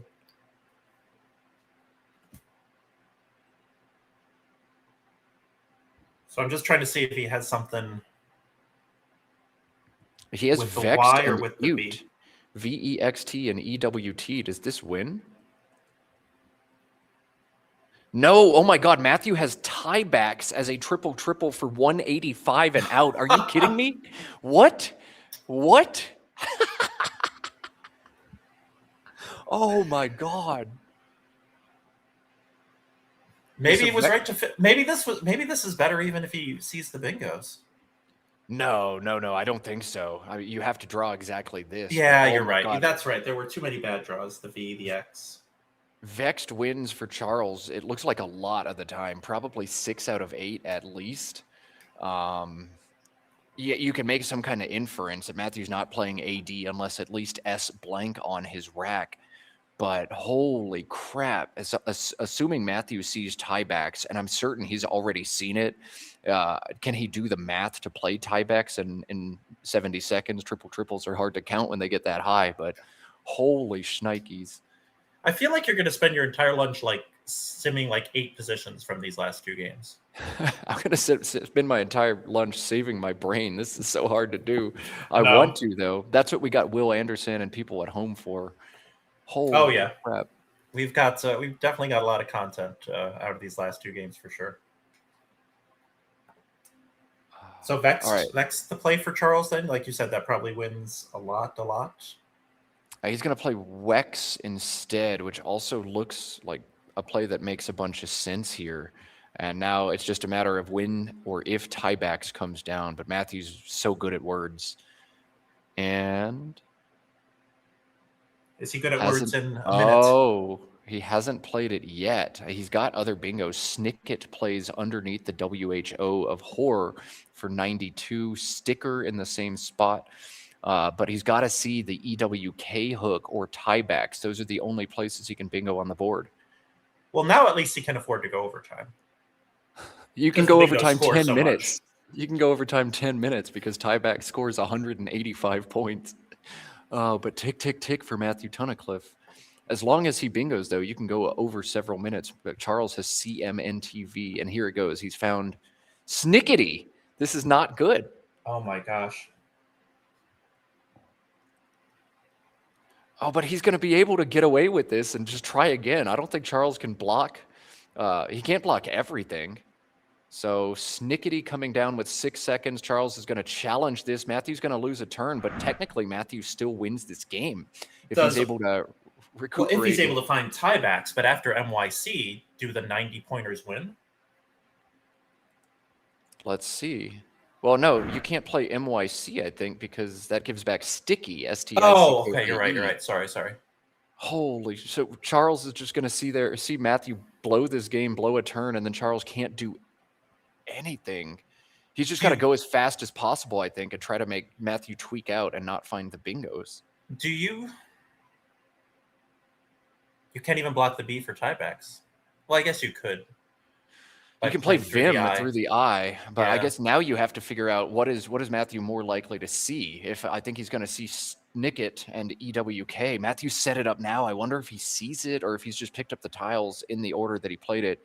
Maybe the move for Charles is to play like NEW and block that spot. But I think Charles sees tiebacks and is like, I have to block that right now. I'm going to play Vim. It looks like he's doing the math on if Vim wins after. Yeah, Vim is not going to win after Snicket comes down. So then you just have to hope that he misses tiebacks again. I think you do. Yeah, you just have to seed the 185 and hope Matthew doesn't see that. And well, you have to decide which bingo is more likely for Matthew to see. And every second you spend on this turn is another second Matthew can look for either tiebacks or Snicket. Wow, overhead mic is going to be insane after this one, and I will not make eye contact with Tunnicliffe or Charles. Look at the body language from Tunnicliffe. He's either defeated or more likely he sees what he just missed. See, I can't tell if he sees what he just missed or not, but I'm not good at reading people all period, so. Oh, now he sets it up. He puts his head in his hand. And he's even setting it up 3 letters, blank 4 letters. That's free information for Charles. Yes. Oh, yeah, put that God. together. Put that together, Tunnicliffe. Oh, my God. Now he just stares off into space. Oh, Charles, what do you do here? You're sunk. You know your opponent's rack. He's even shown it to you. He wasted a whole turn. Charles probably sees it all right now. And is just like, oh, God. What?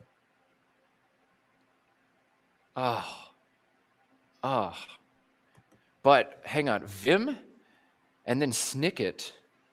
If this is the sequence we see, Matthew wins by 10. So if Matthew can push if Charles can push Matthew over time, even just in the 6 seconds with Vim overtime, Snicket leads to a tie. Oh, which would be great for Charles because he has no spread. Vin though would lead to a loss if Snicket comes down and Matthew goes overtime. But maybe he's thinking about Vin first holding MYC after Matthew empties. That's what I'm guessing. Oh my God, this is so interesting, so crazy. How did we get so lucky to have 2 games like this? To think There's some Vim. people might have turned it. All right, Vim. All right, here we Matthew go. has 6 seconds to 6 play seconds. Snicket, count it right, designate the blank. 5, 4, 3, 2, 1. Now and it's Matthew for the knows tie. tiebacks was just blocked. Matthew now has 58 seconds to find Stickin for the tie. Wow. If he doesn't find it, definitely don't make eye contact with Tunnicliffe for a while. Oh my God. Overhead mic. I think Matthew's just going to sign the slip and leave. Yeah, especially sees before it. lunch. Like, Oh my God.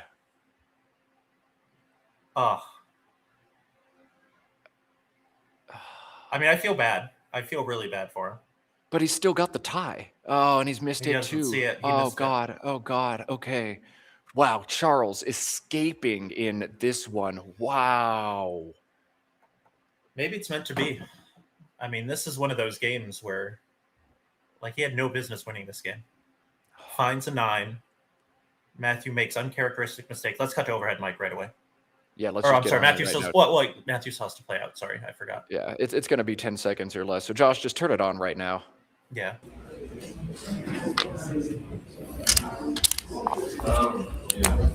Six.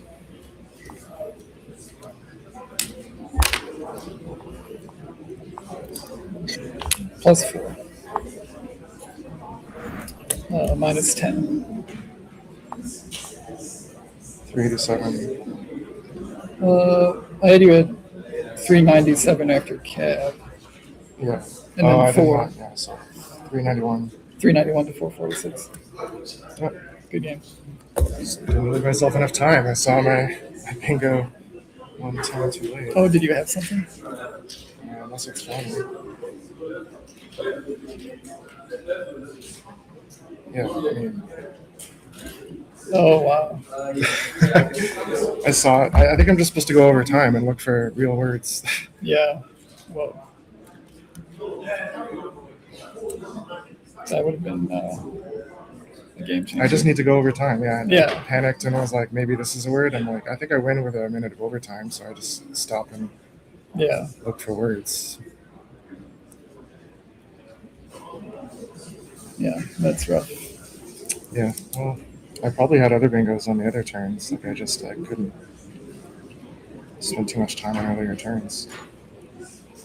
This booked my word here and Yeah, I almost missed Queenie. That's why it took me so long to play it. Probably everybody was freaking out because I was just going to play Queer, which blocks this S-look at the expense of giving up another S-look. And then I'm like, why not just play Queenie?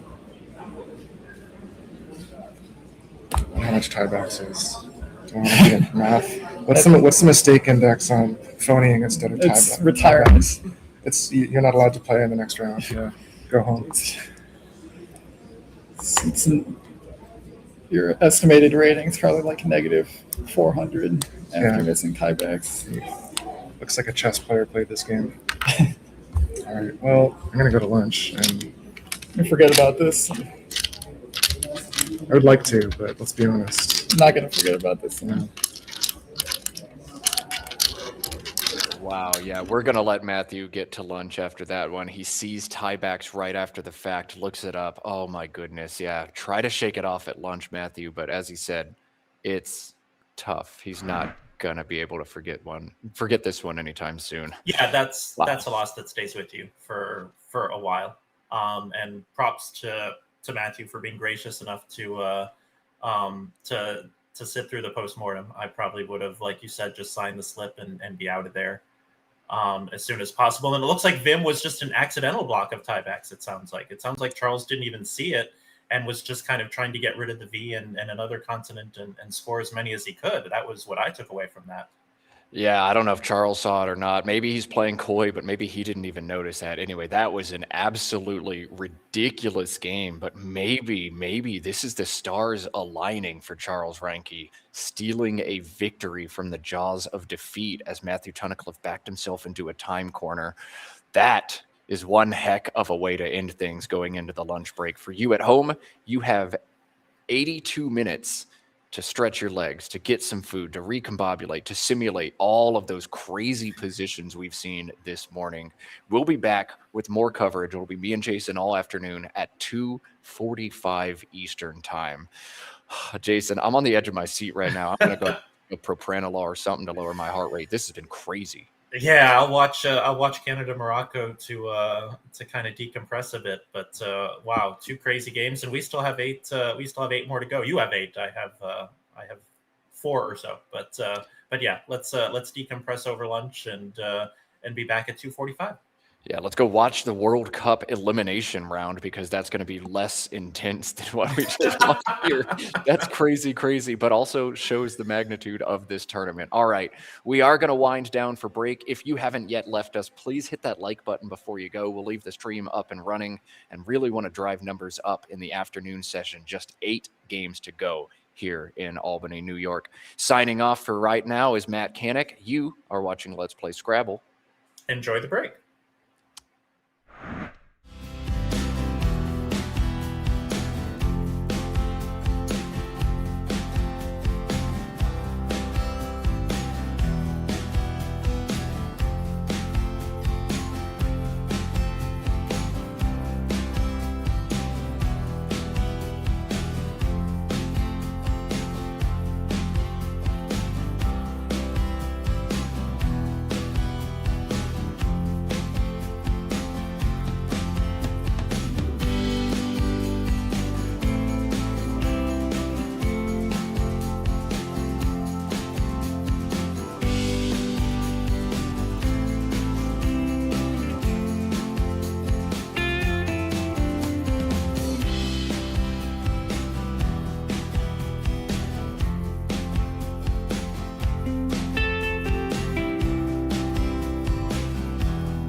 We are back from our lunch break on the 4th of July here in Albany, New York. The Bob Linn Superstars Division has just 8 rounds to go, 4 more today, and the final 4 games tomorrow. I'm Matt Canick, joined here by Jason Nadolski. And Jason, we got a great matchup coming round 1, don't we? Something tells me all of the last 8 matchups will be great, but this one is especially juicy. Yes, it is. So let's take a peek at the standings if we can to show you the ramifications. Charles Ranke having quite the tournament. He is 2 games up, 4 players nipping at his heels, 2 games behind. Inak Nwale is who we're going to have on stream in this one. Dave Wiegand, Sammy Okasaga, and Dennis Ike Caragor rounding out that group.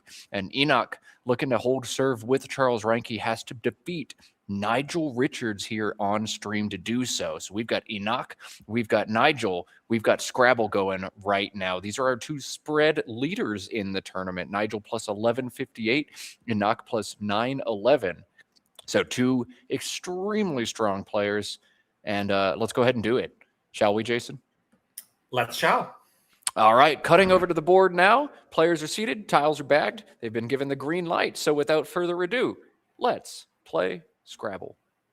Yeah, and as Alex Stings, who kind of a Nigel chronicler himself, just said in chat, never rule out a Nigel who is not mathematically eliminated. So, if you can put 8 W's on your scorecard, you can do it over the board, especially him. So, but he is running out of losses he can take, being 3 games behind for sure. NNRRR, good luck. But the AS means an exchange 3, looking very standard here. Just throw back NRR, keep that ANRS leave. You're not playing out of this rack, are you, Jason? I can't imagine. All you've got is RAN 6? Yeah, no RAN way. for 6, drawing into NRRS. Yeah, just draw into ANRS, which he's going to do. All right, so pretty standard first move there for Enoch, which means Nigel on turn BEEIINO after an exchange 3 maybe changes the calculus a little bit here. I think the standard play would be BONIE, the only 5 he's got out of this rack. But after a small exchange, might Nigel change it up, play OBI, or even just exchange back here? Yeah, it looks like he's going to play BONIE, and that kind of fits with what we saw from his other game on stream this morning, where he responded to an exchange 1 by just kind of making the standard opening play of Bunya. So I think he'll play Boney here. Yeah, I think so as well. But he's going to spend some time and think, what does an exchange 3 mean? Obviously, you're keeping 4 decent tiles, but how decent? Is it ANRT? Is it AELN? Is it ERST? It could be a lot of different things. Nigel's going to go ahead and take the 20 points, though. This feels like it's still what you do, even if you've got your opponent pegged on a good rack. Yeah, and a very nice draw for Enoch to draw the IE into Rands, and so he will have many options. He can play Ravines for 76, side lapping Boney, or just play a version for 72 through the O. The side lap is 4 more, but hangs an R out in a very dangerous position. Yeah, Ravine slotting the R in the second spot of a triple is hard to pull the trigger on. It is 4 extra points, but just how poor that play is defensive. Nigel is scoring 7 or 8 additional points if you give him that triple word score up top. So aversion does cede more bingos back to Nigel, giving him more floaters to work with, but Nigel's still on average scoring way less without a triple word score exposed. This should be aversion, and it's not particularly close for Enoch. Yeah, I would tend to agree with that.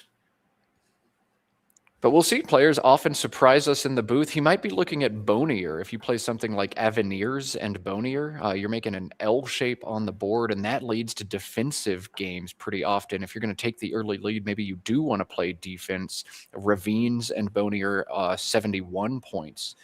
So that might be something Enoch's thinking about doing here. But we heard 2-time world champion David Eldar this morning on stream saying, don't you dare try to play Nigel Richards on a closed board. While he knows all the words to do damage on an open board, his tactics are truly what set him apart. Big decision here from Enoch.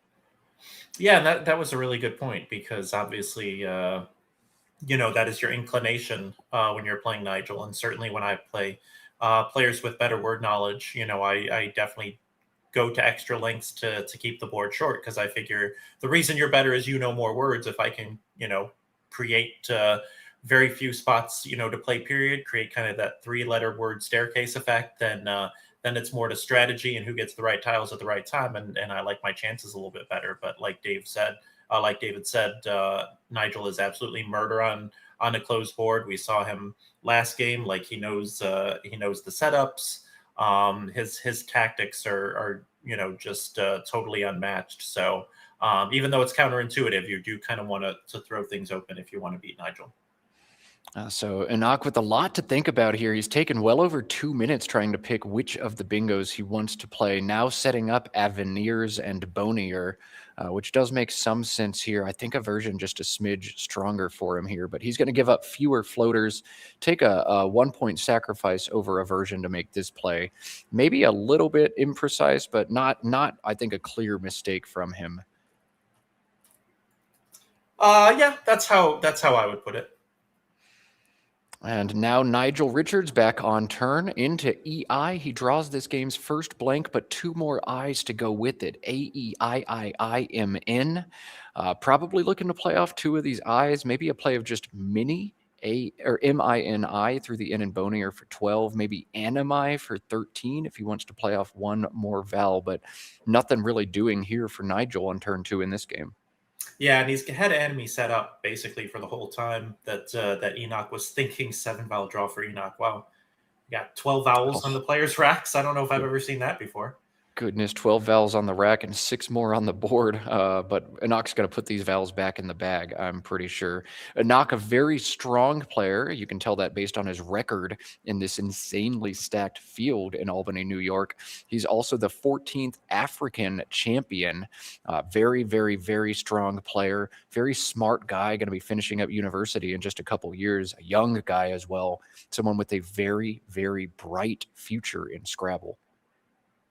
Yeah, there's a lot of them. It's kind of wild. Just about like every tournament now, even these North American tournaments. I'm seeing names that I've never seen before with really high numbers under the rating column, and it's really heartening to see.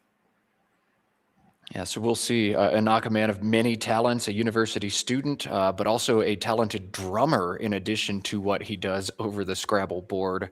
I saw him listening to music last night, and he saw him drop his AirPods down on the table. So curious what kind of drums he plays. But with those arms, he's got to be very good at it.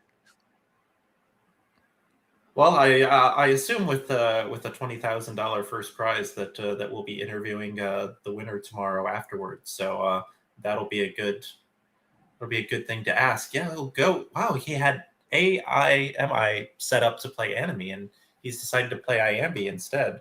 A 4-point sacrifice, and it doesn't look that much better. Interesting. All right. Nigel scoring just 9 here with the same tiles he could score more for at the bottom of this board. But this is going to give him more long-term life in a game where he's down, and mean his bingos are going to come down a lot. That last I in Iambi setting up a big bingo line. Should Enoch choose to play there, he's going to play at least a 5 in that spot and give Nigel some big opportunities back. So a neat decision there from Nigel to play Iambi. Again, one of the plays that I don't think many players in the room would make out of that rack, but Nigel, Scrabble's greatest of all time. I'm not going to sit here and tell you it's wrong. I'm just going to try to guess why it's right. Yeah, although maybe just didn't want to set up an easy Q or X play, but now he's drawn the X probably, again, if it were somebody else, maybe wishing that he had, and now has XI up there, but that comes with the same perils. Now your opponent has just exchanged 5. Interesting that he didn't go 6 or 7 there. I would think that most players would probably maybe keep the E. He has decided to keep AE. So, obviously your opponent didn't keep the Q. How do you feel about XI off of IMB after an exchange of 5? Well, that one I like way less. XI on top of the last I of Iambi. If your opponent does happen to have the Q after that big exchange, you're dead. You're giving up 100 points. That's game over on the spot. So I don't know that Nigel's going to take that risk. He's going to do something a little smaller. Axing keeps that bingo line at the top of the board alive. Makes sense from Nigel here.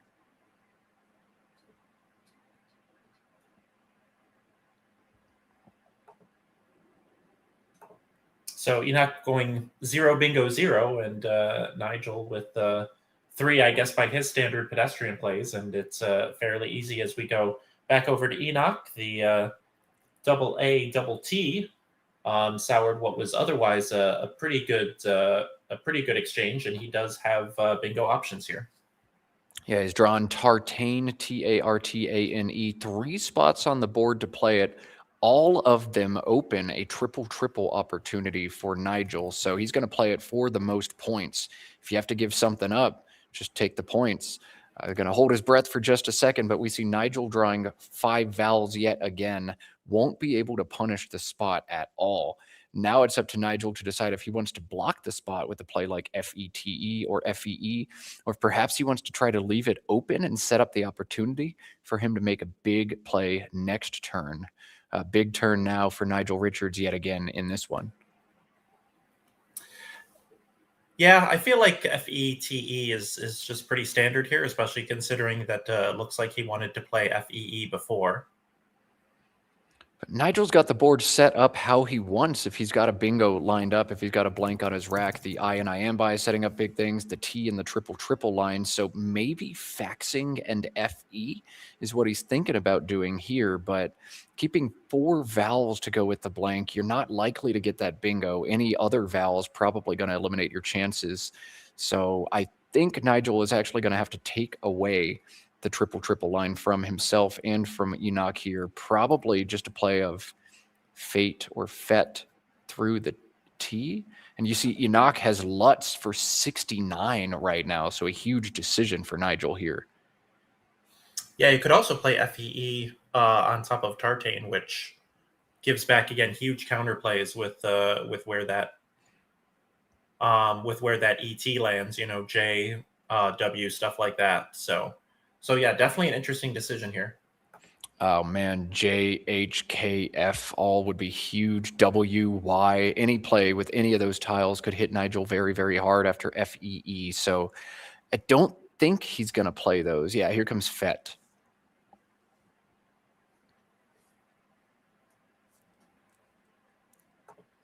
No emotion from Enoch as Lutz was taken away. You had to expect that spot's going to go away, and you've still got LUZ and ZA for 47 as a nice consolation prize. Let's see if Nigel converts on the bingo here, or if he draws more vowels.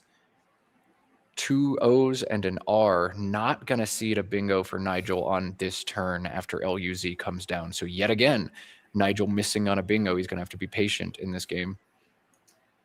Yeah, definitely a test of patience, because all the vowels on the board, all the vowels that have been thrown back, and Nigel just keeps finding 2 vowels and a consonant every time. I feel like he's gonna bingo and then draw 7 consonants and then struggle that way. So yeah, when Enoch plays lose, like now you're starting to to become unattached to the game, where even a bingo, you're going to be behind even after the bingo hits the board. Yeah, Nigel trailing big early on in this one, but never count out the GOAT, not until he's mathematically out. If anybody knows how to set up the board, increase the volatility, and climb back into a game, it's Nigel Richards. And perhaps the scariest sentence you'll ever hear in Scrabble is Nigel with the blank on his rack.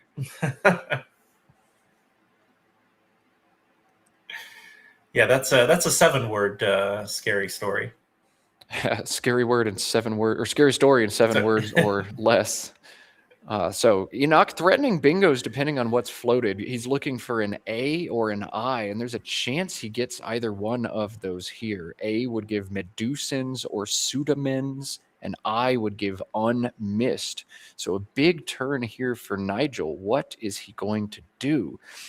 Maybe just OO beneath the NI and Avenires. If he wants to go longer, Uri and OI on top of Iambi is a choice for him as well, but Uri really closes this board off. I don't think we're going to see that from Nigel. This is a turn where we're all going to learn, because Nigel's going to handle this better than anybody, and this turn is hard. Yeah, the only thing I see him doing potentially that could string something open is playing the AOI off of the N and Avenires. That would hang the I, but everything else seems to be a lot of parallel stuff. And yeah, I'm not sure what to do here. And this is, again, like you said, a situation where Nigel will almost certainly determine the right path forward. So he's going to go with Goas and just get rid of the OA. Wow, this is surprising to me. Again, I'll never say in the booth Nigel's made a mistake, but this is going to make it really hard to get out to the right side or down to the bottom of this board, knocking out the S and Avenires for hooks.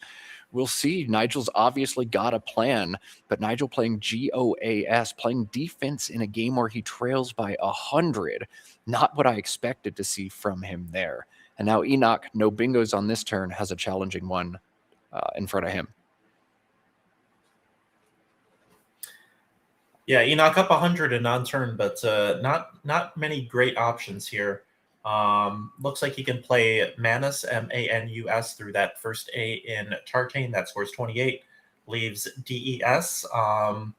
Also could play Emus going across, although that E front hook to ST is certainly not very palatable.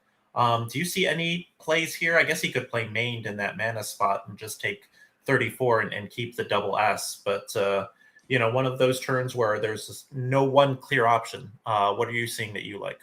If I know and I'm confident on the word Manus, I think that makes the most sense to me. What I'm never doing is playing EMUS from that first E in FET. Nigel has played GOAS for a small amount of points. Nigel has a very good rack right now and almost definitely an E. So we're going to see Mused come down for Enoch. Okay, if Nigel bingos now, it's going to be from the S, E, or D, probably in Mused. Won't score very much, but I'm almost essentially guaranteeing that Nigel bingos here. Well, he's got stuff from the F as well, although it's hard to peg Nigel on a rack that flexible. Yeah, so Nigel going to pounce for 89 likely on this turn. He's got multiple options from the F, but one scores more than the other. Foedarie. Not even going to try to pronounce that. Federy, maybe. Yeah, I think you could have just left it as I'm not going to try to. You said I'm not going to try to pronounce it, and then you immediately tried to pronounce it. So yeah, I probably should have saved myself there. Just stick with your first instinct there. CNSTTVY, what Enoch pulls out of the bag as he sees Nigel drop down an 89-point bingo. Oh, boy. All right, this one's going to get interesting yet again. Enoch with a tough turn here. Oh, my goodness. Nothing good to do for him. Well, we had a situation where 12 vowels were on both players' racks combined. Can we get a situation where 13 or 14 consonants are on both players' racks for a second? And Nigel make it so. Let's see. This a is lot the of vowels pool. on the This board. is the pool for it. Yeah, this is the pool for it. And AQ, the first two times. QUA? Okay. Jeez. This What? is why he's Nigel, I guess. Oh, my God. Okay, so a lot of vowels. Yeah, that's what we expected. He's actually only one tile off from Seaquake. Wow. Wow, that'd be crazy. Yeah, Seaquoke, unfortunately. Seaquoke, yeah, not. But not he's quite going to vowels. realize pretty quick that he's got all the vowels, and so I almost guarantee you he won't be hanging about a vowel out in space for a while. Yeah, I would be shocked if we see that. I wonder what we're going to see from Enoch here. It looks like he set off VNY to the side. This would be Envy from either of the E's on the board, Avenires or Mused, 20 points in both spots. I'd probably come down from the E and Avenires. No. Maybe no. I think I'd play down from the E and Mused, actually. What do you think, Jason? He's also got Tiffy as an option through the I and Avenires. CNST is a really powerful leave. I don't know if it's quite as powerful a leave given the consonant heaviness of the pool, but I think I'm playing it from. I don't know. I think I'm playing it from the E and Mused. I think I am as well. Yeah, just make it a little harder for Nigel to bingo. Now he's got just sevens, and instead of 3 lines for 8s, he has 2 lines for 7s. What I don't like about Envy is it does open the right side of the board for Nigel when I don't want that to happen. But what I do like about Envy from the E and Mused is I'm knocking out SED as floaters for Nigel to do some damage. So This is definitely the short-term play, but maybe going to make an annoying game long-term for Enoch to try to control this board. But controlling the board against Nigel Richards is so hard to do. He's so crafty, so clever at setting himself up. Maybe just try to score points, draw the bingo before him, and win. Makes sense. He is up a bingo, despite the fact that, well, no, that's right. He has played 2, so neither one doing much else on the non-bingo turns. Although that might change here with the QU combo for Nigel. Okay, so Nigel is going to play KOA and KY here and set up Aquay next turn, if I had to guess. He's also got the ability to play Aquay and YA right now, setting up Yak behind it, but KOA or OKA, same kind of idea here. Set up Aquay next turn. Looks really strong for Nigel. Oh, so you're starting to think like Nigel. I like it. Why is this okay? Oh, Nigel. Oh, there Nigel we go. Leaving Aquay on his rack. He's threatening 79 next turn unless Enoch completely smells out and blocks this. This is so classic Nigel. But how do you block it? You don't have an E or an A. Oh, God. Maybe you play through the EA if you've completely sniffed out the setup.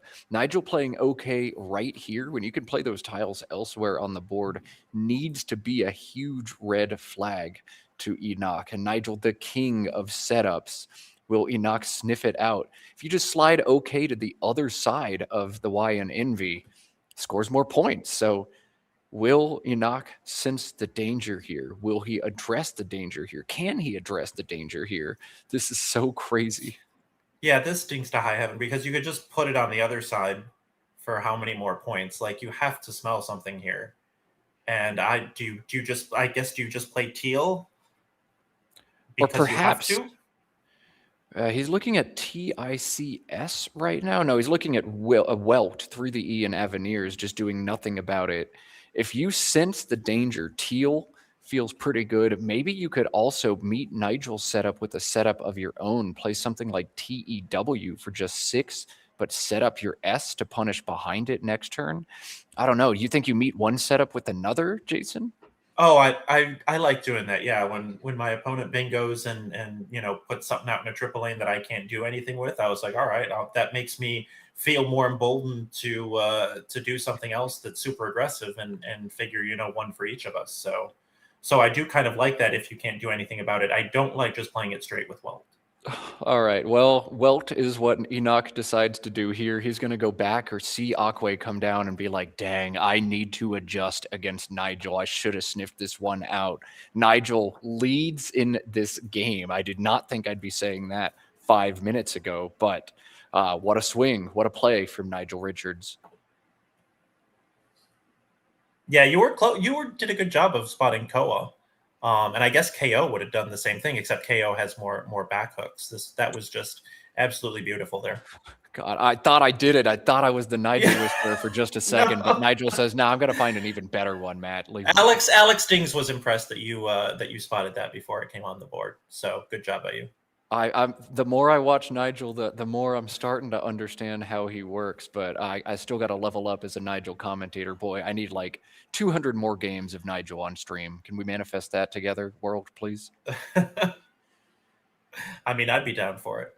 So what is that? Oh, must be the J. He's had his thumb over that tile for a while, and I just missed what it was. One play is way stronger than anything else here for Enoch. It's very hard to spot, and it is Juco through the U in Mused, making Iambic, JUCO, 41 holds IRST. Really tricky play to spot, but about 20 points better than any other play, about 15% on the win percent column better than anything else. This would be a huge blunder for Enoch if he doesn't notice it. But I think he has. I don't. Yes. Yeah, he's seen it. Okay. Wow. Good. Good play. Unless he's seen it through the U and Aquay. No, he's got it. He set it down now. So well played by Enoch. He takes the lead again. Now Nigel on LPOORTY. Another tough turn for Nigel. We'll see what he wants to do here. Nothing jumps out as a strong play. Maybe uproot coming down from the U in Aquay if Nigel wants to open this board up. But Nigel's calling card has been the defense he likes to play. He's not really in control of this game, so defense not the MO for him. I wonder what Nigel's going to do here. Yeah, and does it block Ergastic from that E in Aquay? Which, wow. Oh, he's also got Gastric from Welt, so he's bingoing next turn regardless. All right, Nigel setting up uproot on his rack, 22 points down from the U. He can't know how much danger he's in and knock threatening 80 or 90 next turn. Yeah, I was looking at the other spot for Juco if he didn't see the C hook to Iambi, and that would have set up the P and the Y pretty well. But he doesn't even really have anything here that he can set up much. PRTY. He can't be thinking party through the A. Maybe Purdy through the U. That would be weird. Purdy through the U, but look at the unseen pool. Already just 9 vowels, 20 consonants. I can't believe we're almost done with this game already, but it's come quickly. Maybe you do want to hold the vowels back, seeing a lot of consonants yet to come. Only 1 O in the bag as well. Means you're not in danger of drawing a third one too much.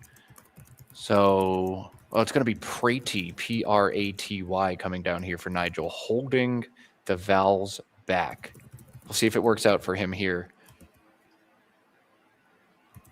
Yeah, the problem is after Gastric, one of the beautiful things about Gastric is it throws the C out in space. It does, and the C is such a great blocker, so this is like the worst thing that could happen to Nigel. I get bingoed on, and the board is shut down all of a sudden just like that. Wow. Big swing in favor of Enoch Nwali in this game. What will Nigel draw? There's still a blank in the bag. If he finds it here, he's in business. If not, his chances are drying up very quickly. Enoch leads 377 to 296. Let's see if Nigel finds that blank. F-N-W-E. No blank for Nigel. And yes blank for Enoch. A great pull for him. Oh, boy. Nigel's done. Maybe not yet. He does have 53 on this turn. It's a very, very slim chance, but he does have 53 right here. That will come down fairly quickly. I spoke way too soon. No bingos for Enoch if on-flow comes down either. Wow. Really? Nothing through that L. I saw Regalith, but nothing that plays. Okay, so it's still looking pretty good for Enoch, but not done yet. Oh, boy. If Enoch doesn't play his next turn correctly, the bag full of consonants and kind of clunky ones, B, D, D, G, H, H, P, all unseen, that U could really get in the way as well. If Enoch plays too many vowels, he might end up in trouble yet. Here comes on flow for Nigel to make it a 28-point game.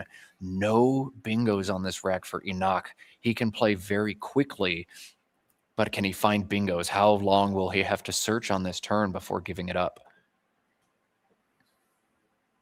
Yeah, this will be a really interesting turn to see how he plays this. Oh, this is hard. Yeah, do you play for the bingo and just say this rack is flexible enough, I'll eventually have something through the L, or try to give yourself another spot? Or do you just blow it up and just try to outrun? I mean, that's the thing about, his word knowledge is very, very good. But, Welt was something that, I don't want to harp on that as a mistake, but I think you have to sniff out, what Nigel's okay meant and do something about that spot, especially, since that was only a very small improvement over playing off the T and the L opposite the EA for 6. So, his word knowledge is really good, and obviously his strategy must be good enough to get him to this level, but this is a really complicated situation, and I'll be curious to see how he handles it. So we're already at the point of the game, especially with a kind of yucky unseen pool, where Enoch can look at the unseen pool and try to gauge what are the threats. There is one possibility down from the Q in Aquay, that'd be Quiddles. Quiddles, but nearly every other bingo Nigel could threaten on this turn utilizes the L in lose. So I think a play of TOG and ZAG is the right option here for Enoch. Knock out the big bingo threat. If Quiddles does happen to happen, well, fine, I'm keeping EIR blank and getting an S exposed. If anything else is on Nigel's rack, I've probably blocked it. And crucially, I'll keep EIR back on my rack with the blank so I don't end up in consonant trouble. This Tog and Zag seems like it's very hard to lose the game afterwards.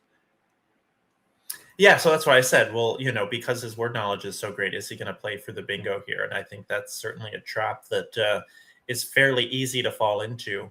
But like you said, Tog and Zag looks really strong. You're keeping the vowels, when there are none left. You're fairly balanced. It's hard to see Nigel, coming up with another on flow type play to outscore you. Yeah, Enoch doing all of his paperwork right now. I can't believe there are already just 6 tiles left in the bag in this one. It's happened so quickly. Yeah, which I thought might happen with neither Enoch nor Nigel. Tends to take a long time with any particular turn. Each player's made just 10 moves in this game, and probably just 2 or 3 more coming for each player. Been a fast one. Big turn here for Enoch. I think the one thing he cannot do is play the 6-letter goiter, Goitre and PE right now. It scores very, very well, but it would empty the bag, not block the L. You don't do that. Yeah, so you said Quiddles from the Q. What does he have through the L? It doesn't look like there's that much in this pool, although I guess there's enough that you have to be concerned about it. There's actually quite a bit that could happen through that. Let me read out some of them. Let's see. There's Sulfide, Delphins, Helpline, Splendid, Bullpins, Eludable, Bellins, and Blue Line. So all of those possibilities Nigel could threaten using that L. And Quiddles is the only other bingo that could happen. Now, there are some scoring threats Enoch might want to think about here as well. The 6-letter Ephebi, EPHEBI, and PI, 46. Words like bushy and PE or huddle and PE are in the mid to high 40s as well. So Enoch, not a lock to just outrun Nigel if he scores very little here and Nigel scores very well. I think the blank will still give him enough flexibility. He'll feel good about his chances, but not a lock. Yeah, Chad is suggesting just dropping the G between the AI and A. So make Iga score 12, keep 5 in the bag. That way, if Nigel hits that spot, it'll be an even end game, but you've got the blank and super flexibility. You've got the L to bingo through. I'm just trying to figure out, obviously after you drop the G, you draw the D or the E, you'll have loitered. B will be blottier. So I think you're going to hit the L a lot, and it's very unlikely that Nigel's going to block the spot, although maybe after you just dumped one tile, it kind of has to. You're not going to play Iga for 10 here. Like, your rack is not going to get too much better than it is here. Goiter and a blank, and I can't bingo. So if I play Iga, I could draw another really great rack. Am I going to bingo? I think you just score a little bit more here if you can. And crucially, blocking the L would be a big, big swing for Enoch as well. Yeah, and I guess it goes back to how you're going to lose this game. I don't really think you have to worry about getting outscored that much. And I think when you dump the G for 10 or maybe play Zag for 13, I don't think you're getting outscored that much. Although, I mean, I guess you're kind of lengthening the game when you don't necessarily want to do that. Okay, so Go is just a worse version of Tog here. You're not blocking the L, but you are keeping well. I'd rather have seen Enoch knock out the possibilities using the L, but this makes a lot of human sense as well. He'll leave 4 tiles in the bag. Back on Nigel's turn here. It's got to feel pretty desperate for Nigel in this situation, but HUE and CH is probably what we're going to see from him here. Now you can set up CHE, CHA on the bottom, try to bingo there, while you're also keeping DEIN to potentially draw bingos using the L and lose. Create a second line and hope you draw the blank. Probably the line from Nigel, but after a play of GO from my opponent, is that really bad news for me? Looking at the unseen pool, It's not like he had an ugly rack and had to play Right. GO here. Yeah. It's not like he was keeping OOGG or anything. Like GO is not a forced play. He's probably got really good letters on his rack. Yeah, but I mean, what else are you going to do? That's what I'm just trying to see, like what the so Huey, and I was thinking Hugh, but you know, maybe Huey goes better with the pool here. Yeah, Nigel's just going to assess like what can I draw after both Hugh and Huey? What can I draw after HUED? And his brain is actually this good where he can just kind of look and figure out which of these is going to hit the most often with all these different draws he can pull in. So that's what he's assessing now. HUE, HUED, HUI, maybe even just HE or HI. What can I draw from the L? What can I draw on the bottom? How many times can I draw a rack that hits in both of those spots? So championship players suggesting a weird one.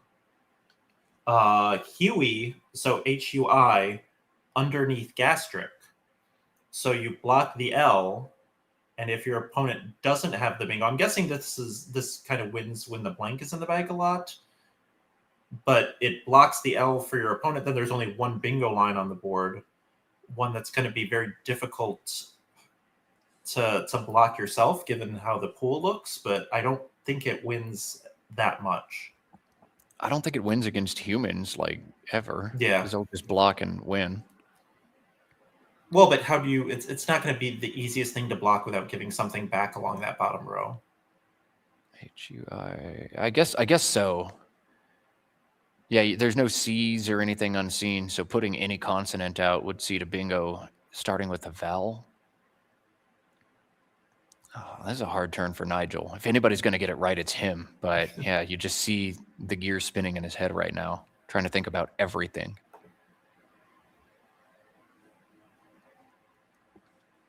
You have to open another line. That much must happen, unless Nigel's ready to throw in the towel here, but I don't think so. The blank, almost definitely on a Knox rack. I think Geo telegraphs it like 99% of the time.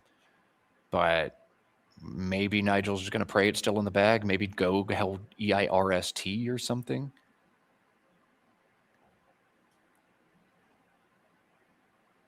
Yeah, I guess if he had goiters. Yeah, I could see somebody making Geo out of that rack. Yeah, I think if you have exactly goiters, Geo could still make sense. So it's not 100% of the time go he keeps a blank on the rack, but pretty close to it. And then you also have to consider, like, well, go probably wasn't the correct play out of the rack and knock had, so that adds some extra mud to the water. So now he's back to HUI, but now I'm wondering if he's. I assumed he was going to play it under the C in gastric, but maybe under the G in gastric instead.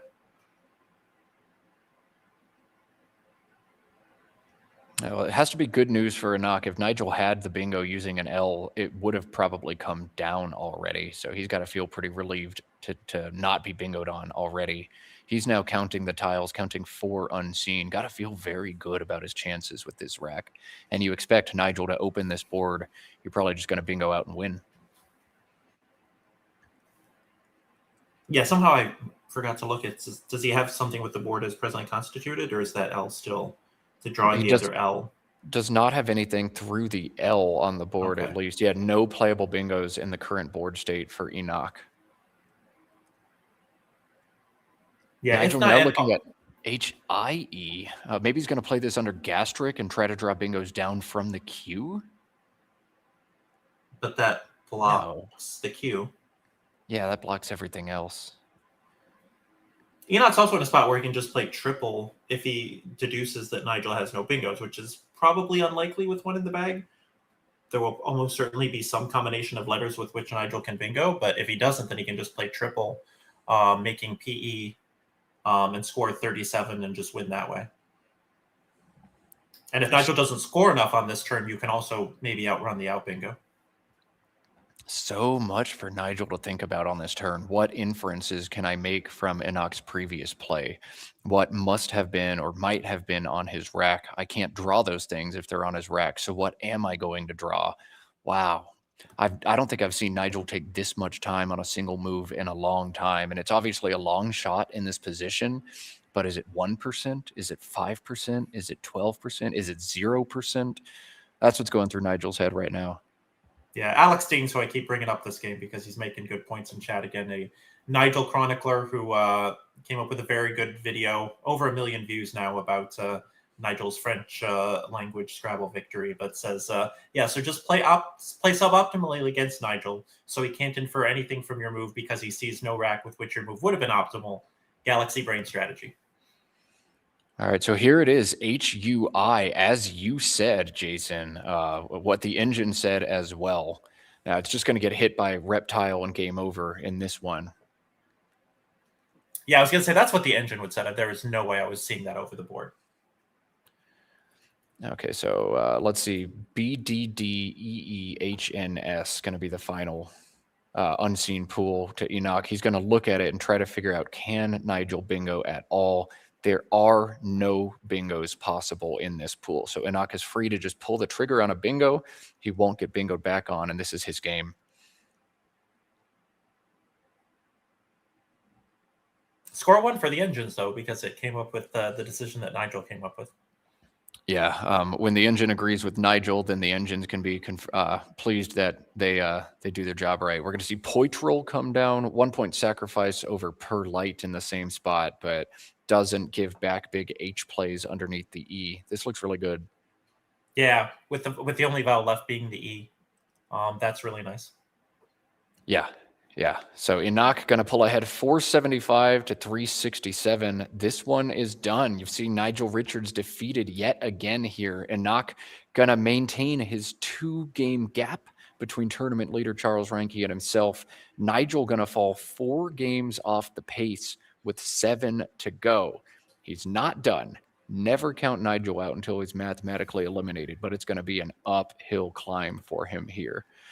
I am hearing from production team that as this one is over, we're going to bring Stefan Fatsis into the booth as a third man. We'll have a little bit of a chat with him about an article he wrote recently about Lexica, about Collins play in North America and across the world, and we'll keep Stefan in the booth to be a third commentator during the next round. So show some love for Stefan in the chat, maybe some questions we can throw his way, and we'll have time after the game, or during the game, to ask him more. Let's cut to overhead mic. This one is done. 489. Right. 404. Yeah.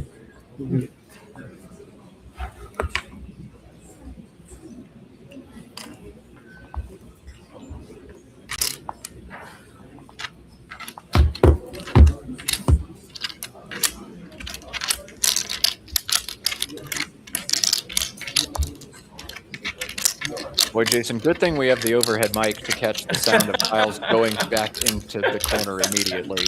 No words from either of these players after that one, and really not much to be say. Enoch took an early lead. Nigel did have one Galaxy Brain set up, okay, setting up Aquay for 79, but Enoch sending a message in this one. He's taken down Scrabble's GOAT. All right, Jason, we've got Stefan Fatsis almost ready in the booth. We're going to take about 1 more minute to get him fitted, to get a third man in the booth. But yet again, the author of Word Freak, the author of Unabridged, a book that came out about a year ago about how to make a dictionary and all the steps that go into that. Stefan is responsible for bringing me into competitive Scrabble with his book. And Stefan has a new Substack, which we'll be dropping a link to in chat shortly. But Stefan, a great writer, a great journalist. Scrabble is so lucky to have him, and I can't wait to bring him in the booth to chat with him about Collins play, North American play, international Scrabble, and really just all things Scrabble. Nobody better who knows the history of this game than him. Yeah, I was going to say, I've never actually talked to you about your origin story in the game, and because I know you came around during the Word Freak time, but I didn't know that was the impetus. What led you to read the book in the first place? Well, my brother got a copy, and I stole it from him after the fact. So that's what it was. My brother loves Scrabble so much that my mom bought the book. We both read it. We both became word freaks ourselves. So we've got the word freak author, Stefan, now in the booth. Stefan, thank you so much for taking the time to join us this afternoon. How are you doing? I'm doing great. It's good to be here. I'm just back from San Francisco, where I watched the USA Bosnia match. So I feel like I'm into the international sports mojo right now. Absolutely. A great time to be a fan of either competitive Scrabble or competitive soccer, or why not both? So welcome back to the booth, Stefan. We're thrilled to have you. And Josh, go ahead and drop in the chat right now a link to Stefan's Substack. But Stefan, you wrote a 2-part article based on both the time that your daughter Chloe had in Bangkok at the Causeway Challenge and just the history of play. Can you talk to us a little bit about what you've written on Substack and why you chose to write what you did? Yeah, I was talking to Chloe a lot during the Causeway Challenge. She was there as a commentator, as were you, of course, Matt. She was on the mic with Josh Sokol. I think they did a great job. You did a great job. It was riveting stuff. I watched so much of the tournament, and not just, of course, because Chloe was commentating, but because it was absolutely engaging. The production was fantastic. The competition was intense. The games were super interesting. You had everything from Nigel and Eldar all the way down to 15-year-old from India who was in the top 10 at the end and was in competition the whole way. And just that room with 400 and almost 50 players. What an event. And that just got me thinking for the 8 millionth time about where we are as a subculture, why we remain in the I started playing, and my first tournament was 1997. Word Freak was published in 2001. We are in the exact same place we were 27 years, almost 30 years ago, in regards to the state of lexical disunity in the world. And it's even worse now because we have lexical disunity in North America. So I wanted to try to find a way for me to think through all of this and come up with some thoughts and ideas and points of discussion for people in North America and the world to consider. So I think, could you set the stage first? I know some experienced players kind of know the history, but maybe don't know the whole story. And for those tuning in more recently, they might not know, like, why are there 2 books? What is the story behind it here? Well, the first Scrabble dictionary was the official Scrabble Players Dictionary, published by Merriam-Webster, the North American dictionary publisher, where I embedded for my book Unabridged. Thank you for the shout out there, Matt. Everyone should read it. That came out in 1978. 2 years later, Mattel, which owns Scrabble abroad, Hasbro owns it in North America. Mattel went the same route. It wasn't Mattel at the time. Actually, it was a different company that owned Scrabble. It was J.W. Spear. They produced their own book, but rather than just contracting with Merriam-Webster as Hasbro had done in North America. It wasn't Hasbro at the time. It was Salchow and Writer. So many companies, so many owners over the years. Rather than go with the same dictionary publisher as North America, they picked an English dictionary, a British dictionary, Chambers. And Chambers was a vastly different dictionary from Merriam-Webster's collegiate and the other college level dictionaries that were used to compile the first OSPD in North America. Chambers was more historical. It was bigger. My edition that I bought when I was writing Word Freak has 215,000 words in it.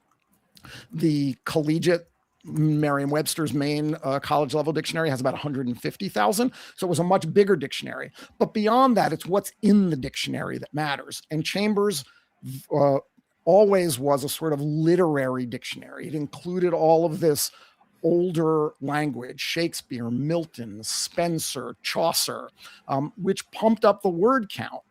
The people at Chambers advertised this as a virtue for gameplay. It's right in the preface of the Chambers Dictionary. It says that we're the official dictionary for Scrabble and we're great for crossword puzzle solvers. So the notion that you could have access to more words that were historical in nature was viewed as an asset. Whereas in North America, Merriam-Webster was a much more contemporary dictionary. The collegiate was designed for people to get answers about language as it's used today. And we didn't have a renaissance in the United States. Our dictionaries began with Noah Webster in the early 19th century. So we didn't import all of this literary older language that England had a tradition of. So there's some of the history behind the books. One bigger one, all these Scottish words and Spencerian words, Sure. and that was a virtue of it. And that was picked up by play internationally, but not so much here in North America, right, Stefan? Yeah, and what happened was in the early 90s, when the first World Championships were held, they had to figure out what to do. We had these two different lexica. So the decision was made that if a word was in either the North American list, the OSPD at the time, plus Merriam-Webster's collegiate, or it was in Chambers, it was good for play in the World Championships. And so Chambers ended up publishing a combined lexicon, just a list of the words, no definitions, and the two acronyms, OSPD and OSW for official Scrabble words, that was the Chambers list, were combined. And people that have been playing for a while will remember Sowpods. Sowpods was the combination of the two lexicons.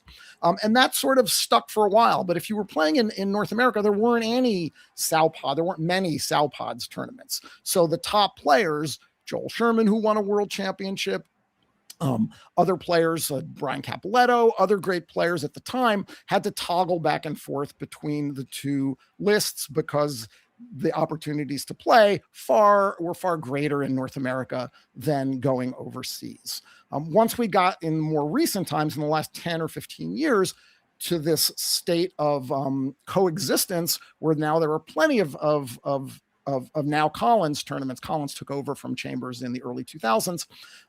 Now there's plenty of opportunity for players to play the international word list in North America. So we're seeing this slow trickle of top players moving from just playing NWL or WOW, the two North American word lists, which have some small but significant differences, to playing Collins.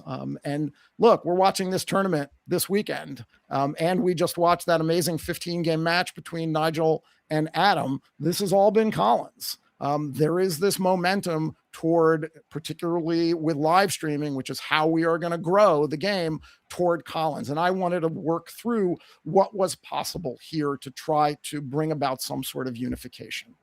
And Stefan, hitting the nail on the head, it seems like a lot of the top players in North America who want that ability to travel and play on the world stage have made that switch, but it's created sort of an awkward situation where, well, the really, really good players are playing a lot of Collins. If I'm a 1,400 player, a 1,000 rated player, and I want to play Collins, it means I'm going to get hammered by these guys. So I think that's speaks to what Bob Linn is trying to do with this event, ponying up a lot of his own money to guarantee $75,000 in prizes, and not just for the top dog, very, very generous class prizes across this to try to bring players over to Collins play of all ability levels in North America. So anybody can go down to Malta or out to Bangkok and play in a Scrabble tournament where they're familiar with the rules and the words. And Stefan, my understanding is you've got a proposal to try to bridge that gap a little bit. So can you tell us about that a smidge? Sure. I did interview Bob Linn for the first part of this two-part these two posts that I wrote.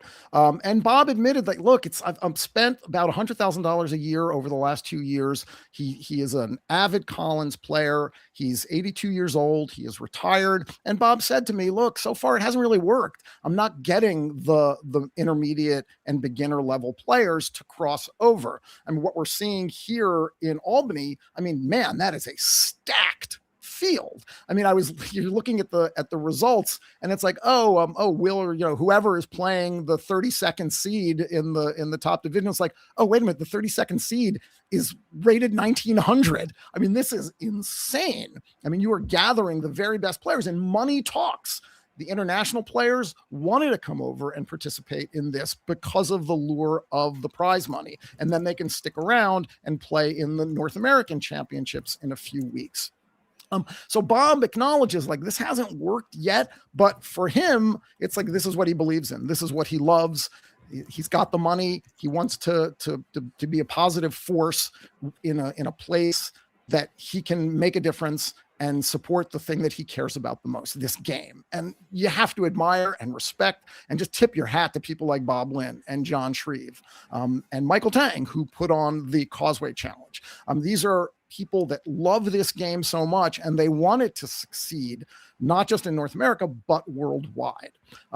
So how do you get more players to cross over? Well, I think that the only logical step to me as I thought about this was to do something I've considered for a long time. How do we merge these lexicons? How do we get one world playing the same book under the same rules? Because I do think it matters. We've seen so much growth online with content creators like Will and Josh and in NWL, Mac Meller, with live streaming, with all of the efforts of Let's Play Scrabble, who have been the engines for so much of this growth and professionalization of the way the streams look, quality of the commentary, thanks to guys like you and many others that are getting behind the mic and calling tournaments. So what do? Do we continue this bifurcated world? Do we ask the international players to come over and join North America and take 80,000 words out of their lexicon to play our little remote dictionary? That's not feasible. One of the things Chloe said to me when she got back from Bangkok was that people kept asking me, like, what's up with your dictionary over there? The North America is now perceived as the outlier in World Scrabble, the place where the game was invented in the 1930s and 1940s, which produced all of the original superstars in this game, which dominated the conversation for Scrabble for so many years. Now it's perceived as, it's marginalized, and that's too bad. So asking the rest of the world to come and be part of us is not going to fly anymore. The growth is in places like Nigeria and Ghana and India and Pakistan and Malaysia and Singapore. And the Pakistani the youth championship has hundreds and hundreds of players. I run the North American School Scrabble Championship, and it is the thing that gives me the most pleasure and pride that I do in Scrabble. And we get about 100 kids a year. I wish there were more growth. We don't have any sort of support network. Hasbro helps fund the School Scrabble Championship here, but that's all they contribute now to North American Scrabble. That's too bad. So when I was talking to Chris Light, former WESPA president, who's still on the WESPA board and is involved with the dictionary committee, and he just said flat out, North America once was a priority to bring North America into the world fold. Now, not so much, because the growth in global Scrabble is elsewhere. So how do we merge them? If you're not going to ask the rest of the world to come over, how do we encourage North America to change and try to get to the point where we're willing to adopt the International Dictionary? And that's part 2 of my Substack. That's part 2 of my Substack series about what do we do. I came up with a proposal. I think it's pretty logical. I have to say, I'm not someone that's ready to cross over and just join and switch to Collins overnight. I'm not good enough. I'm a 1600, 1700 level player. I'm not going to compete with the people that you've been showing on stream right now. The prospect of learning 30,000 new words, 2 through 8. Those are that's how many 2 through 8s there are. That's the max, right? Most players aren't going to learn 30,000 words. They're not going to learn all the 2 through 8s, but you still have to learn, 5 to 10,000 if you want to maintain your expert level ability. So I wanted to come up with a way that feels manageable for North American players, that might be appealing to them, even to some of the people that have been adamantly opposed to switching over to Collins, and see if we can start a conversation and maybe work gradually toward bringing these worlds together. So tell us just a little bit succinctly what that proposal is. How does it look? How do you bring the North American players into Collins without overwhelming them with 30,000 new words? Well, I think the first step that has to happen in North America is we need one lexicon. I think that the 2 organizations, WIGPO and NASPA, need to figure out a way to unify these 2 dictionaries. And I think it's pretty simple. In my piece, I write that I think that WIGPO needs to remove the slurs I think that I know there was a vote of membership, but at this point, I think that is a folly to allow slurs to be played in our game, particularly as we're seeing more and more live streaming. From NASPA's point of view, I do think, and I've written about this as well, there are substantial lexicographic flaws in the most recent updates, words that just aren't valid words that lexicographers at places like Merriam-Webster would not validate.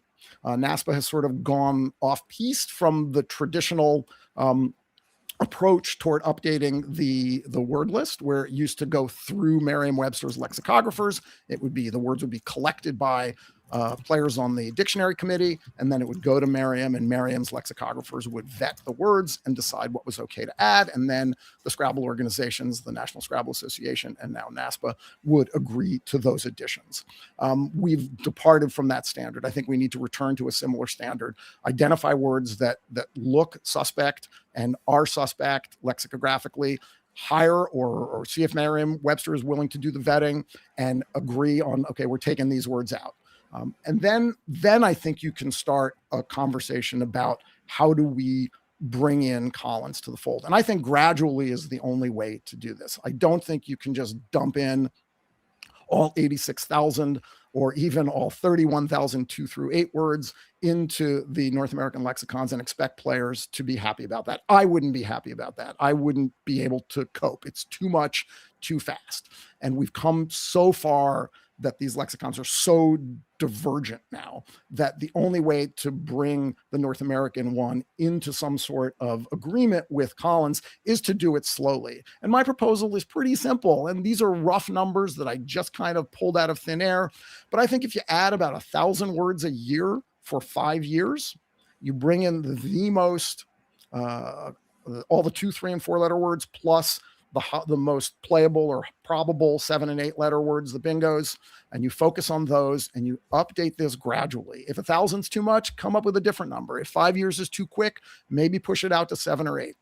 But I think the end goal needs to be a way to let players adjust in a manageable way, even expert players, in a manageable way toward the addition of more and more words. So there are 20 additional 2-letter words in Collins compared to North America.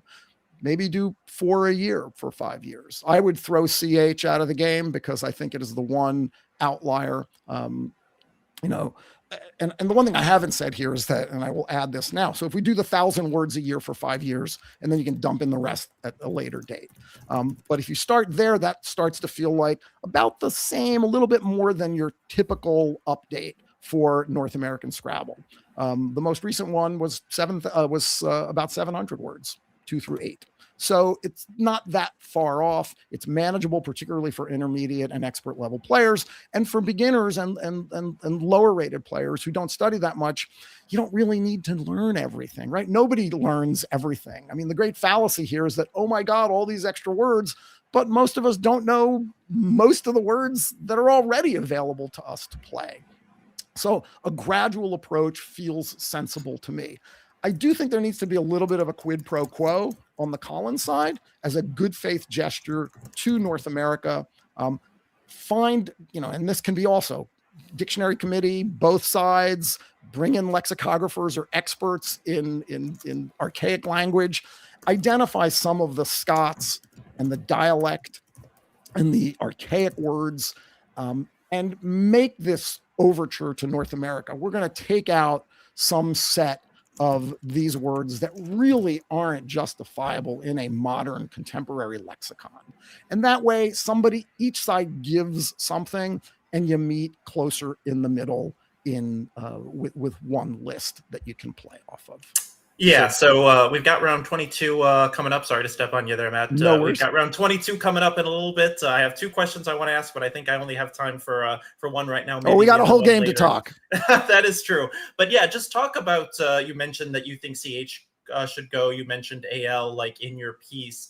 I remember a conversation with Jeff Deveneaux, who I roomed with at Worlds in 2009, talking about how the dictionary needs expurgation. Well, not expurgation, but deletions, but there's just no appetite for it because it takes 8 times as long to unlearn something. So again, I know we don't have a lot of time before we set up this next game, but just talk quickly about your stance on removing words from the dictionary. Unlearning is really hard. I'm going to acknowledge that. We have all been through it at a much lower level. We go through it if we play in WoW and in NASPA tournaments. We have to remember what's good here and what's good there.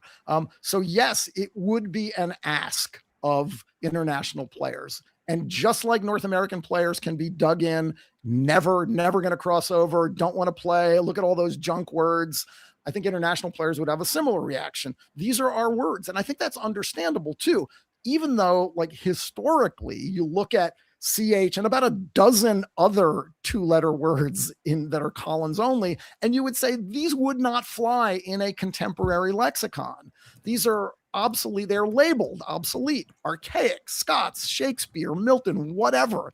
You would not include these in a modern lexicon, but this was the lexicon that British Scrabble chose in 1980. And we are now closing in on 50 years from then. It is impossible to put the toothpaste back in the tube here. So I think you can, if you identify some set of the most crazy, egregious stuff and say, look, this will make people feel better about accepting this older, more literary, more historical lexicon. And it would be a token, a gesture toward North America. Like, we want you in the fold. And Chris Leip said, we'd love for North America to be on board. I mean, look at all the great players from North America that are in this tournament and that play Collins, and players that have crossed over and are playing Collins exclusively. We want everybody to play together. I mean, the idea of this bifurcated world bothers me. This American exceptionalism bothers me. And I would love to see something change going forward.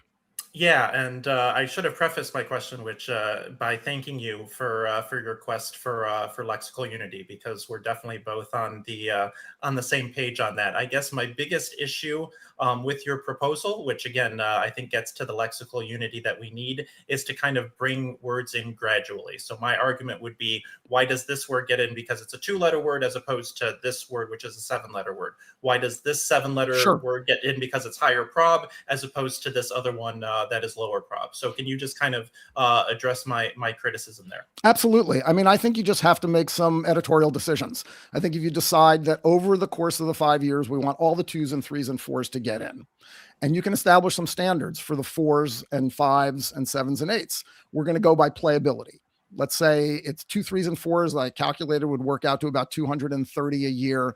And then 5 7s and 8s would work out to about 660 a year. And I think you just have to say, we're going to pick these 2s, and I broke them into 5 groups of 2 to mix in this. You don't want to put all the power tile ones in at the same time. You don't want to put all the ones that have U in them at the same time. So just to sort of do a sort of logical progression for those words. And you can do the same thing with the 3s. You could do it alphabetically if you wanted. I mean, I don't think that's a good solution. But I think you'd have to look at the 3s and 4s particularly and decide, like, do you want just high playability ones? Do you want the high counter ones? Do you want the power tile ones? Or do you want to break those up into 5 groups and sort of introduce a sort of same level of playability each year? And I think that kind of makes sense to me. And yes, for this transition period, it's going to be awkward.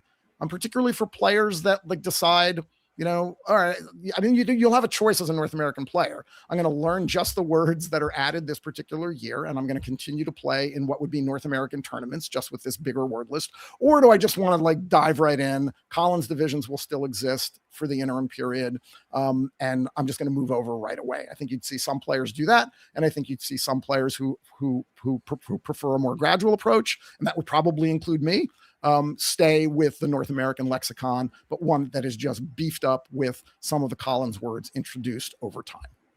Yeah, what I like about the proposal is it kind of creates a sense of urgency. Like NWO play, WoW play is going to go away at some point. And I know me as a player, I just say, forget it. Put me in Collins now, even if I haven't learned this stuff. Like, let me just try to do it. But I Right, know my you're a high 1900s player, Chris. Matt. I mean, sorry, your brother's higher rated than you are now, isn't he? I meant that was sorry. That was a real bad focus. It's okay. I get it all the time. Yeah. You know, you're a top level player. You can learn the words much more quickly than an intermediate or a lower level player, a beginner player. And, you know, I think you have to factor that in too. For some people like you, it's okay, just dive right into the pool, to the deep end. And for other people, it'll be like, okay, I can manage this. Like, you're asking me to learn a few hundred words. I can do that probably. Yeah. So putting an end date on it means, okay, some people can choose to take the waiting approach, and some people can just dive right in, do a cannonball and play Collins. But Yes. in my North Star in Scrabble, I've said this before, I'll say it again. I want to play Scrabble with my friends. Yes. And anything that stands in the way of me doing that, 2 books, 3 organizations, anything else like that, that's dumb. I don't like that. So not so radical, also kind of radical suggestion from Stefan, but keep following that Substack. We'd love to hear thoughts, comments on Facebook, on social media, directly on the Substack article itself. Perhaps this is the momentum we need. And I know me being in Bangkok, actually seeing the international community for the first time, that was my first time playing a tournament outside of North America. Wow. Right. Wow. I know it's the 4th of July. I know it's America Day, 250 years, but the American exceptionalism is not going to end well for us. The growth we see in Thailand, in Malaysia, in India, in Pakistan, all over Africa, we're going to get left in the dust. So, Stefan, I really appreciate the work you've done in trying to fix something that has been broken for 20 years. People have thought maybe at some point this will straighten itself out. And no, we're still here. Insanity is doing the same thing over and over and over again, expecting something different to happen. So maybe this is the push we need. We are going to keep. Go ahead, Stefan. I'm just the last thing I would say is, like, the point you made about the friends you meet along the way, Matt. I mean, that's what this is all about. This is why we play. I mean, we play because we all are like-minded. We share this love of language and this game and competition and watching the geniuses do what they do, but also having an opportunity to play at our own level in tournaments. I mean, I'm still here after 25 years because I love everybody in this world and I love this game. Josh Sokol, who I quoted in one of the pieces, this is exactly what he said. Like, it's crazy that everybody that shares so much can't share it all the time. And Chloe came back from Bangkok and was like, oh, I want to switch at some point. Like, this was just too much fun. And seeing this room filled with players and meeting all these people from around the world was so much fun. Why are we keeping people apart? Yeah, it's really all about unity, all in the name of unity. But America seems to be lagging behind the rest of the world, doing our own thing. And as you said, Stefan, the growth is not here. The growth seems to be elsewhere, more so than in North America. So radical proposal from Stefan. Check out that Substack. Again, we've dropped the link in the comment section on YouTube. We may drop it again a second time, but subscribe to Stefan if you haven't. He is the ultimate Scrabble authority in terms of the history of this game, in terms of the lore, the legacy, and he's got some great ideas. Read at least part 1 and part 2 of his current Substack, and maybe just subscribe to it as well, because I read every single article he posts, even if it's sacrilege against the German national soccer team. We're going to keep Stefan in the booth. We've got our next matchup. It'll be tournament leader Charles Ranke against Edgar Odonkara. You can see players already seated at the board. So, Stefan, thanks for your words of wisdom, and thanks for the hour you're about to give us as you stay in the booth. Let's get these guys underway, and we'll alternate between talking about this game. That's going to be our main focus, but especially if this is a blowout, we can talk all things Scrabble philosophy over the next 50 minutes. Thanks for joining us, Stefan. Thanks for hanging out, Jason. Thanks to all of our viewers at home. Let's get underway and play some Scrabble, shall we? Yeah, Stefan, so I don't know how much of the coverage you've seen so far, but are you kind of rooting for the Cinderella story in Charles over here, or are you rooting for Nigel's greatness? Or Oh man, I'm rooting for everybody's greatness, but I love Charles, man. I love the twins. They are awesome. When I was out in Madison, where they live, for an unabridged book reading a few months ago, we all got together and played a bunch of games after my event, and I beat both of them. So I was pretty psyched that day, I have to say. So I am always pulling for Charles. And, you know, they're just lovely people, the two of them. Great commentators, great players. Yeah, two of my favorite Scrabble players out there are Thomas and Charles Ranke. It's hard not to root for them both. And Charles with a wonderful start to this tournament. Not such a wonderful start for Edgar, Ahirruw. He's quickly played Wur, holding AU on his rack, but WHAUR, WHIRRA, WIRRAH all look like stronger options to me. Edgar opting to set up the A, but holding two vowels. It's a bold strategy, Cotton. We'll see if it pays off for him. Yeah, this seems to me to be kind of a too cute by half situation. I think he might be kind of setting up the A hook, but I would have rather seen either War or War there as well. Yeah, so maybe a little bit of a misplay, turn one from Edgar. Maybe this is his thing. I'm just not super afraid of the vowels, but 30 points for Edgar to start this one, AEFOOSU. Now Charles going to be able to jump on the back hook of Wur. I think OAF and Wura, a strong play here for Charles. Do you like that, Jason? Yeah, it looks like you can also play Houf, HOUF from the H. That will score 20 and leave AEOS, kind of keeping the A and the S hooks for Wur. Although that is a 3-point sacrifice over Oaf. It looks like one of those where there is no standout play, and I think whatever you choose is going to make sense. One of the great things about watching these Collins games is that, I talked about how overwhelming the dictionary can feel and the additional words can feel, but you watch these top level games and it just makes you hungry to learn the words. And I am just consistently entertained, amused, and envious of the ability of these players to find and utilize, deploy all of these interesting letter strings. Yeah, I mean, it just so much more is possible. You have to think just a little bit harder, more possibilities for you, also for your opponent, but the players seem to think through all of it, even though there are more words. It's really, really impressive. Edgar on AEGLSTU after Charles plays FOO, now threatens bingos. He's only got 63 available, but many options through the R. Jason, run us through what Edgar's got here. Yeah, so the highest scoring one is gestural through the first R because that doubles the G. That score is 63. The anagrams are tragules, TRAGULES, or Galters. Those score 62. And if he wants to play through the second R, then those hit nothing and all score 60. So it looks like he's decided that gestural is the best option, which kind of surprises me because that kind of slots a couple vowels, throws an S in the double lane. I don't know if this is the right pick, but again, with 3 points separating all 6 bingos, I'm not too disapproving of this choice. What's great about this play is it knocks out the Wura and Wur's back hooks. What's not great about this play is it opens the bottom of the board. You're asking to get played behind on that A and the L. Maybe Galters through the R, a similar option that does the same thing. But this is what Edgar has chosen here. And now a head scratcher of a turn for Charles, AEEEISU. Probably going to see some kind of vowel dump, and there are so many more of these in Collins' play, but EAU or AUE, likely what we're going to see for Charles on this turn. He's got a lot to think about, and I don't really want to look at racks like these. So yikes. We'll see what Charles does here. Yeah, in any lexicon. Yeah. Collins not bailing you out here. Well, it does in the sense that EAU looks to be the best play played underneath the WO and the HO. So HOA is going to help Charles out a little bit here if he decides to go that route. HOAC, one of the words I don't know.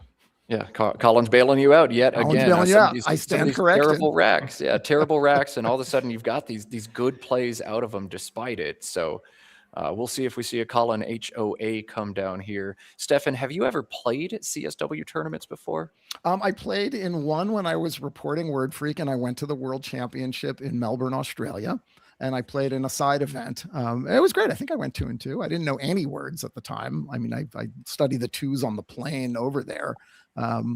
So, and I think that's one of the other fallacies is that you need to know everything before you can play in a tournament.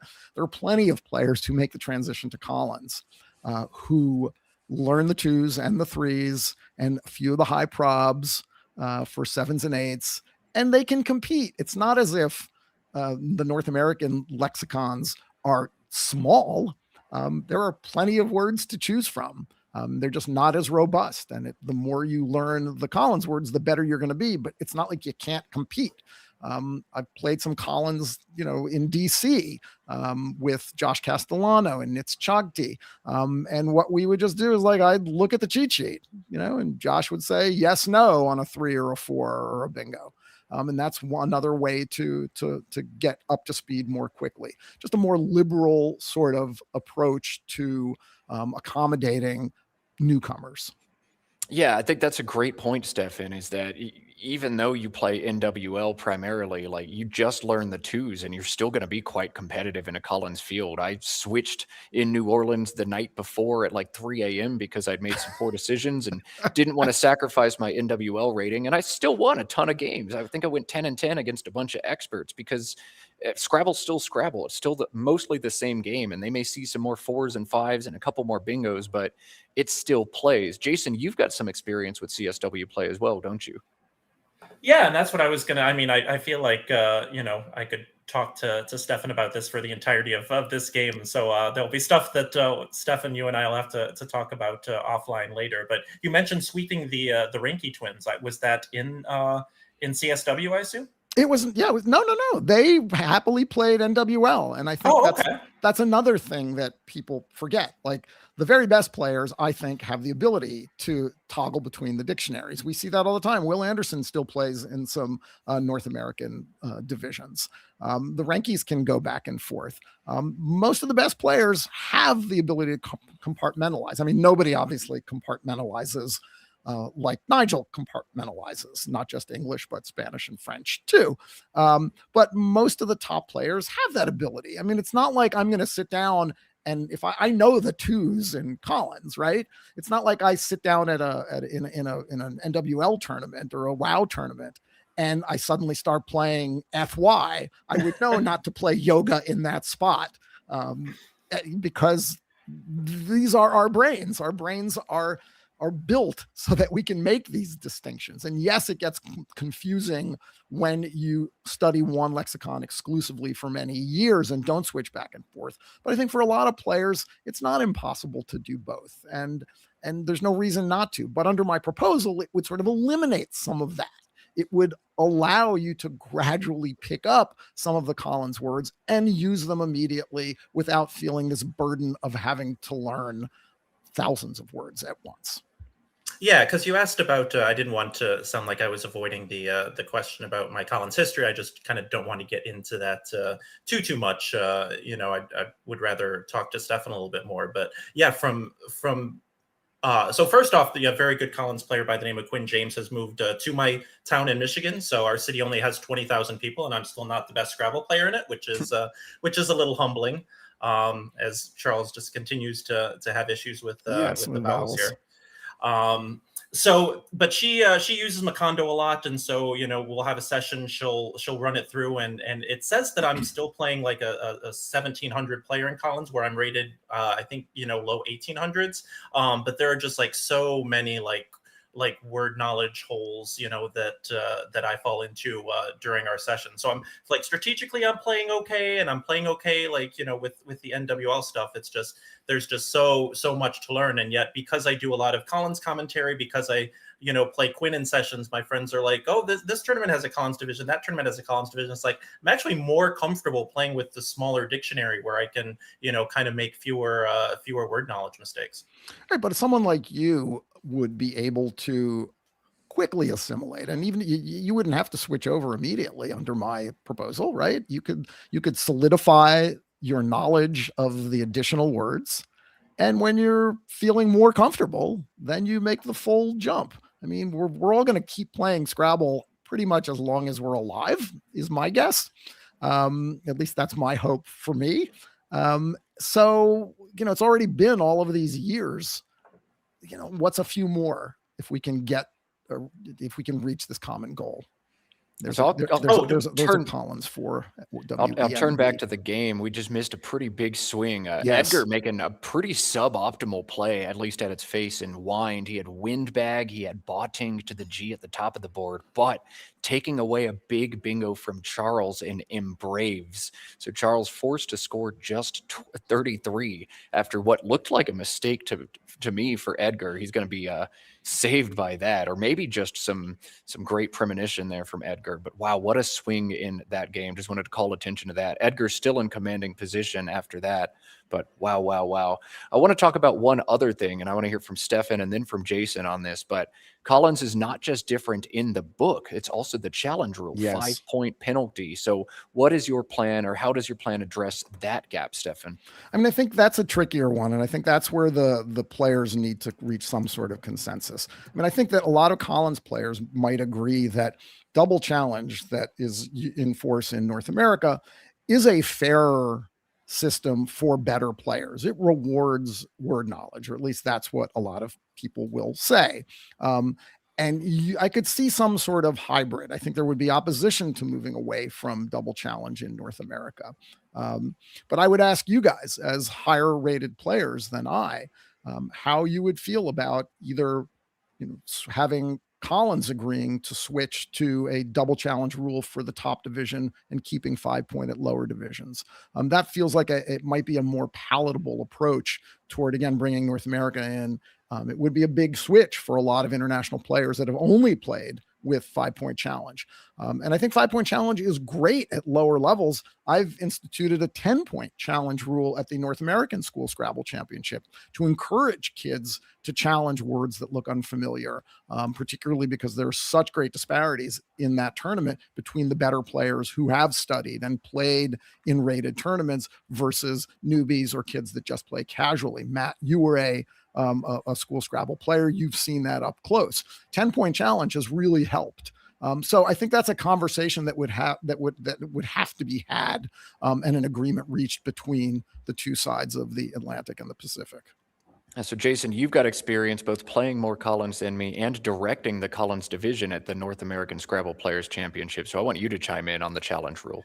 Yeah, that's a really good one, and I think we're all in agreement that you definitely can't do double in the lower divisions. I think that would be a really bad idea. But I do kind of like the 5-point challenge, but I think it all kind of reflects back to like what your view is of the word knowledge, because again, as somebody who always was where he was in the game in spite of his word knowledge, not because of it, like I would love 5-point challenge in the North American dictionary, but those who consider word knowledge to be the foundation of the game as opposed to the math and strategy, think that double challenge is the way to go. So I'm in favor of the less penal challenge, but again, that's my personal biases kind of creeping in there.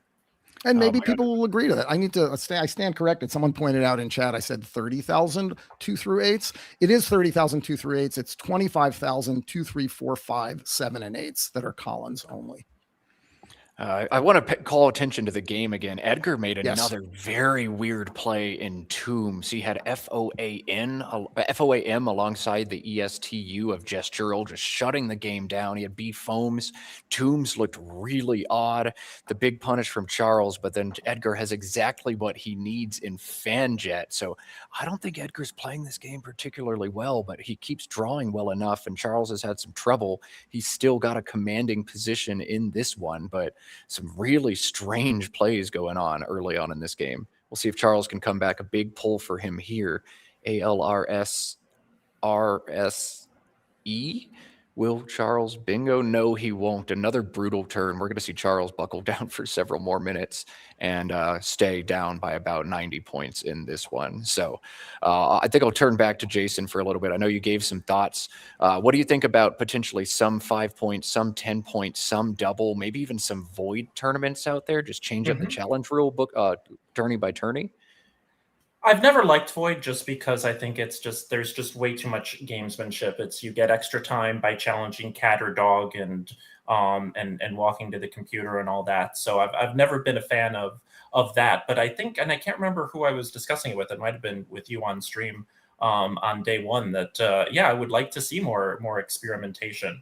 We have two different organizations. And yet every tournament is the same 25-minute time levels. Like, what about, chess does blitz and speed and stuff like that. Like, what about, you know, sanctioned tournaments with 15, you know, or 20-minute times? What about a tournament with a 5-point or a 10-point or a void challenge in the North American lexicon? Like, you know, to me, that's again, like Stefan and I are very much pro unification, but that's where I see the path forward. Yeah, and I think that's a great point. I think there are the options for doing things either as separate tournaments or as side events at bigger tournaments are great, but you do have to reach some sort of agreed upon standard so that most players want to know that I'm playing in this one day on Saturday, or I'm playing in a weekend tournament, or I'm playing in nationals. I need to know what the rules are. I think people don't want to toggle back and forth between different challenge rules. And I think that you'd have to establish some sort of format. At the same time, you want to get people comfortable if there are going to be differences in what challenge rules you use from division to division or tournament to tournament. I wouldn't want to see that necessarily, but you do have to get people familiar with both ways of playing. And I do think like adjusting to 5-point challenge is different. It's you are much more reluctant in double challenge to just pull the trigger. It's much easier to do so in Collins than it is in North America. And players will talk about how, and you can talk about how you do have to adjust if you're playing in one lexicon or the other. Yeah, so we'll keep talking about dictionaries for sure, but I want to look back at this position for Charles here. He needs to make a really good play in this position or he'll be out. He's got two strong options if he spots them here, SRI or SARI, both playing down into the eye of Liu. Those are good equity plays, but score good points for him. Keep a great leave. Jason, are you seeing a way for Charles to maybe open this board up, or are you going to try to take one of those Sri or Sari plays? Yeah, that's what I'm looking at the board. And the weird thing is that that Edgar has a pretty decent rack, but yet I don't see any playable bingos. And there's plenty of options. You've got the F up top, you've got the G in gestural, the T, the M and the B at the bottom. So I kind of don't like playing just the SR for 19 because even though the leave is really good, it doesn't open the board much when you're behind. But do you really need to open this board more than it already is? I think that SAR is absolutely fine here. Okay, so SAR scoring some points, keeping a dynamic ELRS leave, and you just got to hope you hit soon. The F in Fanjet, the B in Wimmed, and the S hook behind LIEU all still there for Charles, but he needs a bingo, and he needs it bad. Edgar's going to spend some time here looking for a bingo, a promising rack, synergistic AECKT combination, but there are no playable bingos, and let's look at Charles. Ooh, realize, okay, this could be good for him. Gasolier from the G. So Charles going to make this one interesting yet. A really interesting turn here for Edgar. Jason, are you seeing any options for him? There's nothing really great here. It looks like the simple AKA or AKE off of that A in gestural to get 25 for the K and keep a good lead for next turn. There's nothing really awesome here. I mean, I guess you could play Awk if you want to keep the best leave as well as kind of blunt the F. This is always one of those weird spots where you're ahead, but you have a blank. And so it's like, oh, I don't want to keep the board strung wide open because that's how my opponent comes back. It's like, but then again, I don't want to be blocking my own bingo lanes because I know I have a blank and the most my opponent can have is 1. So what's your kind of take on what needs to be done here from Edgar's perspective? Well, I think it's great that we have Stefan in the booth talking about expurgated words. I would play the F word right now. Not just for that. I'd play it to block that F. I don't want to get bingoed on for 90. Edgar's going to play the same 3 tiles and knock out LIEU instead. But for a lot of different reasons, not just the comedic value, I would have played the F word there. What do you think, Stefan? Yeah, that looks really strong to me. I mean, you're going to try to knock out one of those triples. You have to choose between the B and the F, and that would have been the play to make because here comes Charles with Filleries. Yeah, I mean, I'm saying that not just because I know Charles's rack, but because it just felt like the natural thing to do. But this does give us a much better game. Charles actually taking a 6-point lead in a game where I thought we were going to have to bloviate for 40 minutes. And now Edgar is going to respond back. He's got bingos from the B at the bottom of the board. But take a look at this draw for Charles. There's still a blank to come. If he finds it here or a good rack, we've got a great game yet. And Charles's lead in this tournament, no longer 2 games. He lost just before this round. He's got a 1-game lead on the field. He needs to win here or this thing is wide open once again. Edgar, floss in mouth, grabbing that marker, circling something on the blank. This will probably be bassinet or bacterian, both 86 points from the B. Yeah, bacterian coming down. I have to say the floss is pretty badass. I would be intimidated playing Edgar. Oh, and that is not the pull Charles is looking for. I think even in Collins' play, nothing's going to bail him out of this one. Yeah, I was going to say we may end up having more time to talk dictionary with Stefan after that draw. That is really bad. Yeah, should Edgar reach in and draw the second blank, it might be dictionary talk part 2, but we'll see. I do appreciate the floss in the mouth for Edgar. He's had it both times he's been on stream now. We've seen Matthew Tunnicliffe chewing his gum calmly and coolly. We saw Madov chewing his gum at the Causeway Championship. Stefan, are there any other like ticks or intimidation factors that stick out to you over the board? Well, I like it depends on what you wear too, right? I mean, I love seeing these football jerseys. We saw Kevin Fraley wearing a U.S. soccer jersey. I love that. And we see Edgar wearing, I don't know what team that is. I can't tell exactly. He'll have to fill us in later. The hat, the sunglasses, you never know. There's always something that might throw you off as an opponent, but I tend to not look at my opponents. I don't know about you guys. You can do whatever you want across the board as far as I'm concerned. I'm looking down. Now we got sideways blank alert, sideways blank alert. If Charles is looking down, Edgar has found the game's second blank, and this one's likely close to done when we get Oxo on top of Bacterian next turn. But sideways blank alert, indeed. Check it out, Edgar. Do a little better. All right. Charles does actually have one play on this rack, so not a guaranteed exchange. If he spots Linin, Linin, through those disconnected eyes, that's 13. Might still be better to throw back here, but with 13 vowels, 13 consonants. Jason, would you consider playing through, or is this an exchange? Yeah, I mean, Linen is the only play that is worth it, but it does seem to be worth it. You score 13, your leave is very similar to what you would leave if you were to exchange. So it makes a lot of sense. The thing that would give me pause, though, is blocking that E and WEM at the bottom of the board that you may want for bingos later. Yeah, I think blocking the E may be just a little bit too much. So Charles going to exchange 7, going to get hit instantly with Oxo, and we're going to keep that sideways blank on Edgar's rack. Let's see, a big draw for Charles. He's got to find a bingo right now. I mean, he traded the 7 to fish for that blank. He's going to be disappointed when he turns those 7 over, unless, of course, he does pull a natural. He's played 9s before. That ON in the bottom quarter. Could we see a TION? Oh, my God. Wow. Exchange 7 consonants, draw 7 consonants. I think that's illegal in many countries, but here in America, the land of the free, you are allowed to do such a thing. Sideways blank, no longer sideways. We've corrected it. So, Jason, you exchange again. Do you just play Z and lose? What do you think? Well, I think you lose no matter what you do. I'm just trying to figure out what the winning path forward is, and it's certainly not, especially down 100 and some. I think even Nigel would struggle to find a winning path here. Yeah. God. And the reality for Charles also is, given his spread, he's going to have to win this tournament by a game.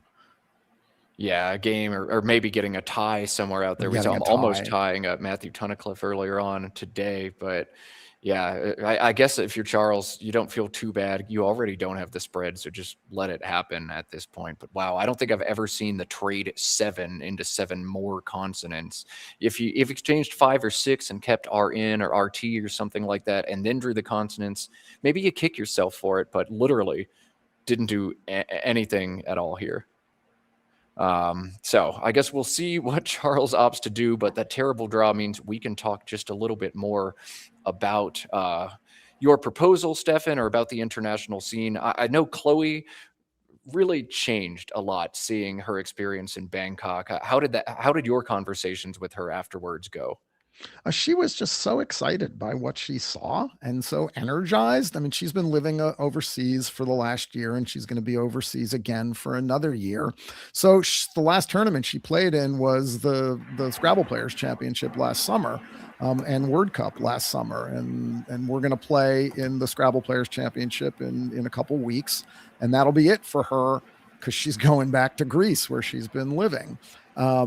So for her, there was partly the, like, this is so much fun. Look at these words. I want to do this, but also I'm living overseas, and the appeal of being able to hang out with and meet and learn from other players from around the world was really high. It was just very, very exciting for her, as I think it is for a lot of players who experience an international tournament for the first time or hang out with players from other countries for the first time.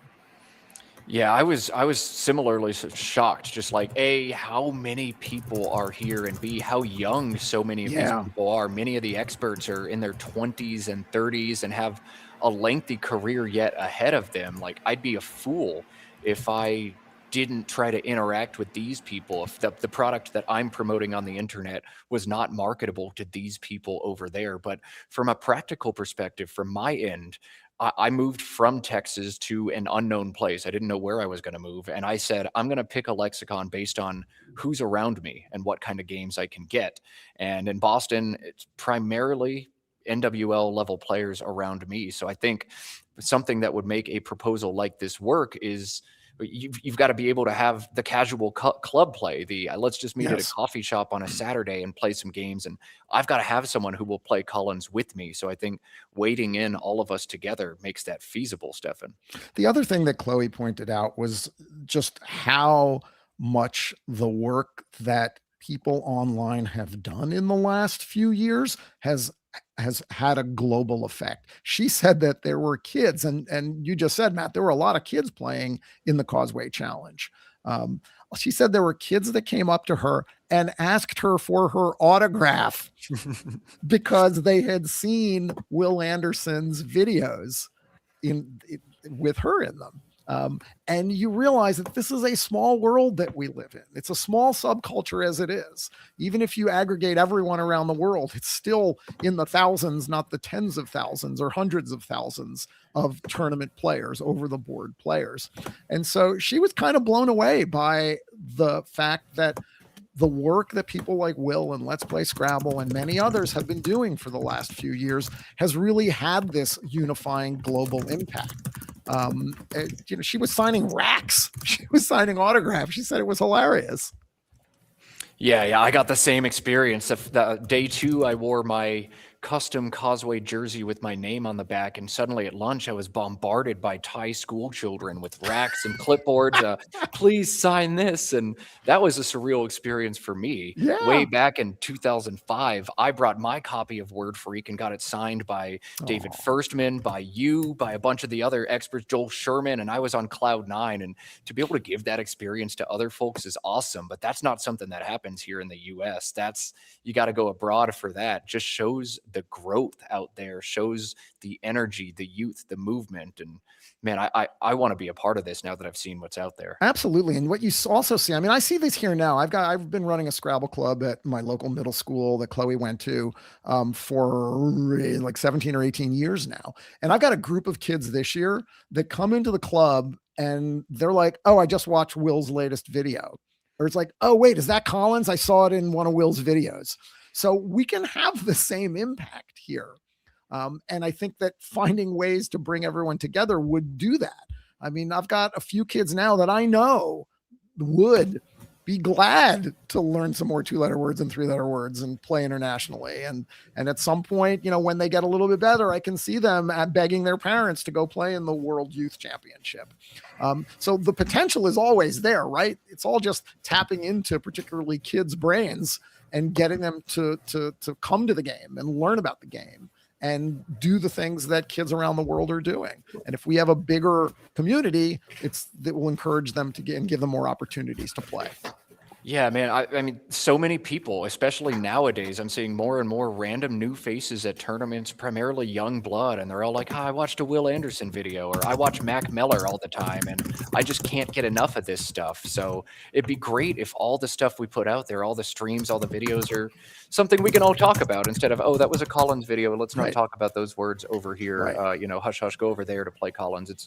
It's kind of crazy, kind of silly. I want to point out both players have really sick plays into the ON. So I think chat spotted Edgar's play, but Charles has a non-bingo, but a great play into the ON. We'll see if he can make one little flex in a game he's getting rubbed. Have fun, chat. Anyway, Stefan, get back in there. Now I'm looking for Charles's play into the ON, and of course I don't see it. Maybe it's Collins only, but maybe not. I do see Edgar's play. Yeah, we saw Charles play Prolation just last game before lunch, last time he was on stream, and now Pronation available to Edgar. Actually, just one of 3 9s into the ON. Charles's play, I'll say it now, was Dihedron for 45. He doesn't see this one, but it's too little too late. Now it's Edgar's turn. He's got bingos into the Ian Wim, but bingos down to the ON would be a nice way for him to flex as he coolly choose on that floss. All right, Jason, are you rooting for a 9 here as well? Well, I mean, I think you always root for a 9, right? Oh God, Jason, something happened with your mic. That is killer. But yes, Jason is rooting for the 9. We'll troubleshoot that mic issue real quick. I'd be surprised if we don't see this 9. He's got the TI set up already for TION. I'm surprised it hasn't come down yet. Yeah, he's still chewing right now. There's 3 9s into the ON: Pronation, Prenotion, and Entropion, all there for Edgar. I think Pronation rather common. The others would be crazy. I see in the chat that's a Liverpool jersey that Edgar seems to be wearing. There's so many crazy alternate jerseys at the World Cup this year. I have no idea who's who anymore. I saw yellow and green, and I'm like, all right, it's Brazil, and it was Australia. Make it make sense. They're yellow and green is Australia. Come on, they got some blue in there too. That's true. There definitely have been some alt jerseys. Yeah, here comes the bingo. What has he got? What has he got for us? He circled the blank. Oh, just I know. Just the 8. Oh. All right, what is the 8? POI. Sideways blank. Sideways blank yet again. Fix that. Come on. It's Poitrine, Poitrine, 70 points. So Charles with the big prolation flex. Edgar unable to make a pronation flex. The flex would actually be with the flexor, not with the pronator. But I'll digress. I'm not in anatomy teacher mode right now. That sideways blank is bothering me there. That's probably why he did it. Get in your opponent's head one more time. Exactly. Shoe your floss and put your. I would be on tilt right now. I would just grab it and turn it regular wise, but I'm a little bit more OCD than the average Joe out there. It's been a brutal game for Charles. Really not much he could have done from early on. Maybe navigate some of those Val heavy racks differently, but this game's been all Edgar from beginning to end. And really glad we had you in the booth for this one, honestly, Stefan. We'd be struggling for words with Jason and I otherwise. Yeah, much better idea than bringing me in for a game that would have required some analysis. Yeah, not much to analyze here, but that means we're going to have a crazy finish to this tournament. All right. So things tightening up. Do we have the standings? Otherwise, I see Charles. Dave was only a game behind, and now he will be tied, and I am sure that his spread is higher. Yeah, Dave Wiegand winning his last game. That result is already in. So with Charles's low spread and Dave's high spread, Dave is going to be our new tournament leader unless Enoch wins by even more. All right, things are getting interesting here in Albany, and we've still got 6 games to go. But the Albany, New York, the Bob Linn Superstars, $75,000 available to the winners here. Just a crazy and incredible thing for competitive Scrabble. And we've been lucky to have Stefan in the booth bringing us his thoughts. Again, Stefan Fatsis on Substack, just stefanfatsis.substack.com. Check out Stefan's proposal if you haven't yet. Give him a subscribe on there as well. He does some really great work. Check out his new book, Abridged. It's now about a year in, Stefan, but Unabridged. excuse me, Unabridged. Yes, almost a year in. The paperback will be coming out in October, so you can pre-order that now, which would be cool. I'll be speaking next week up in upstate New York at the Chautauqua Institution, giving a talk about Unabridged and the fate of the dictionary in the digital age. And the Substack is called Unabridged, like the title of the book. Yeah, so check out the Substack Unabridged, check out the book Unabridged. I got to sign some racks, but I got my copy of Unabridged signed by you, Stefan, when you came to the Harvard Bookstore in Boston. So check it out. We're going to cut to overhead mic now and hear probably just some chewing on a flosser. Yeah. And 349 for me. 47. Oh, did I have, where did we agree? 290? We are 235, right? Yep, 235. 266. Yep, 290. 290. Yep, 315. yep. 333. Oh, that was 333. All right, 347 to 496. Good game. Kind of the opposite of our last one. What's going? Same, yeah, exactly like the last game.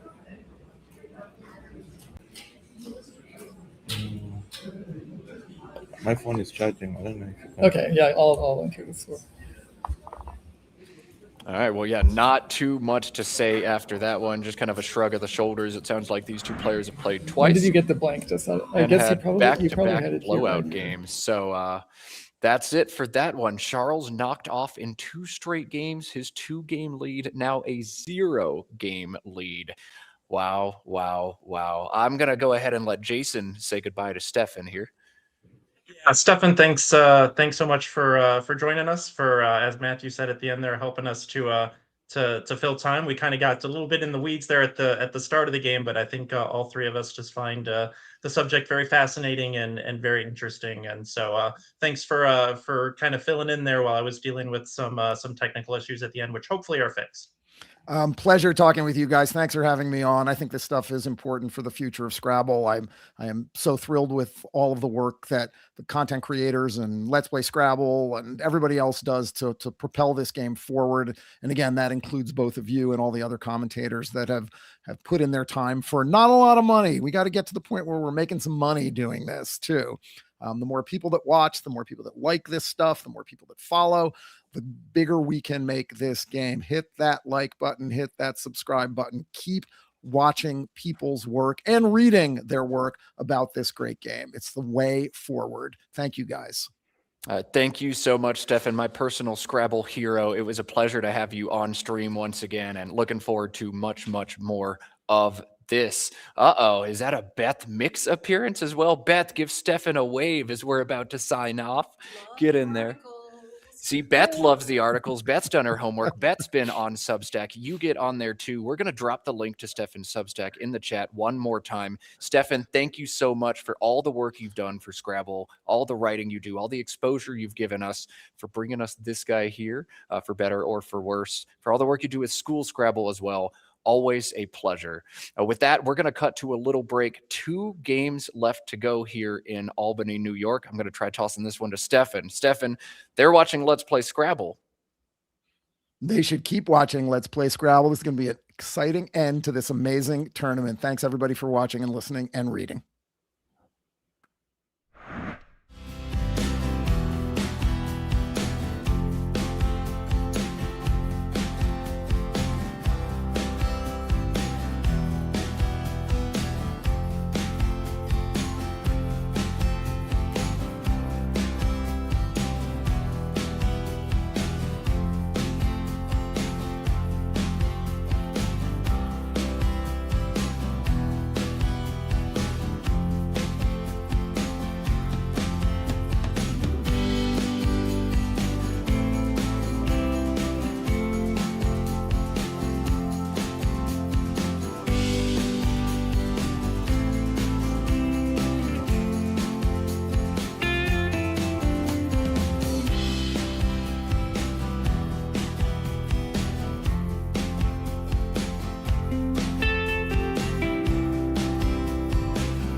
Well, we've got a new leader alert here on the 4th of July in Albany, New York. That tournament leader is Dave Wiegand. So we're going to show you Dave, who's now in first in the next game. Jason, we've seen Dave a couple times this game, but beast mode, I think, is about the right way to explain his play.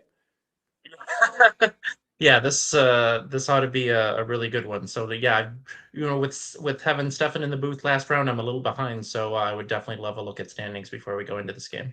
Let's see if we're able to cue those up. Yep, Josh, right on the button. Check it out. Dave Wiegand and Charles Ranke now one game up on the remainder of the field. Edgar, Enoch, Sammy, Brian Poe, and Dennis Ike Caragor all at 15 wins. We've got Dave and Enoch coming, number 1 versus number 4 in this game. God, just 6 games to go. I have no idea who's going to win this tournament, Jason. And don't discount the 14 and 8s. I mean, I know it's you got a lot of people to climb, and you can probably only afford 1 loss if that. But also selfishly after that game, the last game of the morning session, good that Matthew Tunnicliffe was able to shake that off and win the next 2. It's probably going to take 20 wins, maybe 19 in spread, more likely 20, your magic number. So Dave looking to go 4-2, Charles looking to go 4-2, or maybe even a 5-1 with that spread. Some of these other guys are going to need a hot run, 5-1 or 6-0, but every game so important, especially for Enoch on that 15-7 record. If he loses here, he'd have to win out to have a chance. So almost do or die time here in Albany. So let's cut to the board. Let's play Scrabble.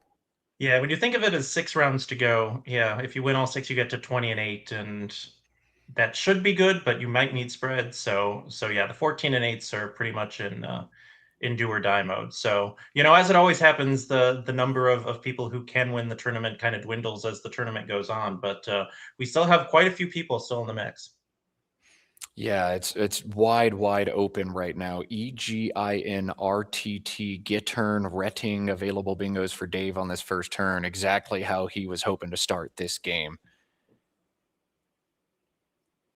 Yeah, do you like Gittern over Retting? Because Retting, obviously the F front hook, Gittern. I don't know. Do you have a preference between these two? Not just the F front hook in Collins, there's also Aretting, Aretting. So it's got to be Gittern, and this comes down quickly for Dave Wiegand. Gittern, an obsolete musical instrument. It's actually defined as a verb. To play the Gittern, it does take an S in this lexicon. What does Enoch have here? Buffeog, the opening rack for him. Boy, that's awkward, isn't it, Jason? Yeah, that is quite awkward. Looks like he's got if he just wants to get rid of it all, he can play Bouffe atop the ERN in Gittern. That scores 25. And this certainly doesn't feel like a rack in which you have to keep anything. So that's what's standing out to me. You could also take 1 more point and play Guffey, Guffie, through the eye, and sure enough, as happens quite frequently in doing commentary, as soon as you say it, it happens. Guffey defined as a pig. It's a noun, so it takes an S and only an S. And what has Dave drawn? But 2 S's and another set of bingos. Sangers or Serangs going to come very fast here for Dave Wiegand. Man, Scrabble's just playing itself for him right now.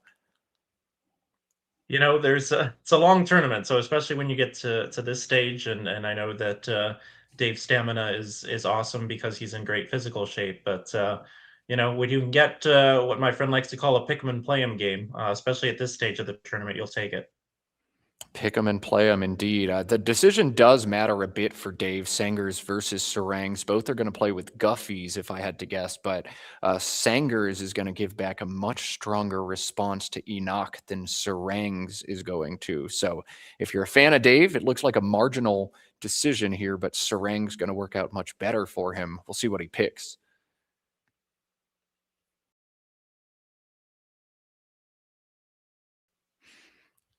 Jason looks good to take the 2 extra. Oh yeah, take the 2 more points. Yeah, definitely. You were talking about Dave and his stamina. I know what you're referring to, but enlighten the viewers who don't know this factoid about Dave Wiegand yet. Well, you are probably better better equipped because I just learned it from you over Causeway. All right. Well, I learned it from Dave at Causeway just before, but Dave taking up a second pursuit in distance running. He lives in Portland and one day just decided to go out for a little jog and decided again the next day to go out for a jog, went a little bit longer and a little bit longer and a little bit longer. And then, within a few years, Dave was running marathons, and Dave has run 17 marathons successfully, actually extremely fast, one of the fastest runners in his age group. As he drops Serangs down here, Dave has run 17 marathons, planning number 18 in Australia just next month. So definitely got the endurance physically and clearly the endurance mentally if he's on top of this field through 22 games. Dave leads 148 to 26. Serangs does not give the 6-letter Gabion back as Sengers would have given. This is now a very hard turn for Enoch. Do you see anything here, Jason? Nothing good. He can play Vina for 28, but that throws the V open. I mean, it wouldn't. Dave only has the one vowel, so it wouldn't hurt too bad in this case. But also throws the I in a spot where he could probably use it pretty well with this rack. So yeah, this is the tiles are getting Enoch so far to start this one. Yeah, definitely advantage Dave on the draws so far early on in this game, but that's how Scrabble be, and Enoch's just got to try to do his best. Maybe a play of Bowfin through the F and Guffey's 22 points is the way for him to claw back in, but I don't know. What's imperative is keeping the Gitterns hook available and trying to create other opportunities for yourself on the board. Bowfin doesn't create great opportunities, but it does something. The play of Vina just gets stacked so often and the board's closed yet again. I don't think that's what you want to do here if you're Enoch.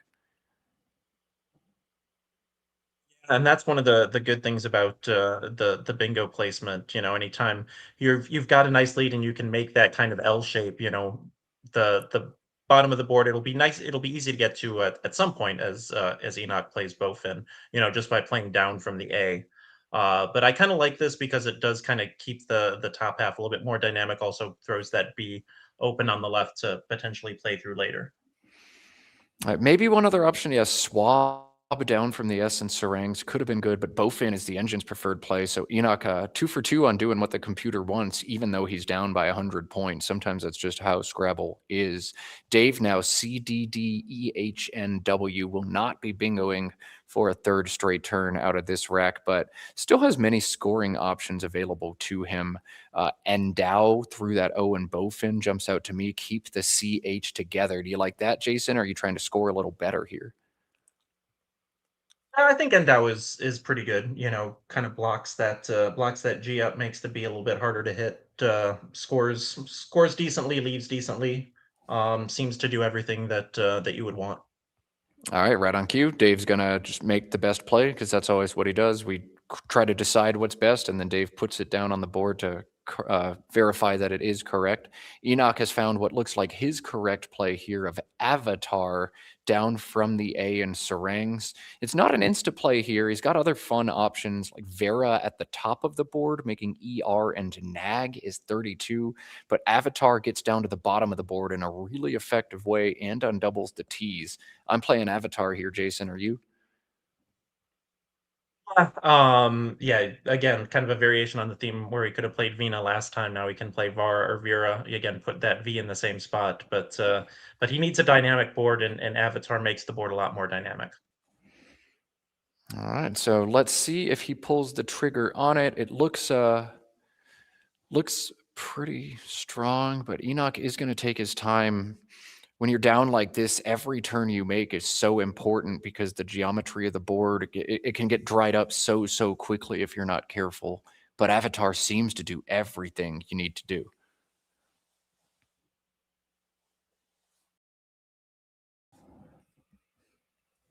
Well, I'm surprised he hasn't played it yet, given his propensity to play quickly. I mean, he's obviously seen it right away. He has it set up. Maybe just wants to make sure that there's no bingo. But even if he has a bingo, there wouldn't be exactly a really nice home for it on this board. All right, Dave, CDHIMOS on his side. If you want a little puzzle playing along at home, there's 1-8. It's not available to Dave on this board, but if you want a puzzle, you want to find an 8, what is it for Dave? And Jason, not for you. This is Collins only.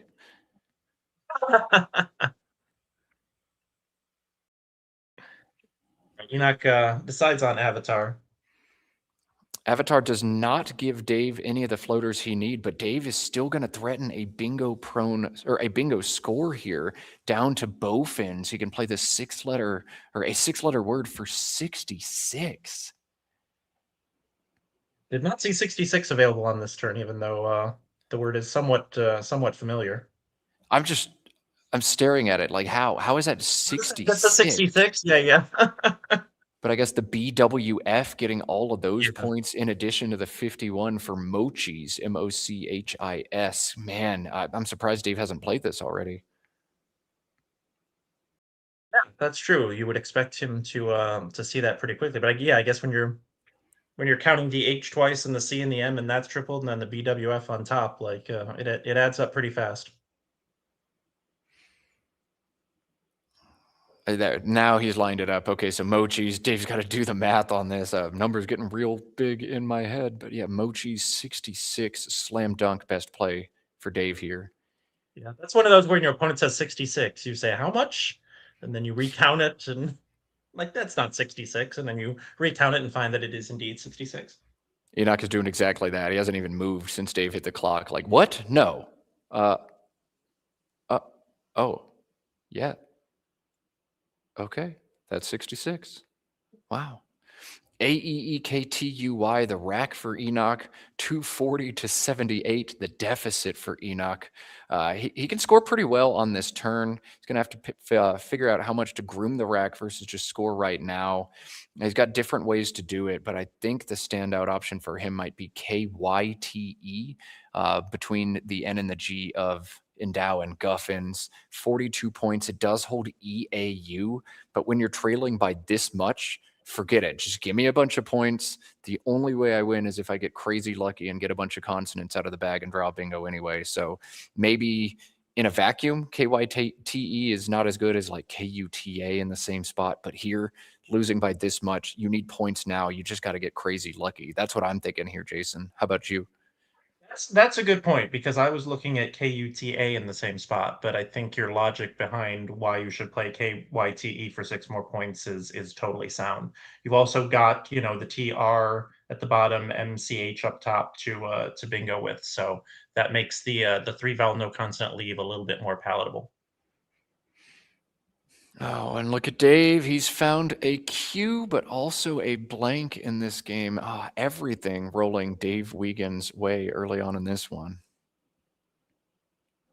Yeah, it'll be a really interesting decision when it comes back to him, because, that U is not going to get put out in space. And he really has no home for the Q, so do you just kind of throw it back right now? And if you do, you could almost just, as open as the board is, just throw it back by itself and probably bingo a lot of the time. Is it absolutely crazy to play QUOP through the O and Mochis, burn the blank, and just do it? I don't know if it's totally crazy. I don't know if that's the route that I would take.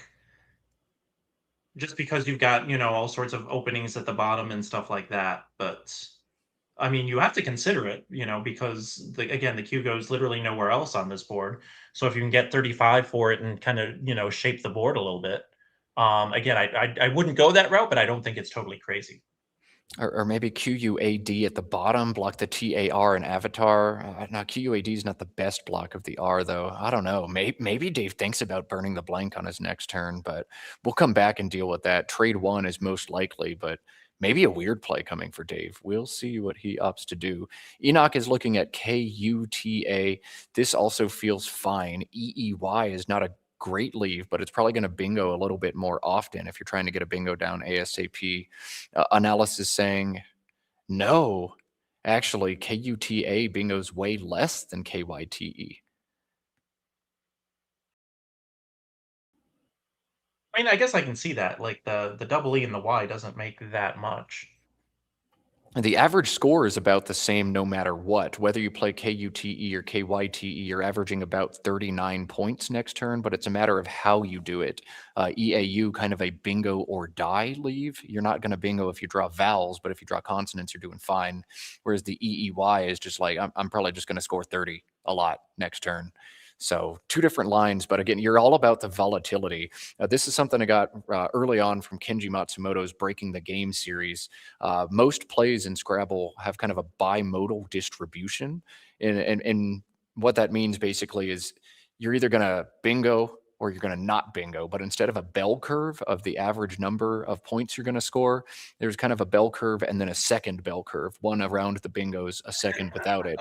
So because of that bimodal skew, like you can measure the volatility between the plays or the difference between them. KYTE, far more volatile. I'm going to score 16 a lot, but also 80 a little bit more often versus KUTA into that EEY. I'm going to score 30 or 40 a lot, but seldom bingo. When you're trailing big, it's all about that upper peak. Just assume you're going to draw the bingo and maximize the odds that you do. So that's why I'm thinking kite here. Yeah, your analysis of this of this position is totally spot on. Very well said. Well, I thank Kenji for his book. I just kind of copied the talking points he gave me, and he coined so many of the words that are now used in like a lot of the vernacular between the top players, the idea of entropy and volatility and that kind of thing. So one more plug for Breaking the Game. If you haven't been there yet, check out the website, buy the books, mark them up, all that stuff. It's literally gold.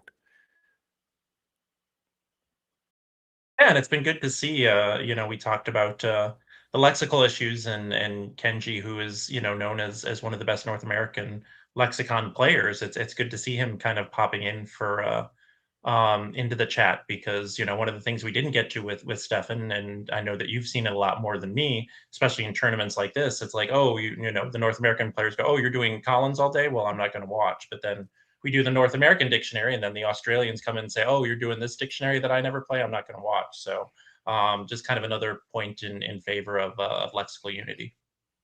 Yeah, I hate having two streams for different things, or having to show some of a lexicon and then switching to another one, and then people dropping their angry messages in the chat.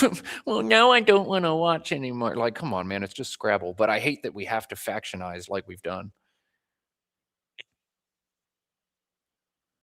That was something that I didn't get a chance to say, but selfishly, even though I'm playing the North American Dictionary more, I've got a leg up over those who have totally, kind of buried their head in the sand with regard to Collins. So I'm not opposed to to any switch to Collins. That would actually probably get me playing a little bit more than usual, even though it's not even though counterintuitively it's not the dictionary I'm playing more often.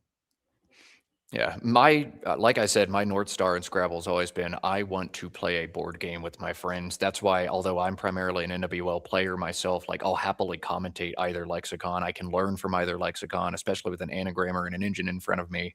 But I do hate that we have to split it up. And what I don't like the most is when we take a tournament and switch between the lexica in the middle. I like building a narrative. I like watching someone defend table one for several rounds in a row, building that storyline. And you don't get the continuity when you jump between the lexica. So I'll happily do anything, but I like when we make the choice to just pick either CSW or WoW and show it top to bottom so that we can see the same players and build that momentum, build the storylines, watch the narrative unfold.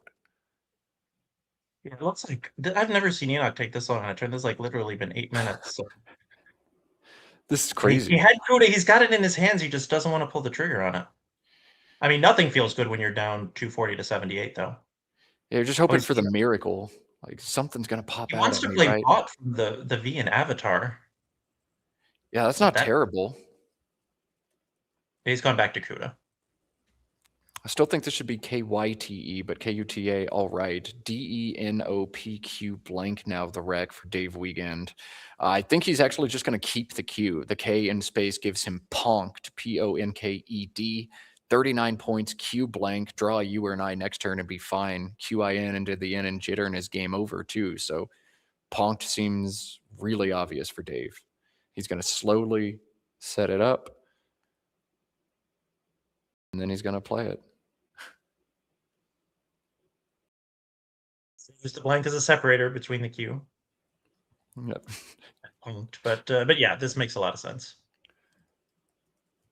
I was playing Blitz against Foster Tom each of the last 2 nights, just 5-minute live games, and you have to keep score and do all that jazz. It was really fun. And I was talking to Wellington about it, and I said, Wellington, do you ever play Blitz? And he's like, not really. I don't quite have the dexterity. But then he started talking about Blitz chess a lot. It looks like we got a challenge on Ponked, so we'll go over to Cam. Dave's going to get 5 extra points on this. But Wellington said the best Blitz players are not the ones who move really fast with the good hand dexterity. In fact, the best Blitz players in chess move rather slowly, but they think very fast. And I loved how we watched Dave just very slowly set those letters up. You know, his brain is moving very fast, even though his hands might not be. Very interesting. Wellington seems like a very interesting guy with a lot of interesting ideas. And I kind of wish I knew him a bit more / better. Well, get out to some of these big events, Jason. And yeah, he's very, very, very friendly, exceptionally friendly, very pleasing to hang out with as well. Very hard not to like the guy. Well, second blank for Dave is probably pretty much going to do this. Wow. Okay. So I don't know, play cat and then bingo or something. Yeah. Can we get Stefan back in the booth and talk about LEXICON? Yeah, I was going to make that exact same joke. He's probably watching France Paraguay though, so. Can we get France Paraguay on an overlay instead of watching Enoch be sad on the side of the board and get that game going in the corner? You need to like and subscribe and become super friends so we can have multiple streams open so we can move to another game when this happens. It was actually this tournament last year where we did have a second board set up and we tested out. Yeah, we can tear away from one game and get another one. And it just seemed to happen that anytime we had a close game on one, there was a close game on the other. And anytime we had a blowout on one, the other one also felt very blowout-y. But yeah, that's my dream, is just be able to cut away, be able to have 2 streams pretty consistently and get a little bit more. But Stefan just posted in the chat that he's watching both. Oh, there you go. Yeah, you guys with like dual monitors at home or big computer screens or stuff. Yeah, just watch both and let us know if France scores or anything. Yeah, people have been pretty good in the chat about doing that. All right, keep me informed because your boy hasn't watched any soccer all weekend because I've had things to do. Thank you, Mr. Brain 4. There are no words containing QTXLR. I would never have guessed that. Not equinoxatorial? I guess that's not a word then. Oh God. All right. So what does Dave actually do on this turn? QLTRX blank blank. Engine spitting out Trank using 1 blank through the A in Avatar for 35. I like that. Do it. That makes a lot of sense. Again, it's like with the S's, that's why you hate to telegraph that you have the other one, but everything else you do that doesn't telegraph that you have the other one is pretty sad. It's like, QAT for 12. I put in exchanging down to R blank blank just for fun, and that's getting crushed in a sim. Quackle wants some kind of play, whether it's burning a blank with Quart or Trank, or whether it's just playing QAT, but it wants Dave to play something here over an exchange. Here it comes.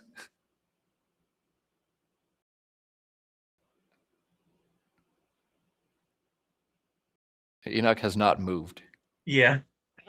That's why I was looking at Enoch, and who's got to be like, just gotta feel lower than the rent on a burning building at this point. I mean, this is rough. He's seen Dave drop blank SSSQ already in this game, put up 319 points without breaking a sweat. And yeah, I mean, you just sit there in a stunned silence, and we see JX blank on Dave's rack as well. He might draw every single power tile this game, just an S and a Z to go to round it out.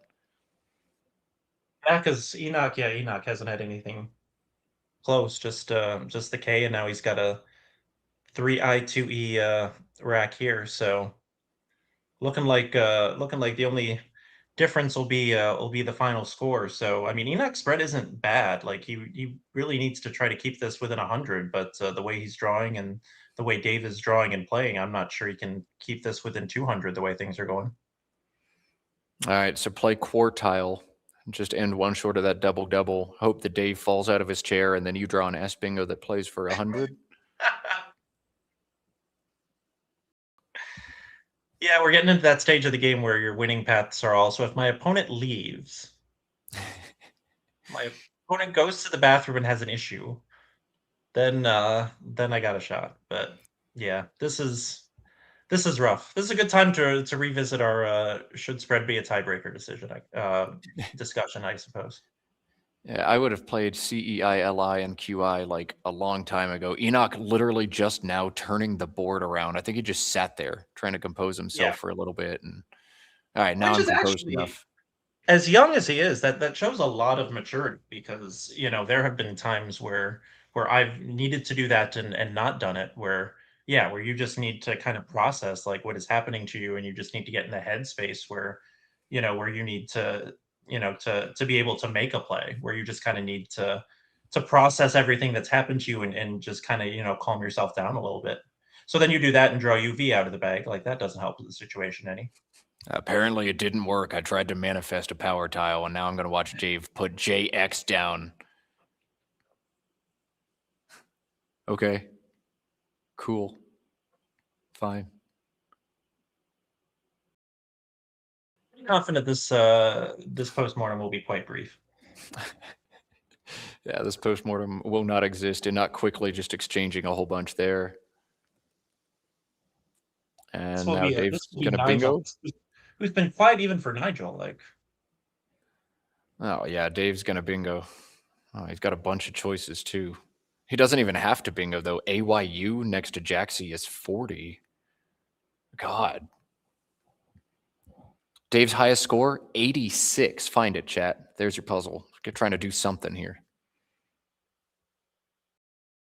Enoch's kind of tilting now. He actually had a decent play last turn. He could have played Suave from the S and Serangs, hooking the E to Quart. Like, that would have scored 30. But yeah, I think it's like with Matthew in that last game before lunch, just playing C blank for 6 when he had a bunch of options, because like some of that was time, but some of that was just not, like, he's just not thinking straight right now. Yeah. Dave has found 86, so you in chat no longer have to. That is polyuria. And watch Enoch just continue not moving.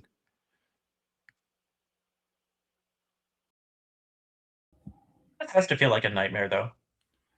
Yeah, literally, this is not real. You're fighting your tail off. There's 6 rounds to go. You have a chance, and then you just sit and watch your opponent draw, what, 8, 9 of the power tiles so far, and just, and you haven't done that much wrong, and you're down by almost 300. But yeah, he's I mean, even if he doesn't win the tournament, like, spread there's a pretty generous prize pool. I know we talked about the 20,000 for first place, but like, he needs to respect his spread here, and and do what he can to to keep this from getting totally out of hand, like we saw in Nigel's win yesterday. Oh man, Dave has now found the 9th power tile in the Z. There's just an S to go before he rounds it out and gets all 10 of them here. But you're right, spread matters a ton. Enoch has a lot of it right now, 933, and Dave's just got a shovel scooping spread off of Enoch's pile, adding it to his own. But every point could matter here. So Enoch's got to try to stay focused and at least try to make this game as close as possible. Yeah, there's nothing you could have done to win, but try to stay in it. He does have one play that's a lot better than the others here, if he finds it. But he's just staring off into space, kind of turning his E around in all these different orientations, and he's got to focus back together. It's ELHI. L high means elementary through high school. No S on that, but ELHI above polyuria is a really nice play for him.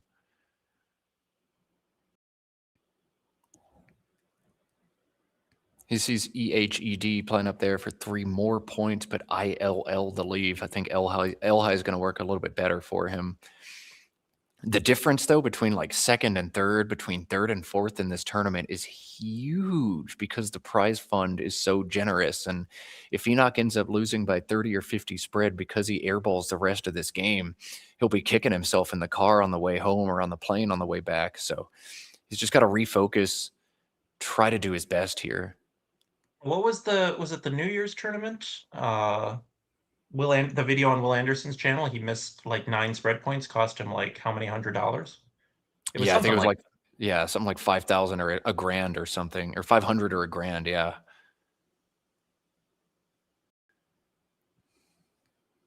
He's fast forwarded the stream and says the final score will be 582 to 348. So we'll see how close that comes. Indeed, we will. I don't see Enoch getting to 348. I don't see Enoch breaking 300 here. That's not a knock on Enoch. That's just no. AOOT. All right. Cool. You knew Enoch wasn't going to draw the last S. It's already earmarked for Dave.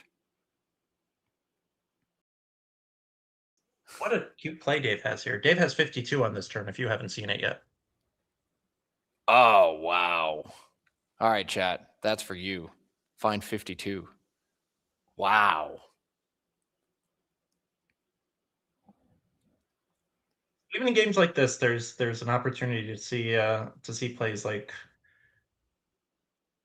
we know that Nigel would see it. But Dave is like one of like the handful of people in the world where you're like, this like could go down, right? Like Yeah, you could Dave- almost call it a mistake if he misses this. Yeah, Gamersca finding it first. It is Quartzier, extending Quart with Z-I-E-R, 52. Certainly Dave knows this word. I'm sure he's played it in anagrams before. Dave, a beast at anagrams in the after hours room. And if you've never seen it, just gawk over his shoulder for a little bit. He's so good at words of all the length. Is definitely something he could see, but will he?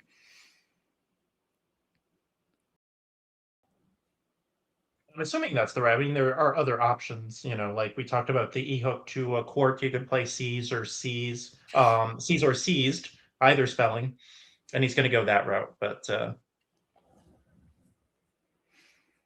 it's also a nice little AR setup, quarter, if you draw the T, you've got, tar in that spot. So Yeah, but I mean, Quart takes so many other back hooks. We're going to see now Loot come down for 40 from Enoch. Maybe that's how he gets to that magical prophetic 348 point score.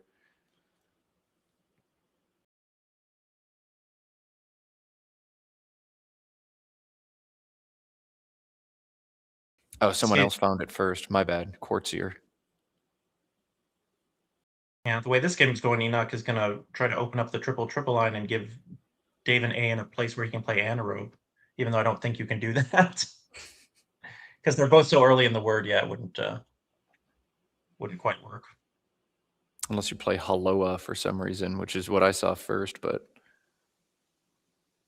hello, one of those hello spellings. That's one of my favorite things. One of my favorite newbie tips is learn every valid spelling of hello. Because if you learn all 13 of them, you've actually learned a whole bunch of words because they're all verbs. They all take S, ED, and ING. So every spelling you learn, you actually learn 4 words.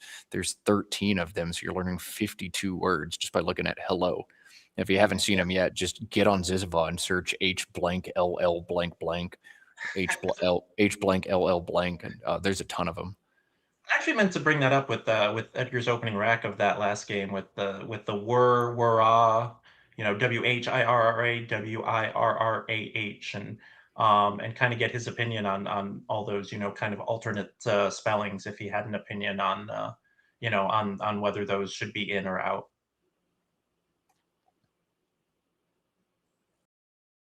I mean, yeah, I guess, yeah, how many alternate spellings is acceptable for a word before it's overkill and all that? Yeah.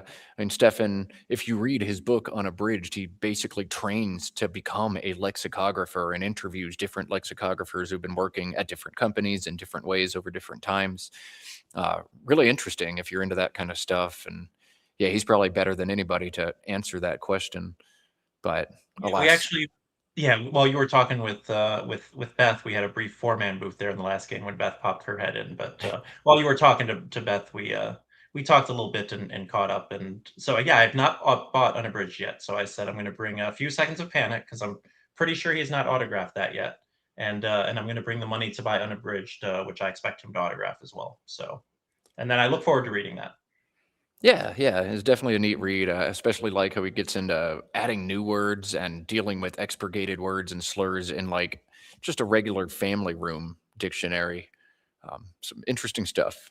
My boss made a bunch of fun of me when I was reading it at work. It's like, you're reading a book about what? You're reading a book about I know. dictionaries? But I'm very used to getting bullied for playing Scrabble. I've got 21 years of that, and my skin is very thick at this point. Yeah. A book about dictionaries does not exactly sound like a page turner, but I'm sure that that Stefan's done a great job with it. Yeah, I really enjoyed it. Really enjoyed it. Oh, Ben with 4 in a row. Ben was so sad because he needed to finish 8-1 in this tournament to get his Grandmaster, whatever it needed. He needed 18 wins here. So he needed to go 8-1, 4 straight wins for Ben. Now it's starting to feel more in reach. He just has to go 4-1 to finish this one to get his Grandmaster norm. What do you think about that, by the way, kind of the Grandmaster norm system and kind of trying to become more in line with chess? I have no idea how it works, and I have no idea how chess does it, so I'm the wrong guy to answer that question. Okay. I just hear people talking about their Grandmaster norms, and I'm like, what does that mean? Oh, you need to win 4 more games? I hope you get it. I'm rooting for you. So I have no thought. So why don't you talk about it as someone who might know? I know I'm the same way as you. I know that Will explained it in one of his videos because he was going for one. I know he's going for one here, but it's 5 criteria that you have to meet, and I don't remember what any of them are at this point. So maybe we're the right people to talk about it, because it's like if you're trying to make the game more accessible and make like these titles, like maybe make how to get them like not so inexplicable. This is above my pay grade. There are a lot of really smart people who volunteer a lot of time and energy into trying to figure things out like this, and I will just support the conclusion that they draw. I've learned never to criticize a volunteer over my 33 years on this planet, and if people are volunteering their time to try to make Scrabble cooler, more like chess, more like poker, more like some of the other bigger sub-communities of nerdy games out there, then I'm just going to do what they say and endorse it and give it a pat on the back. There's too much questioning and second guessing and splintering of organizations and all that. So I'm all for it. That's fair. That's fair. You kind of put me in my place there, but deservedly so. Well, I wasn't trying to put you in your place in as much as some of the squeaky wheels out there, but sorry. Oh, wait. No. Well, yeah, I won't get into it. I'll just root for Dave to make a play quickly. He's got no setup. It's 31. It's his highest scoring play. It takes out the Zio spot. So Dave should. I mean, Enoch has to play quickly because he only has 2 minutes left, and Dave should play quickly for the sake of everybody. I was wrong. I thought Dave was going to take all 10 of the power tiles, but Enoch has drawn an S. All right. Game-changing moment here for Enoch. He's got the material. Can he recover from this 300-point deficit?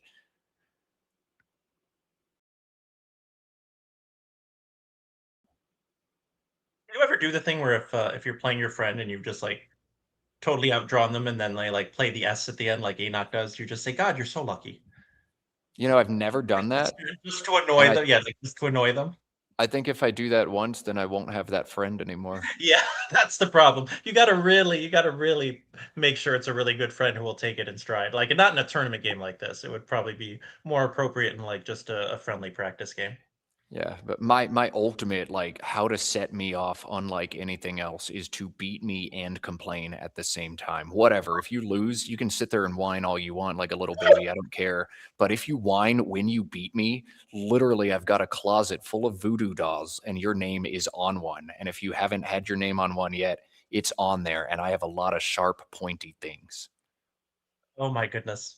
That's I guess I got a little time for this story because it was at an Albany tournament, as I recall.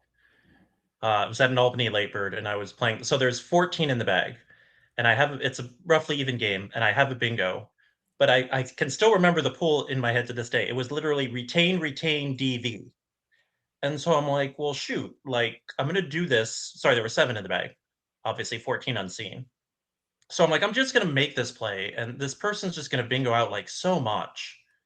But I just looked at the board and I was like, I don't see a good fish. Like the person's probably going to bingo anyway. And then my bingo out doesn't work. I was like, I think I just have to bingo and hope that he has double A, double I or something like that. So I put down the bingo and then I hit my clock and the person starts grumbling. And I'm like, okay, I'm fine then. He doesn't have the bingo. He's going to realize there's nothing in the bag. And then he turns the board around and he goes, oh, wait. Like, not only was it a bingo, it was a bingo that, like, put the V on the double in the perfect spot. It was, like, 90. And he just bingos out. And I'm like, are you freaking kidding me? Like, that tilted me so much. It tilted me that I can still remember, like, the unseen pool from my point of view how many years later. Like, so I'm with you on this. I'm with you on this. Yeah, there's some really annoying things that people can do over the board. I try to do some of them on purpose, but then other people do some of them to me too. Dave's best end game here is actually really sick.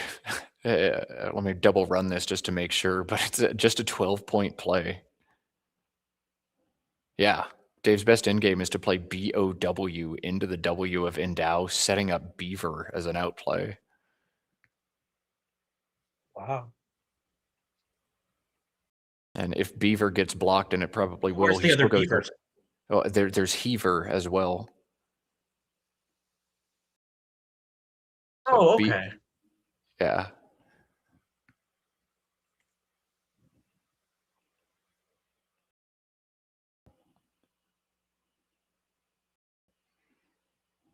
Yeah, because, I mean, I guess Enoch has blocks of the B, but they're not great. Yeah, we would see Enoch block with OP underneath the BO of bow. Yeah. And then Dave can just go out with heaver. It looks like Heaver first is the same. It is, yeah. But heaver first gives up simp and heavers. So, I mean, they do end up doing the same thing, but those are the two lines, either heaver, then BO, or BO, and then heaver for Dave. I guess if you want to get that deep, he's probably more likely to, especially in his mental state, miss simp than miss OP underneath. So I guess that would make heaver, 1/100th of a point better or whatever. Looks like it's going to be haver for Dave.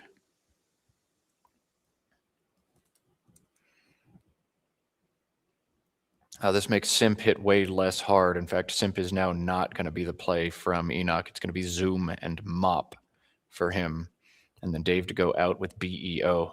Sincerely doubt we get a post-mortem after this one. Enoch hasn't really moved in the last 30 minutes except to put letters on the board. And I think he's just going to, I don't know. We saw another player just take his score sheet, fold it up into corners, rip it in half, and walk out of the room. And that's really all there is to do after this one for Enoch, too. That was a real power move by Dennis when he did that yesterday, too. Yeah, we didn't give that the respect and credit it deserved.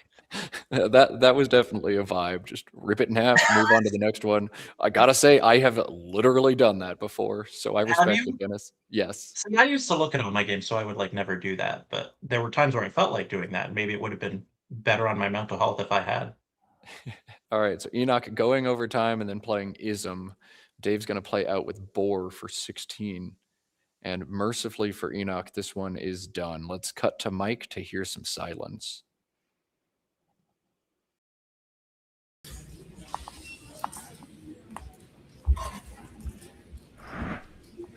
Sorry, tough game.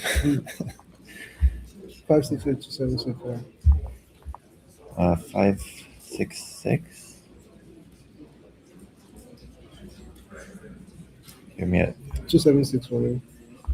Oh, right, -10. Yeah. Yeah.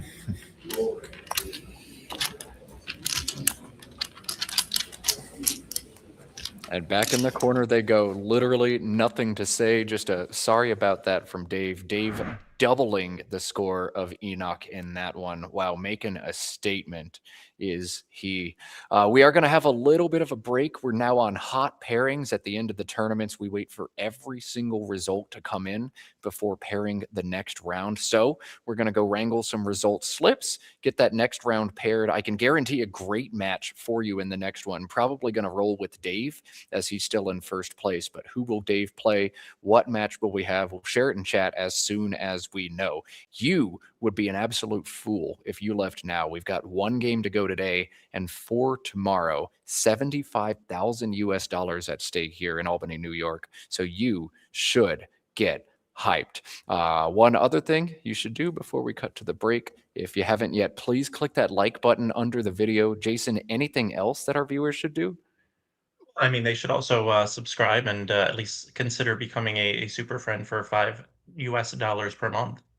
Couldn't have said it better myself. So those are some things you can think about as we cut down for the break. You are watching Let's Play Scrabble. See you in a bit.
Well, thanks for sticking with us through that break. We've got one more game coming your way now. And if you couldn't tell from the live cam or from my drop in the chat, it's going to be Dave Wiegand and Wellington Jighere, two of the top players living in America at the moment.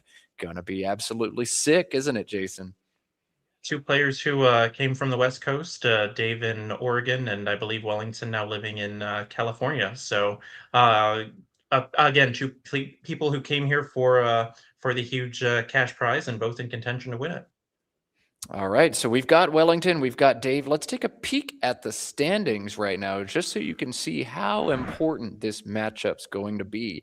Dave in first, Charles in second. Those are the only two players on 17 wins. Edgar, Sammy, Dennis on 16, and Wellington 15 and 8. I think we can basically say that if Wellington doesn't win this game, he cannot win the tournament. We think 20 is going to be the magic number. So a do or die game for Wellington Jighere. Let's see if he can do it or if he's going to go out with a firework.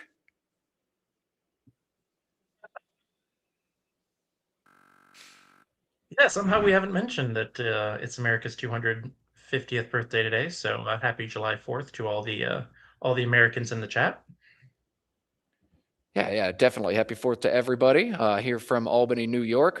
Maybe we'll see some fireworks here in the city tonight in New York's capital. Dave Wiegand and Wellington Jighere likely to give us some fireworks over the Scrabble board as well. And here we go. FLU, the first three tiles out of the bag for Dave. It looks like this is going to be woeful. FOLU or WOFUL. Yeah, Jason? Yeah, this is the second time we've had Dave on stream where he's had to deal with the dreaded UVW combo. But yeah, woeful should bail him out of this pretty quick. Yeah, Dave's already found it. He's not going to think for much longer here. Woeful coming down 30 points. That U, though, is weak to X plays. And look at Wellington's rack, the X, and some other crazy stuff to go with it. Wellington has lots of good plays here, but 59 available to him. Holy shnikes.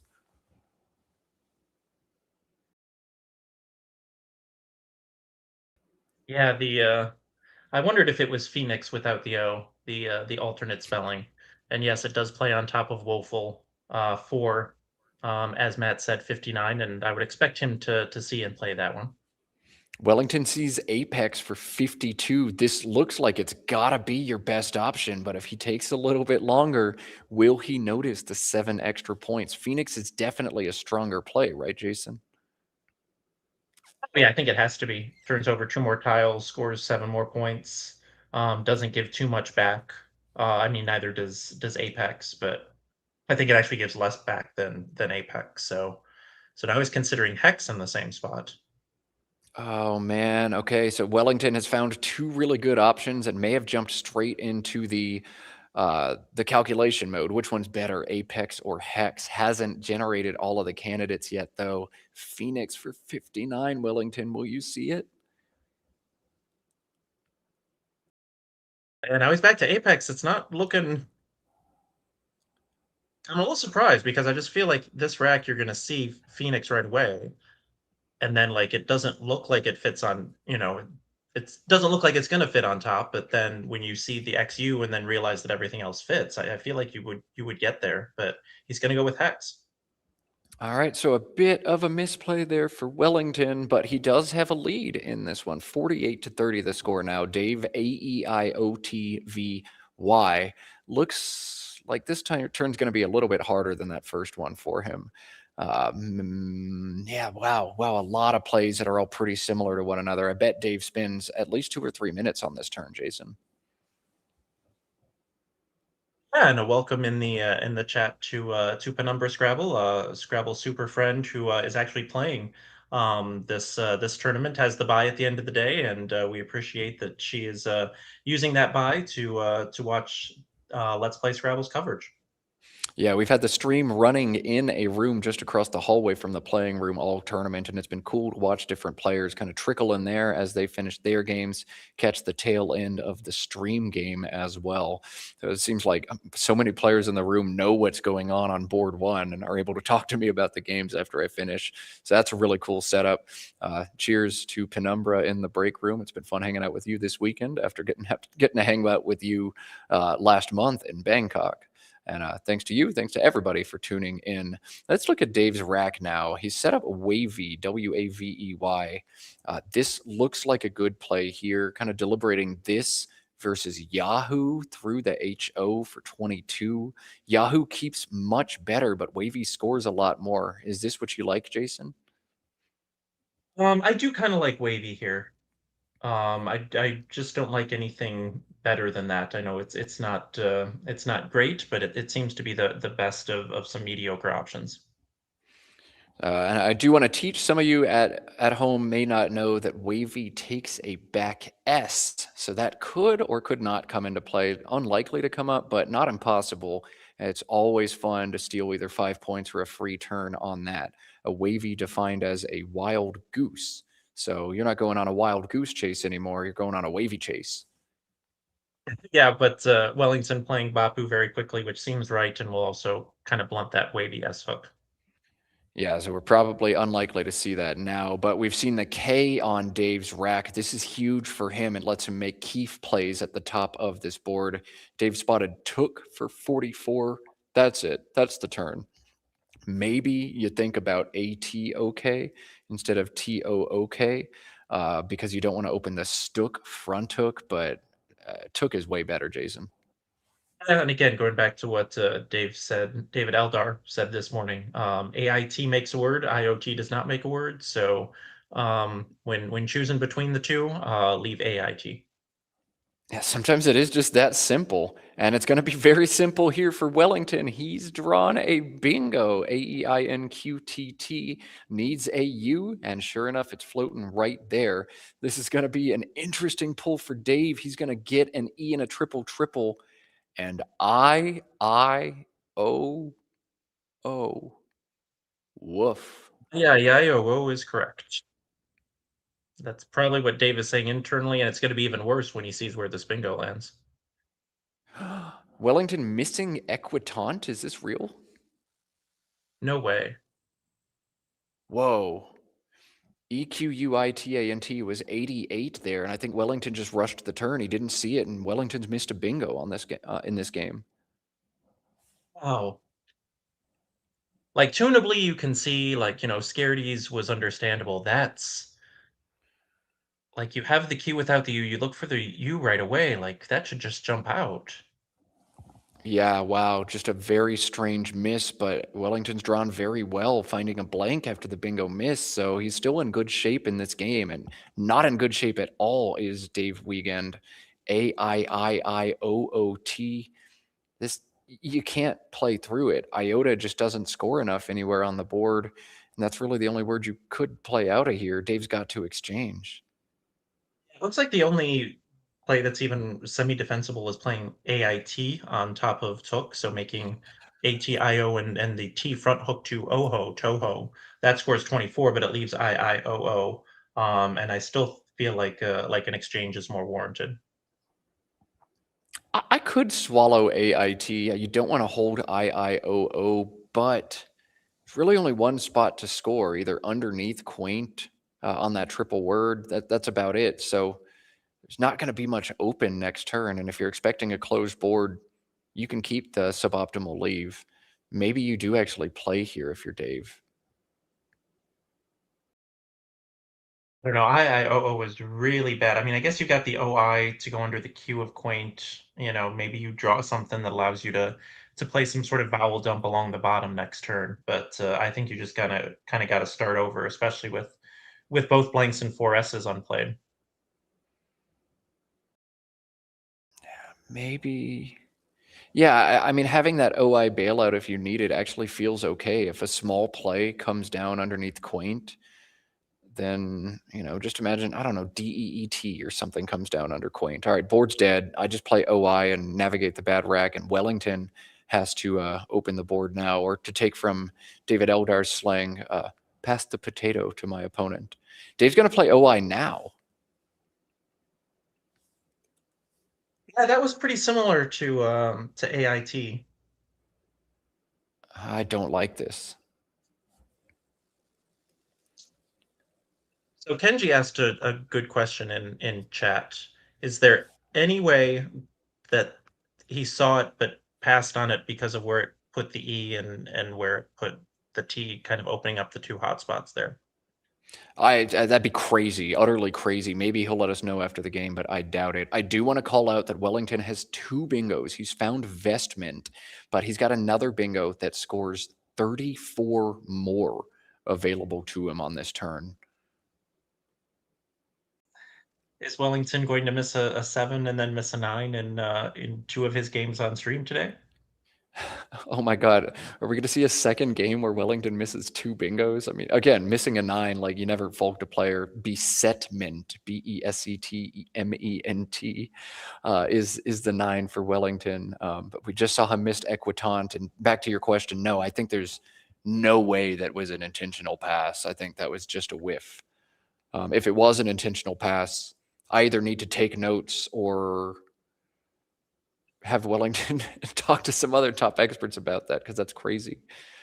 But I guess the converse of the saying, if that was right, I don't want to be wrong. yeah. If that was right, I don't want to be right, I guess. I mean, No, that's crazy. All right, Vestment coming down. So Wellington has not seen the 9-letter double the hard way, Besetment.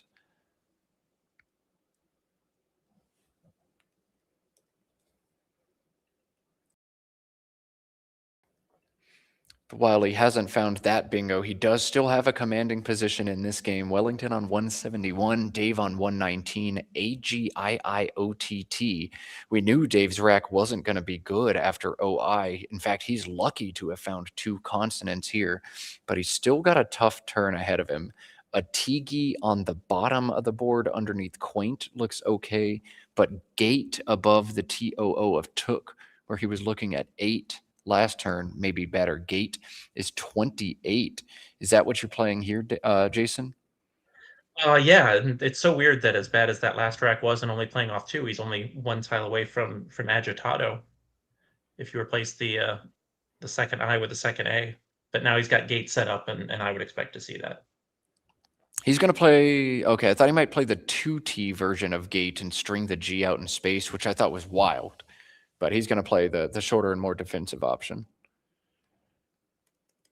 DIINNUV, the rack now for Wellington after Vestment, and not much for him either. Very little doing on this turn. An ugly rack, an ugly board means you're going to have some ugly decisions to make. Wellington looking at Vibed through the BE, easily his highest score, but does expose a triple on a board that's otherwise pretty tight. He's going to do it anyway, though. I think he has to. Yeah, and I think, does that even work for bingo purposes? Yeah, but it's got to fit absolutely perfectly. So yeah, it's not so much the bingo as much as I'm giving my opponent like a pretty brainless 33 or 40 on a board that's otherwise pretty tight. yeah, that's true. But then again, your rack was so bad with the IIUV combo that you were probably just going to trade points anyway. So at least, by putting the B out there, like, you may force his hand, you may make him, play something that he didn't want to play to block the V. So I feel like Vibed is right. Yeah, I think it just has to be. It scores way, way better than anything else. And Wellington playing Vibed, drawing into Runnier. He doesn't have a spot for that right now, but we'll see if that changes after Dave. Dave on turn, EEFILOT. He's got plays through the V and Vibed, either Olive or more likely Olivette, adding the T at the end for 3 extra points. He's got plays at the bottom of the board. FOIL beneath Quaint is also 30 points. Jason, are you looking at playing on the V or playing beneath Quaint here? The problem is after you play under Quaint, assuming Wellington takes the V, then the board, I mean, it's good for bingos because Vestment's still sitting wide open, but there's just not that many scoring spots. So I would probably play Olive or Olivet and leave the bottom for Wellington. Yeah, the bottom's just harder to hit, and you need exactly the right fit. I think you take away the V here as well if you're Dave Wiegand. But if you feel your long-term chances in this game evaporating, another neat play at the bottom is ETOILE. That scores 30, holds the F back, but opens a really pesky bingo line at the bottom of the board. If Dave's feeling an uphill climb, that's a play he could consider. But I think you want to do that when you're down 70 or 80, not just 50 as Dave is here. You've still got the vestment hook. So I don't think it's quite time for a play like a Trois here. Yeah, I agree with that as well. That just seems like, I mean, it does some good things, but I just feel like you're gonna draw like, well, I guess the two V's and the K are out. I was gonna say KV to that, but just feels like that rat goes south then pretty quickly, and then you're gonna want a bingo soon, and that's gonna push you even further away. So he's gonna play foil at the bottom. Yeah, and then draw AAAR out of the bag. Brutal. But Etoile would have given back Runnier. Now Wellington has no spot for this bingo, but he can now use the N on the side of the board. He's already set out what looks like his best option of unriven. It won't be much longer before Wellington scores 33 on this move. And Dave is going to be big sad next turn. Yeah, this is like the opposite of his last game. You kind of wish that you could parse it out a little bit better. Like I didn't need 9 power tiles last game, as well as good timing on top of it. Would kind of take one of those good draws he had last game and use it here. But Yeah, no, you love to go grab like a Z or an X and make this, or a J would make this pretty nice of a rack, but alas, not there for Dave. AAAEERT after the AAAR draw.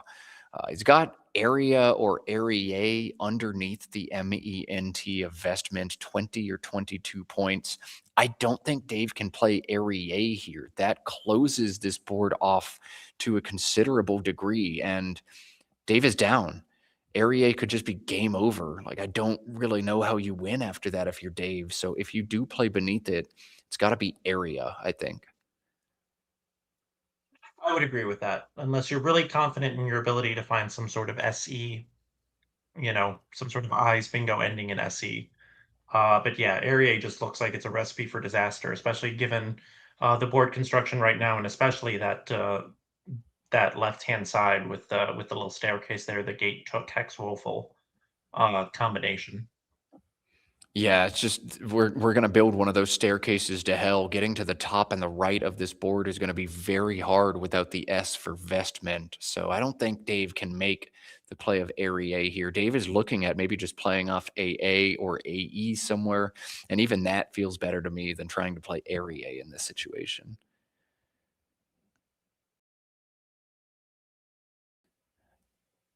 Yeah, that makes sense. The problem is that those spots only score like 10 or 11. Yeah, maybe ATA, ATA through the AT on the board. That's a way for Dave to get up into the top of this board. Or if I remember this right, yeah, TAATA takes the front A. So maybe Dave should actually play TAATA. Only 2 unseen A's. Ooh. Yeah, I think you play TAATA and set up ATA.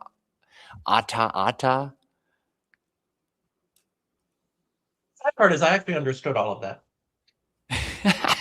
I'm like, is this English? Am I alive? Is this a fever dream? Or you are giving off some sound like you're having a stroke vibes, but I totally get what you were trying to do.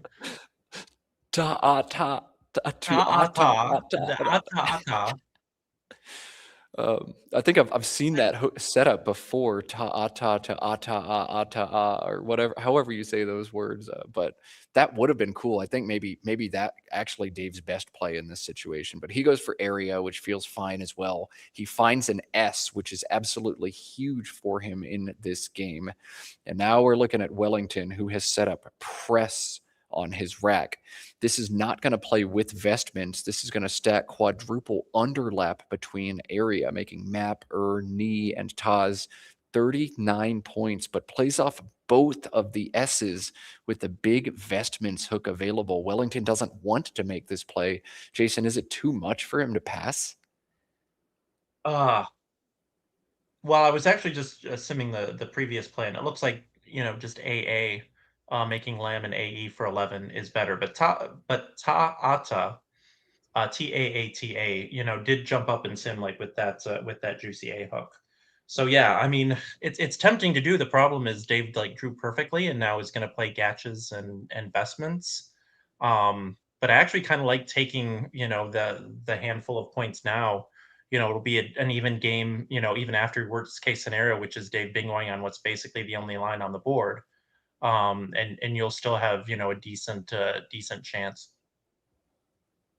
All right, Wellington has shifted off of press into what I think is a little bit stronger for him in LERPs, LERPS. But if I'm Wellington, maybe I'm influenced by Dave having gatches on his rack, but I think in most universes I'm playing SERR investments here and just slamming the door shut on this board, taking a 50 or 60 point lead. There's nowhere for Dave to bingo now.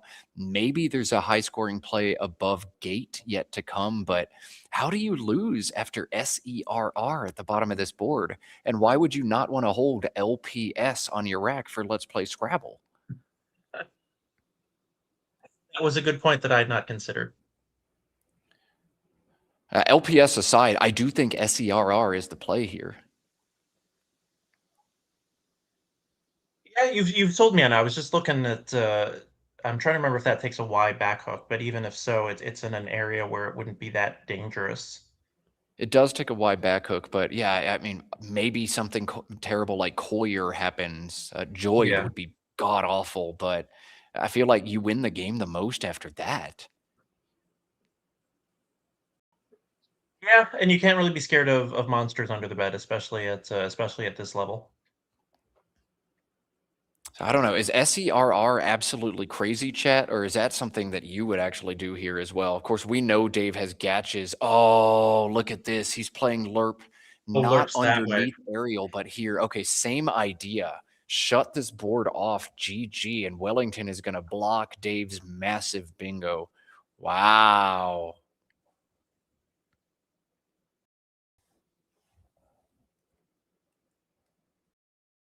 What a swing.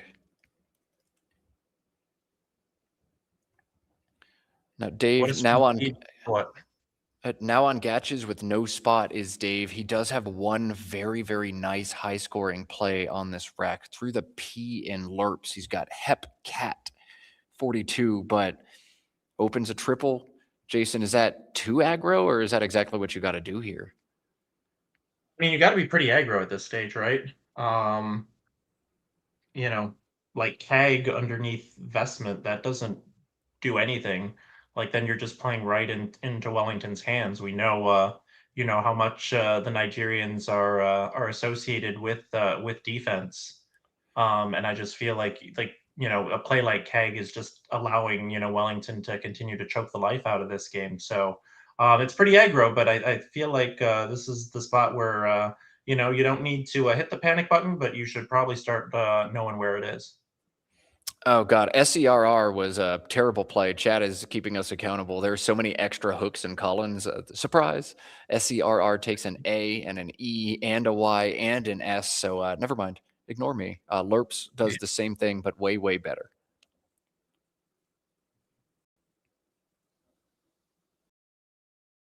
Somebody pointed out. Yeah, Cyborgs and Stoke does not quite fit on this board, but what a cute play that would be if it did.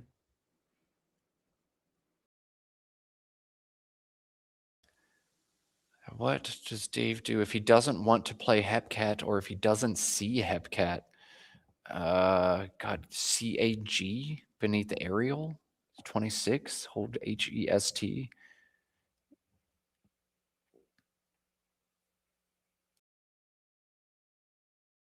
I don't know. It feels like Hepcat or nothing here. I mean, unless there's a really nice fish, one-time fish into, ACEHST goes with just about everything. The problem is you can't really. Well, you could play Geo and set up the A front hook. Oh, wow. No, that's sick. And even if Agio gets knocked out, you draw into like Chastened or Chastener through the NE some amount of the time. But yeah, only 2 unseen A's. Another big A setup should be, I think, the move here for Dave. Geo setting up Agio looks really good, Jason.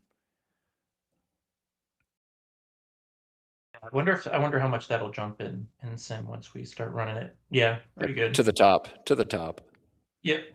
It still wants to play CAG. Well, now it's really close, but it still wants to play CAG, but again, against a human. Like humans are going to respond to CAG very differently than engines will. So I really don't like the CAG play. A CAG for 26? I don't know how a human responds to that. That looks very normal. Humans are more likely to respond to Geo and will do anything they can to block it. So that'll weaken it a little bit. After CAG, the board stays totally dead, right? It's not like the engine will make a play, that opens it up. Like Wellington isn't going to open up the board after CAG, whereas an engine might. I just feel like it's overrating CAG is what I'm trying to say. I don't think it overrates CAG. I think it might overrate Geo a smidge, but Geo's hard to block. Maybe it does overrate CAG. Yeah, Wellington's not going to reopen this board for you, so CAG is, you have to open or try to make something happen if you're Dave. But Hepcat or GIO both look like very different options that are both very good for him. So we have Lewis McKay saying Geo is nice, and we have Kenji saying Geo is not a good idea. So it's polarizing everybody, not just us two. That's why I love being in the commentator booth, because I can say things, and no matter what I do, I'm always wrong.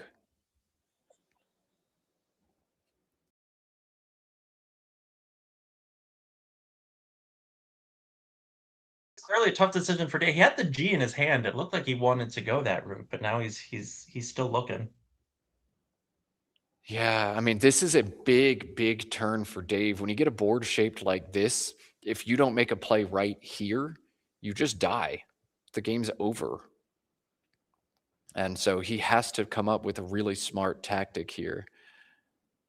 Getting rid of at least one of the C or G seems paramount. Trying to keep the CH together feels pretty good here as well. All right, Kenji. Cringe in your chair. Dave has just played Geo for 8.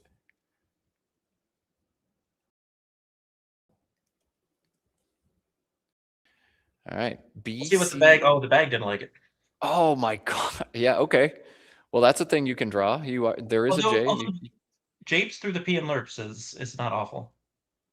Oh yeah. Yeah. Wow. All right. So Wellington's gonna block the bottom and then block the top and then get crushed on the bottom.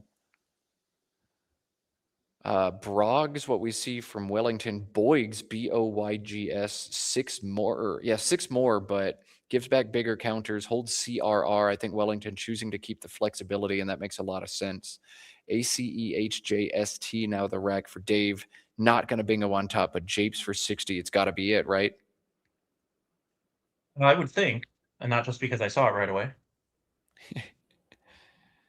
Yeah, it's going to be this, and it's going to be this pretty fast from Dave. So we'll see what Wellington draws. He's going to go right to that S on the board and try to block. He's got the C to do it, and some other good stuff. CDEEORS or CDEEORY gives him decoyer, and that plays now to the S. Yeah, all right. I looked. It was good to see if he had decoyers, and he does.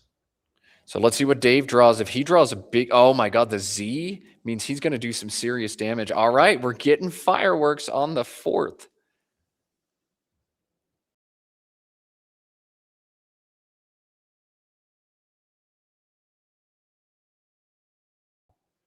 All right, decoyers coming down. Wellington's on 350. Dave's on 295. ACHNTWZ, though. Dave's got a lot of different counterplays.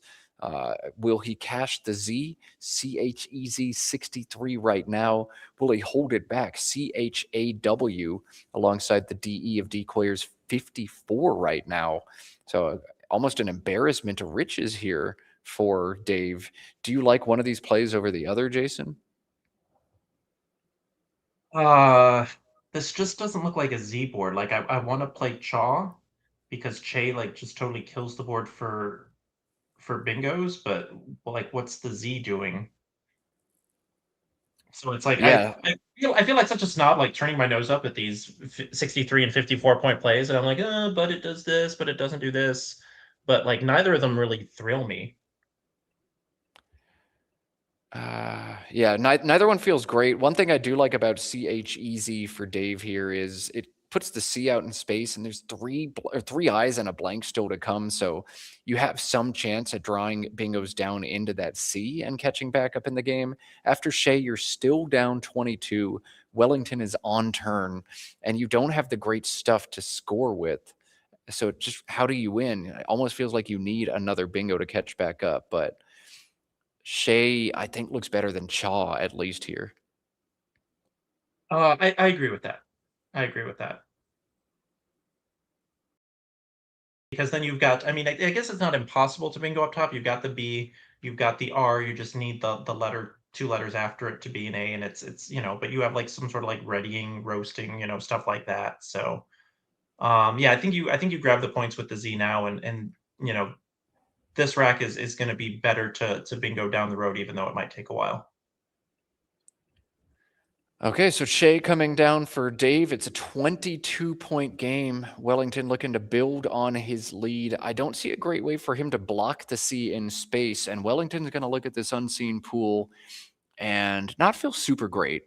I would not feel as worried about bingos to the C with just one eye unseen, but they're definitely still threats. I don't have this game locked out. There's still the B and Brogs as well that I have to think about, and I'm not going to score super well, so a bingo from Dave is gonna put me in bad shape. But Wellington can live some of the cheap bingos from the B with a good response, as long as he scores decent enough here. I'm drawn first to a play of Ice, ICE, through the C in decoyers, 23 points. I don't really want to get rid of 2 vowels with 8 consonants and 5 vowels unseen, but that's a lot, Jason. Yeah, and I'm looking at the pool. It's like Dave has like the 7 worst tiles, out of those 14 possible. It feels like no E, no blank, no R.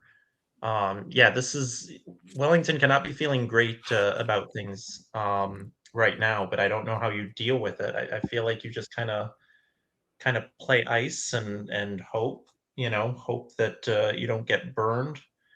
But I just don't see a way to play great defense. I think you just kind of take your highest scoring play and that has a decent leave. The bingos here, I mean, I guess anything, unless it's some sort of like CS bingo, like any bingo is going to give you the triple coming back, and you're going to be up by 45 after ice. So that seems right to me. It seems like you're going to win a lot from that perspective. A tougher play to spot, but one that might make more sense for the long-term board is Ardri, A-R-D-R-I, through the disconnected R's in the bottom right corner of this board. That's 20 points and holds E-I-N-S, but drawing into, well, more consonants than vowels. I'm not super worried about doubling up my E's and I's, because if I do, Dave's not bingoing. And if I don't, okay, well, Dave is more likely to bingo, but I've got a balanced rack and I'm feeling good about responding to it. So that seems okay as well. Ardri. Yeah, that's a nice one, and that's we talk about that a little bit on stream sometimes. Sometimes you look at the pool and it's like, okay, well, if I draw this stuff, I'm going to be okay. If Dave draws the stuff, he can't bingo. So, if Dave draws the stuff, he can't bingo. So that makes sense. Oh wow, Joey Malik dropping in chat that ice fishes for sanitized through the ZE you'd be setting up as well. That would be so flashy if he pulls the T that he's looking for. Oh boy. He would need TE, which is unseen, so. Or TI, but yeah, that'd be cool. Okay. So what else? I don't think Wellington's ever playing into the C and opening up the board, but I don't see a way for Wellington to knock out the C either. So I think he just has to leave it alone for at least right now. It's Jason, you think it's crazy to play AH and AD. That's like loony paranoid defense, right? Yeah. Yeah, I think so as well. I just wanted to get some conversation going. If I know and see, go ahead. You could almost put the A there and then set up your AD for if you had for ads and ADD. If you really cared about that C, but Yeah, if the Z scored a don't know. million instead of 10 points, that'd be cool. That's actually a fun variant called A is worth a million, and it's just regular Scrabble, but every A is worth a million. Oh God, how Changes the meta quite a bit, doesn't it? have you played this? I mean, this sounds fascinating. Yeah, it's fun. Try it. Everybody at home, try A is worth a million at some point. Your brain's going to explode. Yeah, it sounds like it. So A is worth a million, but it doesn't really matter who draws the A's because you have to put them where they can't like be used again, I guess. Yeah, you're trying to stack your A's on double and triple letters and double words. I mean, yeah, you want to draw more A's than your opponent, yeah. but you also have to use them tactically and then stack your opponent's A's. And AA is like broken. All right, Wellington playing ice. This looks nice.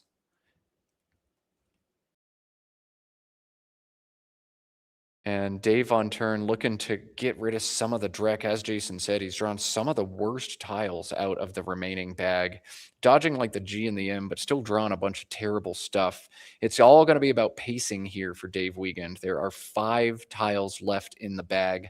He can't feel great about what he sees. That is scary, scary, scary, but you can't be scared if you're Dave Wiegand trying to win this game above anything else. You have to guess that the blank is still in the bag and approach this situation with that mindset. I'm going to draw it. How's it going to help me? How's it going to make me win the game? That's a good point about pacing because statically it looks like Toy underneath Vestment and Aerial is the right play, and it does leave one in the bag. The problem is you're drawing into OUN. Even if you draw the blank, there's probably a good chance you won't be able to use it, and then you won't be able to fix your rack anymore because there would be one in the bag, and it's very unlikely that Wellington would pass. You would probably just kind of, deduce what the one, bingo in those 8 tiles is and then block that. So yeah, so how can you score decently, leave decently, ideally open up the board? I'm not seeing much that does any of those 3 things. Yeah, I don't see a way to do it all on this turn. So Dave's going to have to make some kind of sacrifice either on the scoreboard or on the leave or with the number of tiles remaining in the bag. He's got plays alongside the left of Broggs in OUT or TOUN, but those feel terrible. You want that B to stay alive as long as possible. He's got, as you said, Tall E into the E of lerps with 4 overlaps. That's 27, but OUN as a leave, even if you draw that blank, I don't think it's going to help you very much. Maybe you just fish like the OW off. This is what he's looking at here. OW plays alongside the YE of decoyers for 23. AINTU is maybe one of the nicer leaves you're going to actually be able to hold on this turn. But if you only draw 2 tiles, that diminishes the odds that you draw the blank here. So all of these plays have some pretty substantial warts. Dave's going to have to pick one, and he's only got 5 minutes here. This is an 8-minute turn, if you ask me. I don't know what to do. Yeah, I mean, he'll obviously have to sacrifice something. I'm just not seeing anything that, like, there's nothing that scores more than 27. There's not really a dynamic, board opening play.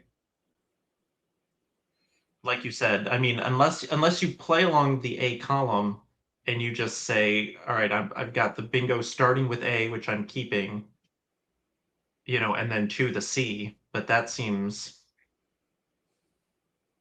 like I know he has to sacrifice something. I'm just not seeing a way to score. I'm not seeing a way to open the board. Like, I'm not seeing a way to do anything is the problem here. I mean, there are potentially ways to fish into the ZE for IZE bingos. There's the NE on the board, and Dave can certainly find 9s with the best of them. So don't count that out as a bingo line as well. Dave might find something specific he wants to fish for here and then hope he draws it. You want to try to find something you can draw as a natural, and then with those blanks unseen, see if you can enhance your odds. Chat is giving us annuitize, ANNUITIZE. If you play off WO and draw IN, Looks like you hit it, or I blank or N blank. All of them work. You can also threaten bingos from the B. I'm sure that sometimes hits into the NE, and it definitely has to hit into the C in some universes as well. So you're leaving 3 in the bag, giving Wellington a lot more fog of war so he can't sniff out your plan. And there are a lot of different sneaky plans. Wellington might also not empty the bag if you play OW, and maybe you get one more chance to fish for that annuitize. OW and fish for it seems better than anything else I can see right now. Yeah, and there's a lot of nice spots for OW. You can see it off of Decoyers, that scores 23, off of Brogs, which again, we don't want to play there, but at least it keeps, the B alive. It does have to start with B. I guess then Wellington can make a 3-tile play, and kill the Geo hook and all that, but then he would, probably be giving something back to you. So that's and it looks like he was setting like stuff up on the left side, like this is what I want to keep, this is what I want to get rid of. So I'm kind of liking just plunking the OW for 23, and that's what he's going to do. That's what Dave does indeed. So Dave now down by 22 points. It's not quite bingo or die for Dave Wiegand, but it's starting to feel pretty close to it. And Wellington now going to look at that unseen pool and grimace. Dave leaves the blank in the bag, draws ME instead, but Wellington can't feel good about this right now. There's a lot he has to worry about. Dave actually has a bingo right now as well, despite not drawing the blank. So if Wellington chooses to empty the bag here, Dave bingoes out with Pneumatic and wins. Wow, what an interesting game we've got. Yeah, and 3 in the bag. Like I'm probably looking at the top left as the bigger threat than something to the C. Yeah. At this score, even a bingo from the B, and I might be in big trouble if I'm Wellington. Jeez. But that pool is so good. Dave can have bingos probably a lot of the time. You ever just fish off the D or maybe the DD and just say you bingo and then I bingo back? Yeah, maybe so. I mean, think about where Dave is going to bingo, though. It's most likely that he bingos from the B, and Wellington would have to draw a 7 in order to be able to bingo back. I don't think fishing the D hits down into the C, and I don't think he's ever going to draw IZE bingos. So I don't know. Fishing the D, you must draw a 7 that actually plays after Dave's bingo. That doesn't seem to work very well. But do you just empty the bag right now and pray that Dave doesn't have anything? That seems wild as well. Yeah, especially with the blank. It looked like he had the IA set up. Chat was saying maybe to play Raya and Agio, which would be quite the loser because it leaves 5 consonants. So if he plays from the B, you need a 7 to play off of it. But if he plays to the C, which is his only bingo, he is going to throw a million floaters out there for you. I have no idea what to do. Wellington, I don't think, has any idea what to do right now as well. Jeez. This one's This fun. may be another 5-6 minute turn here. These are the spots that are always really hard because like you're talking, like if you were to empty the bag, like you mentioned, you're talking like 0% win percentage after that. So this is why I always wanted to kind of hoard my time for the end game, because like the end game is, and the pre-end game is where you make decisions where your win percentage is, at times between 100 and 0 and not between 70 and 60, or even when you make a really bad mistake, like 90 and 70.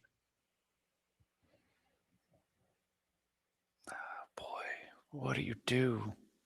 What do you do? Do you block the C? Was Dave going for IZE bingos the whole time?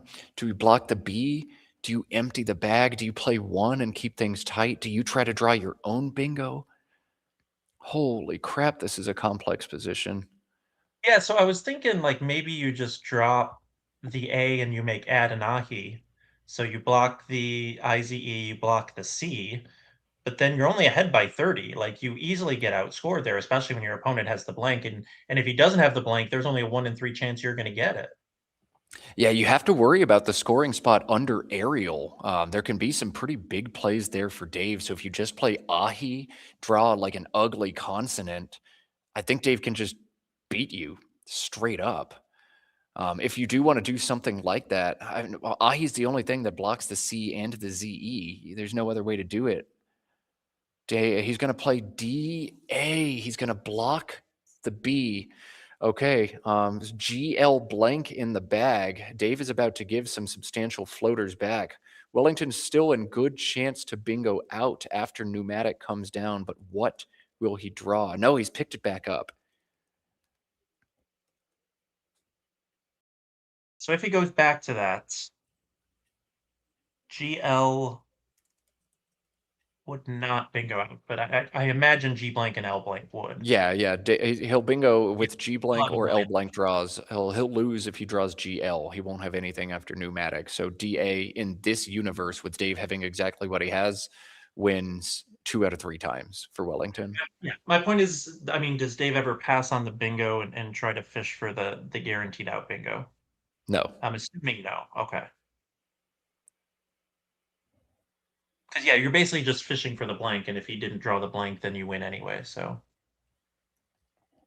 yeah, unless Dave's able to put together some kind of one-tile fish that hits both the C and the ZE at the same time. But I think Dave's gonna Dave won't know exactly what Wellington is keeping, but Dave forced a bingo here.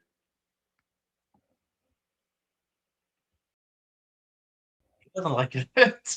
I mean, understandable. He doesn't like it. He doesn't like it. By the way, the score's not 386, 351. We had a premature commit on DA here. So actually, it should be 37135 or 373 sorry. Yeah, but now, yeah. Yeah. Wellington has not hit the clock. He can just leave the tiles on the board. He's going to count one more time. How many letters are in here? 1, 2, 3. I'll draw 2 of them. He doesn't like it. He doesn't like it, but he doesn't like anything. Picking it back up now is Wellington. Switching now to the D fish. All right, so DI coming down only. If he draws the blank, he's definitely going to win after Pneumatic. If he draws anything, is going to give him a bingo after Pneumatic. The L is going to give him Islander through the E. The G, there's got to be something with gradients through what's on the board while he draws the blank. So.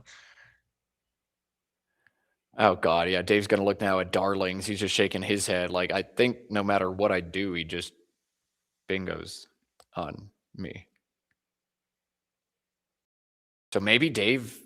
There's no way Dave is going to pass on this. Is there? Oh.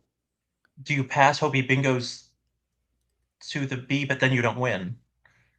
The bingo out doesn't win. Yeah. Maybe you accidentally play a phony here.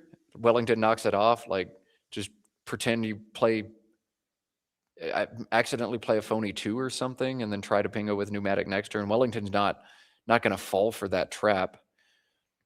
Maybe you fish. If you fish the U, you can draw the G or the blank for Magnetize.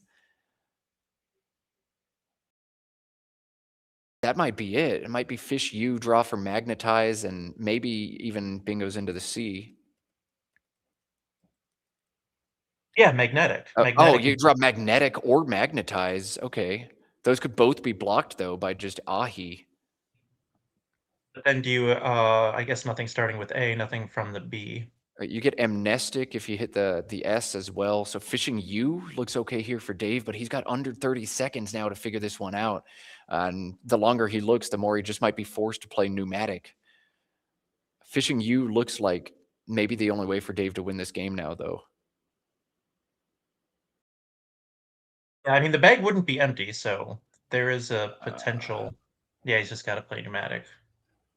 I mean, I think this is right. I didn't look at the position that closely, but. All right. Well, Pneumatic coming down for Dave. It's not going to win him the game because Wellington's just drawn that blank. But as Jason said, even if Wellington didn't draw the blank, if he drew the G, he'd be bingoing out. If he drew the L, he'd be bingoing out. So Dave was dead no matter what. on that one. But now the last question, is there a triple available to Wellington? The answer there, no. So Wellington's going to find his highest scoring bingo out, and take this game from Dave Wiegand. And you see in the corner, Charles Reinke has won his game. A loss for David means going into the final day, Charles Reinke's going to be one game up on the field here in Albany. Wow, wow, wow. It's going to be really fun. I know that for sure.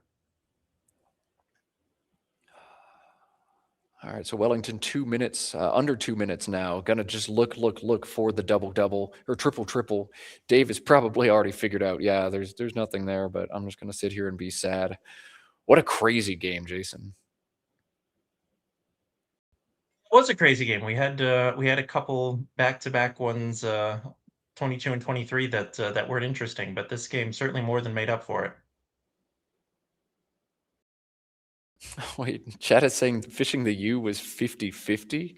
I think Wellington might have been able to adjust. Like he could either immediately bingo or try to block. But Engine thinking fishing U 50-50. Yeah, I'm trying to run championship player, but it's going so slow. I don't think it's going to finish in time. So.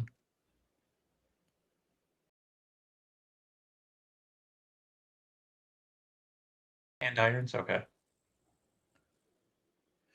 All right. Well, I'm excited to see what, if anything, the players say. There's so much to say, but I don't know if they'll want to talk to each other. Let's cut to overhead mic now, as Wellington's about to win this game. Is it 9 time now? I don't think so, right? Probably not.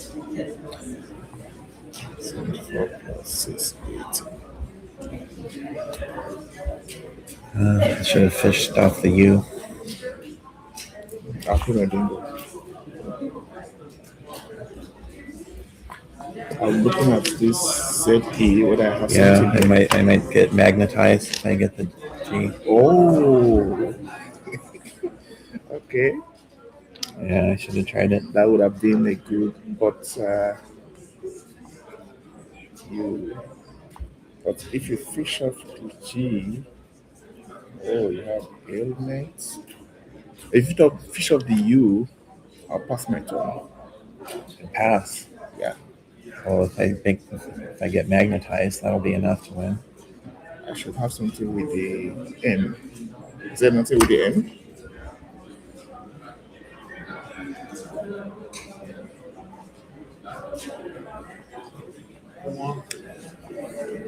Okay.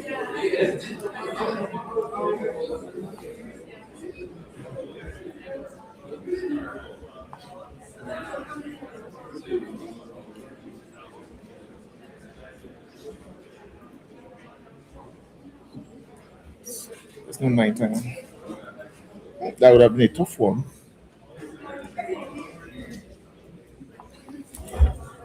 Yeah, I thought about doing that. Oh, yeah, you drop it. Okay. I'll be leading with. I'm leading with 36. It's cost 7. I'm leading with 29.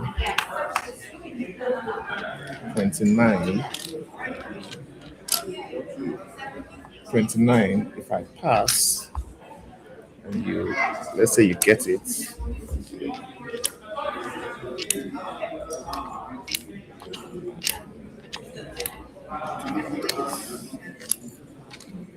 This is 3, 4, 5, 6, 7, 8, 9, 10, 11, 12, 16, 17, 69, 69, 119. 119 minus 119 minus 29. 119 minus 29, that is 90 now. There's no way I can score 90.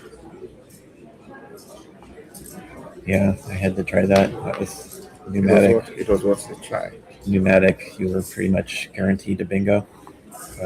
Depends on, because I drew the blank on the back. When I dropped this, I drew the blank. Mm-hmm. And from the way I was hesitating, you should have known that the blank was in the back. Because if I had the blank, I wouldn't take that long to make my move. Well, then I might draw the blank. Yeah, I draw you may, one. you may draw Play one. Yeah. Wow. Yeah, I should have played one. Yeah.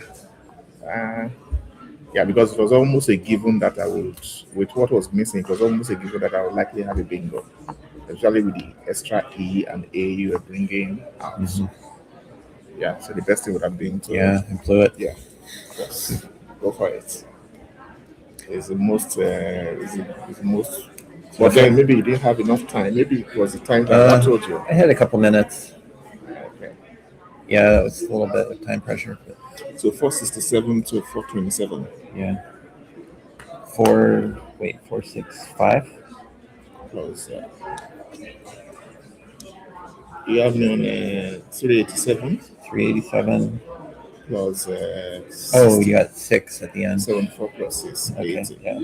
7. Yeah. If I draw the L, I guess I have to do. If you draw the L, I have to bingo and then you bingo back. yeah, if you draw the L, you have ailments. Because I will definitely pass my turn. If you do anything I'll pass the turn. That was why I hesitated to do this. But I didn't know what to do here. So I had this.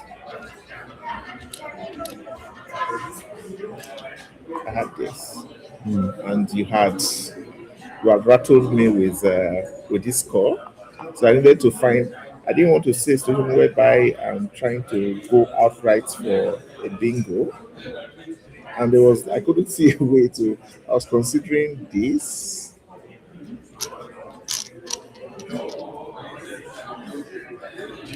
In retrospect, I think that might have been better, right? To not set up the possibility. And no, not even that. I'm thinking about terms of keeping perhaps vowels. the synergy. But I was looking at there was a couple of vowels in the bag, and I was thinking that if I drew a vowel to add to this, it might be difficult to draw. Well, the E was surely good to keep. So, This probably want to keep. yeah, the E was it was very, but I felt that the A was more important. In retrospect, this was a bad move. Because it exploded your options.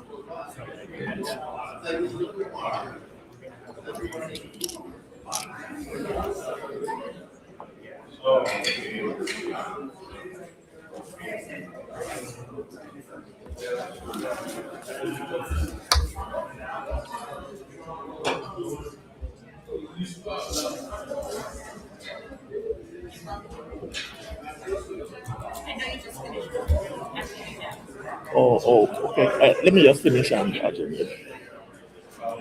Wow. What an incredible game for us to go out on. That was absolutely sick, Jason. Just really, really cool. And you see Dave kicking himself, I should have fished the U. Wellington kicking himself, I shouldn't have played ice. It exploded your options was exactly his quote, and he's dead right. But both of these players, the first to tear themselves apart after a game. But wow, what a treat to watch, wasn't that, Jason? Yeah, and the more I look at it, pneumatic, I think I said at the time, had to be right. Like Dave was right. You have to fish the U. That gives you a lot more winning chances. Of course, Dave saw magnetize to the ZE. That would have made for a very interesting decision about if Dave fishes the U, should Wellington pass. But yeah, definitely a post-mortem worthy of a great game. Yeah, wow, what a post-mortem. And you see just the character of the two guys after an intense game. All they want to do is analyze, learn, try to improve their craft, see what they could have done better. So that was a treat for us all. One more little set of treats. You could send Josh Greenway and the Let's Play Scrabble team a treat by clicking the like button. I know we're winding down our coverage, but these likes stay on the video and the recording of the video in perpetuity. So somebody someday will stumble onto the stream of this tournament somewhere in the future, and your like might just drop it in their algorithm. If you haven't yet, you really should subscribe to the Let's Play Scrabble channel on YouTube as well. It is completely free to do, And all you do is watch really cool Scrabble tournaments. North American Championships are coming up. They're going to be here on the channel. Major tournaments in the US and Canada coming your way over the next few months. So hit that subscribe button. And one more plug for the Let's Play Scrabble super fans out there. If you've got the financial means to do so and you love watching Scrabble, you can click the join button down below, give a rolling $5 a month donation to the Let's Play Scrabble team, knowing that they have a steady stream of income allows them to make purchases on new boards, new gear, new equipment, make streaming bigger and better than ever before. So thank you to all of you who have liked the video, who have clicked the subscribe button, and a special shout out to the Let's Play Scrabble super fans. Jason, there are a lot more players, or a lot more people who we need to thank for this stream. Who's someone who pops into your head?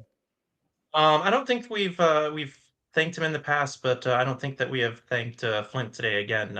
All 4 days of this tournament, basically working through the middle of the night with the time difference in Thailand, just to keep the annotation up to date and updating scores. And again, we can't thank him enough for it's one thing for us to give up our time when it's the middle of the day, for somebody to have to adjust his sleep schedule for a few days, so to basically volunteer in the middle of the night. And I love that you showed that picture yesterday, and we have it up today to give Flint his due and put a face with the name. So so many thanks to him. So many thanks to Flint. And I just want to point out one other thing. It is 6:10 a.m. in Thailand. 6:10 a.m. He stayed up all night, and he's going to do that all night, every night for this whole tournament. Thank you, Flint. Such a treat to work with you at Causeway. Such a treat to have you back on the LPS team. I talked to Flint, and he said, I like being involved in the stream, but I really want to be there, and I'm going to be there one day. And he pointed right at table 1. So Flint, keep an eye out for him both over the board and behind the scenes. Thank you, Flint. I want to thank the whole Let's Play Scrabble team, Josh Greenway, Kieran O'Connor, Mad Palazzo for running the whole shebang. They do 90% of the work. Jason just sits down at his desk chair. I just plop down in the studio and put on the headset. We have it easy, don't we, Jason? We do. We definitely have the easiest jobs of the team, and we get the most glory. So definitely have to thank all the people behind the scenes. All the glory and the minimal work. So we've got the sweet gig, but Josh, Kieran, Mad, they're doing the heavy lifting, and they deserve all the applause out there. Also want to give a shout out to Josh Koff for setting up the live updating statistics. We've got the leaderboard, the high scores, and all that. His tech wizardry gave us that. I want to give a shout out to Matthew O'Connor and Josh Castellano for the COP pairing system that has been used to pair this entire event. Pairings are the biggest nightmare in the world to figure out, but they've developed an algorithm that makes it easy and fair for everybody. John Chu for giving us TSH, the software being used to run this whole event, run the live leaderboard, the scoreboard, the pairings, and all of that. VDO Ninja is a piece of software available on the internet for completely free, and that's how we do the whole, like, I share my screen over and I get my face here and Jason's voice comes from here and we direct all that. So VDO Ninja completely free. Let's Play Scrabble has given them some love and dropped some in their donation basket. Art Moore has given us the wordjudge.me and the challenge cam. So we really thank them. And one more shout out to Bob Linn for his financial contribution to the Bob Linn Superstars, as well as WIGPO, the Word Game Players Organization, sanctioning this event and emptying their coffers to make this bigger and better than it was last year. So lots and lots of thank yous, but of course, the biggest thank you to you, the viewers at home watching us. I never, ever would have dreamed that we'd have had several hundred people watching Scrabble on the internet.